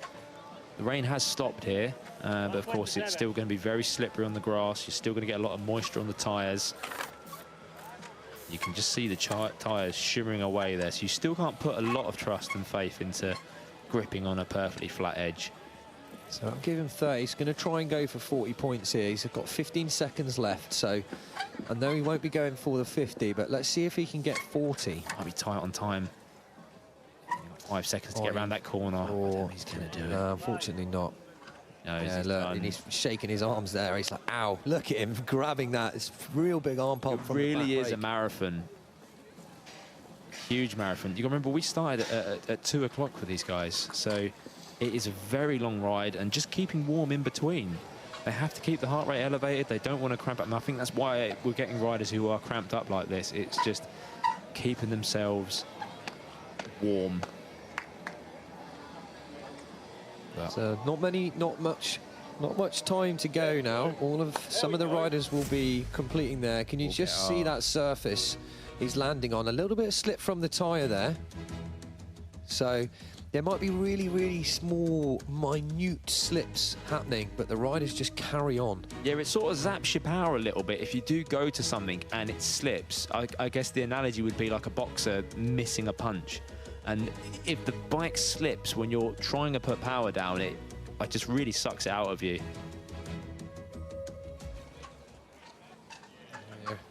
Another rider we've not seen today as well. It's a great thing with the semi-final. We do get a wide variety of riders. I think we could probably go for the Noble. No, This is switch. Raphael at 20. It Yeah, it is looks like Raphael, yeah. Raphael here for Germany. From Germany, we did see him earlier on, but it's on the clean carbon. 24 years of age. He's on the high route. He's not afraid of slipping out in the way. No, he's going for it. Good work. That was efficient from the German. He's going to go for the hook now. Obviously, you've got to put a lot of power behind this. You don't want to slip on the grass. I wonder if it would take a slightly longer run up. Very easily done.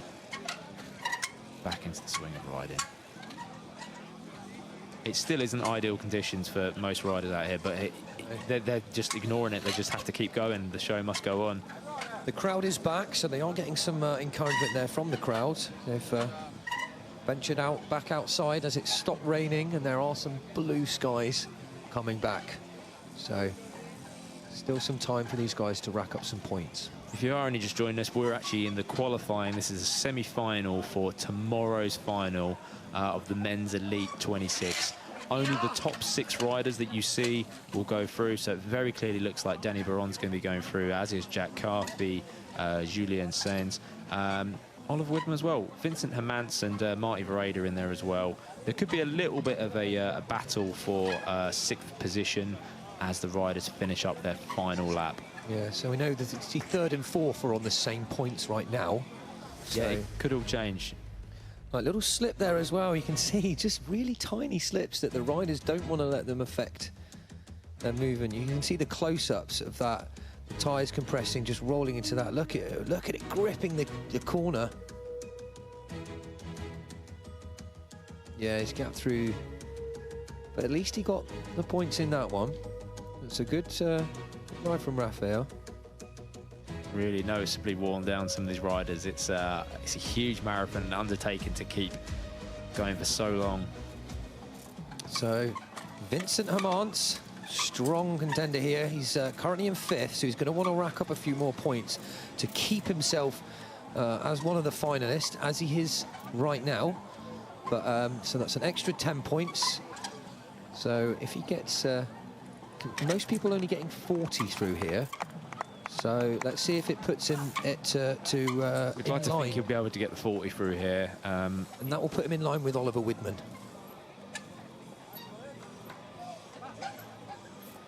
Let's see here. They're all slippy, so lost a little bit of footing there. He's going to have to come back, give it another go. He's been on the scene for quite some time now, Vincent Hermance. Really experienced rider. Well, you see that front wheel slip? That was See what I mean? It's, But he'll just know how to work with that. I mean, Yeah, he'll not just phased by it. He's been in competition situations, I'm sure, of many downpours over the years. He lost in Glasgow, sorry, not Glasgow, Fort William in 2007. I believe he won the 26-inch there. So it just gives you an indication of how long he's been on the scene for. And still riding at an incredibly good level. The sport has grown up around him and he's very much adapted to it, and still hopefully making qualifying. Oh, a bit of a stumble there. A bit of slip there, so look, you can see. Oh. Is he going to get these 40 points? I think he will. Get around the corner. 10 points just to... Oh, he's slipping there.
Activated at number 3, the Spanish rider has the lead to get one spot for the final.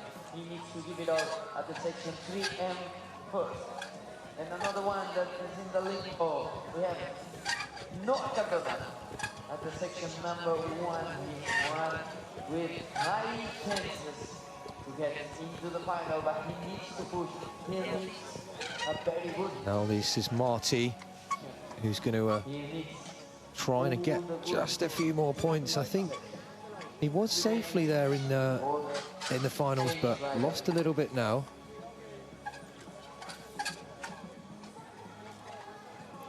So Marty there. Yeah, I want to be getting his 40 points by getting through this section. Nicely done. It's safe and consistent. I mean, has he got time to get up this big concrete pipe? I don't know if he has. Does he want to try it? I mean, Marty's still young. He looks like he's still on it. He wants to have a go. I'll respect that. Come on. Oh, gosh, that is, as we've seen earlier, a scary, scary move.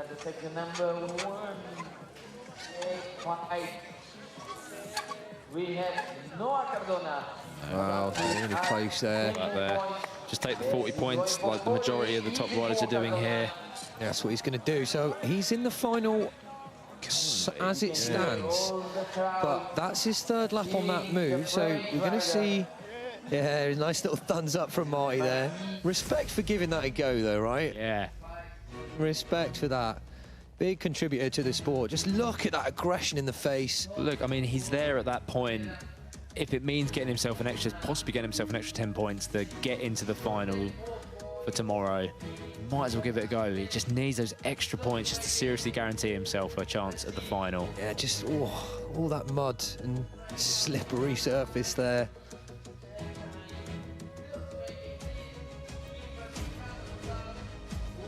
No. Yeah, he's just going to accept those 40 points there. I mean, it's probably better that way. We'd rather they get home in one piece than damage themselves just by trying to get that. So this is Eirik Hjortang from Norway. Currently Very strong rider. Yeah, he's going to want, I know him, but he's going to want to try and come in the top 20. So he's going to see if he can get himself a few more points. So see if he can get 30 more just to get into those there, maybe get ahead of Owen Gawthorpe. Yeah, there's only 20 points separating him in that sort of race for the 20th position, really. Yeah, and he's going to want to give it his best shot. So still got over a minute left. It's a big hook here. This is about the shoulder height of the observer. We're talking about 1.5 meters tall here. I mean, for all we know, he could just go out and... Oh, he slipped. The front wheel slipped there, you can see. He did a little one-hander there, I think. Yeah, he let go of the bars. Could you imagine he put that?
Semi-final competition for Elite 2016.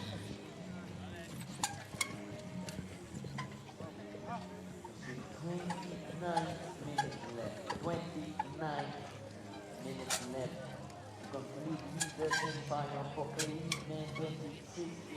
We already know some of the names that will compete in the final, but there's still few to be confirmed. Let's see in a few seconds. Names that are ready. Just count on them to take part during the final.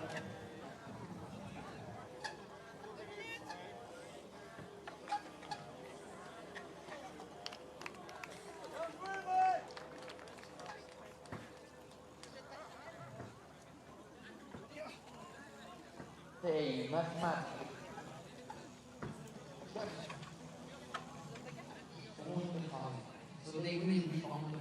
tomorrow afternoon. Daniel Galo, Judith and Albert Weedman.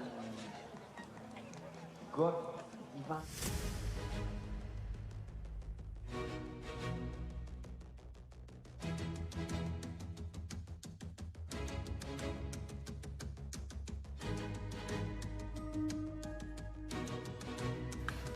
Completely. Here's some of the replay of that, the real nice textbook movement through there.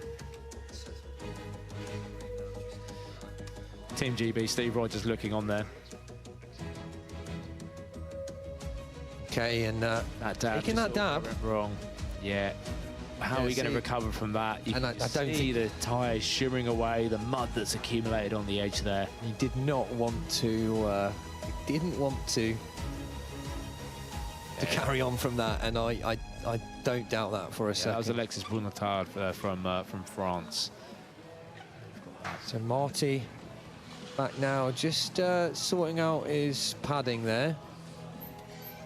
Shin protectors. We saw a few really bad shindigs from a few of the riders, and of course that happens because they've got an incredibly grippy pedal. You don't want, well, you want a sticky kind of compound of shoe, but you want to be able to take it off the balance. We've seen some really quite epic feats of balancing today, because one of the primary skills in trials, you need to dangle your leg off and just get the most optimal balance point. So you can't clip in like you would do on a road bike or a mountain bike, any other discipline. So you can actually, I can hear there, Marty's scraping his shoes just to get them dry, get the mud and grass off them so that there's nothing else affecting the grip on his pedals. Yeah, one other trick in club competitions is to carry a stick around, like a minder who have a very good log that they'll just bash on the tyres to work all the mud off. Here we go. Marty wants to get a few more points just to really secure him into the... Noah Cardona's only 20 points behind him, so he'll want to get some points here, not making any silly mistakes. It could jeopardise his chances of getting into the final. Just wants to get in there.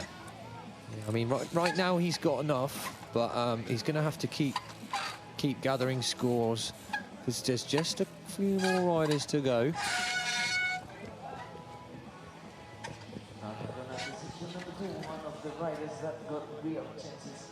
So this again, very slippery on top. As more and more riders go and attack this, it's going to get slippier and slippier. So not great on the first attempt. It's, Few times left for the French rider. Yeah, very nicely done. If he wants to secure one of the spots for the He's final, really fighting to ensure he gets into that qualifying position. And of those top 6, it's going to be those who make it through to the final. The position they end up in is almost a bit like a pole position in Formula 1, i.e. the person, in this case Danny Baron, who's obviously very much in first place, he will be going last in the finals tomorrow. It's a bit of an advantage, so you can see how the other riders approach the course. But we've still got to look at all the points here. I think we've still got other riders coming through. really good time here from Marty. Look, 30 seconds, 50 points. He could get full 60 here. Oh, do you know what? That was commentator's curse right there. I think Right I on just that. ruined that for him.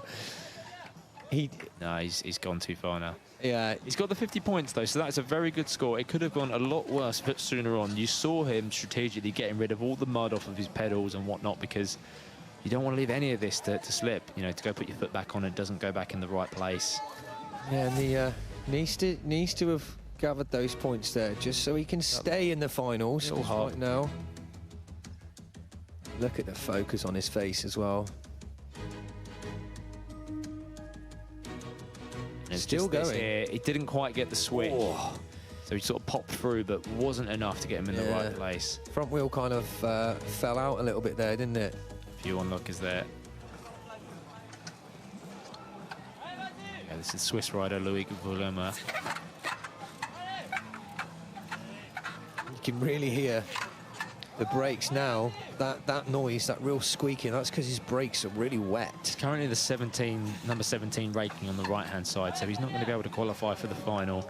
But look, he's obviously very tight on score with his teammate. He Tom might just want to Blazer. beat Tom Blazer now. Yeah. I mean, this could be a foot came internal down there. battle. Oh, yeah, that happened very quickly. So, not quite 10 points off his teammate. So, Yep. And that's what it's about. Trials is a very much individual sport. Many of the riders will want to go back they'll probably want to ride these sections at the very end of the competition, i.e. tomorrow, once we're done with the finals, and get some of the gates they didn't get, because they're all about improving themselves. They never know where this might come up in a future competition to always better their skills.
A quick update, Daniel Baron leading the semi-final, Julian Sang second.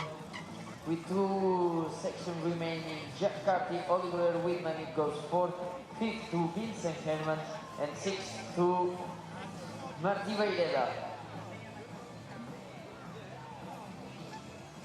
Mathematically, still not defined between Martí Beireda and Noah Cardona.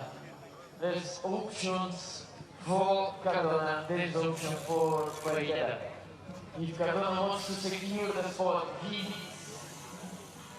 50 points. Otherwise, Martí Beireda.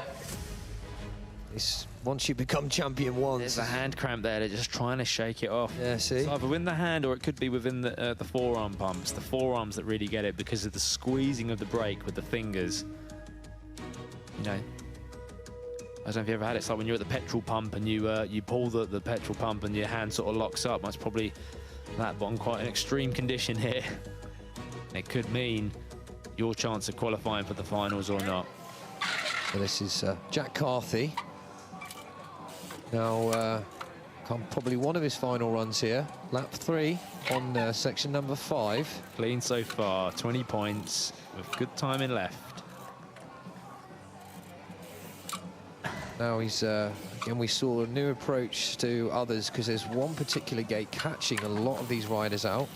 But I think Jack's still going to go for it. Yeah, he's very good timing. Look, he's got more than a minute left and he's over halfway through this section. He's got the 30 points there. Yeah, he's not going to be phased by this. So taking a lovely breather, still got a minute left. So this is pretty bang on. Halfway through, used half his time. He's going to hop up to that and hook into this one here. There we go.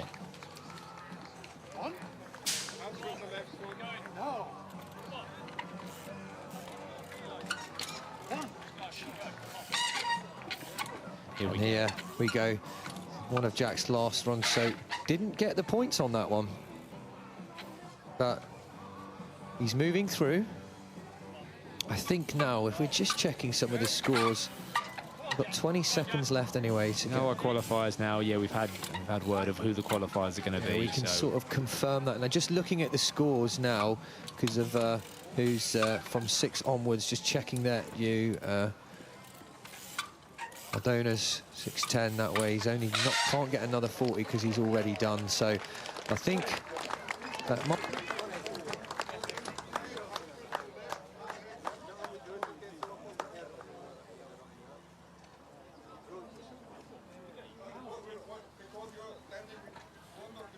I like this.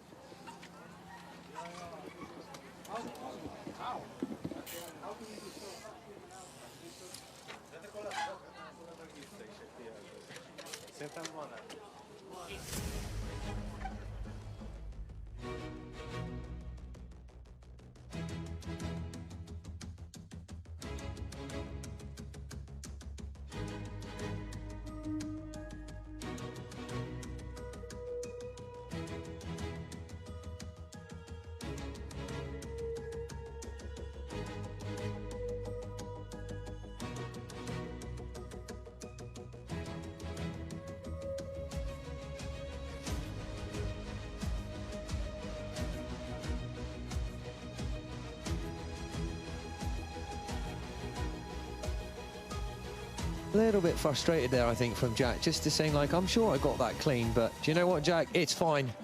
You're in the finals, so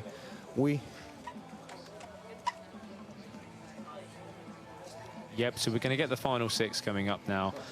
Here we go. Final. Danny Barron qualifying in first position, then followed by Jack Carthy. And then Julian Sainz there for Espanyol with 720 points. Oliver Widman in 4th. Vincent Hermans 5th. And obviously Marty Vereda in 6th. So we've got 3 Spanish riders in that one, a French, a German, and of course the British champion Jack Carthy in tomorrow's final. Danny Barron's going to be very pleased with that. That's a very competitive final. I actually think that was some tactical stuff from Jack. Some incredible riding there. There's the medal table as it looks. Can GB add more to that table? We could be at 50 tomorrow. Spain have got a good chance. As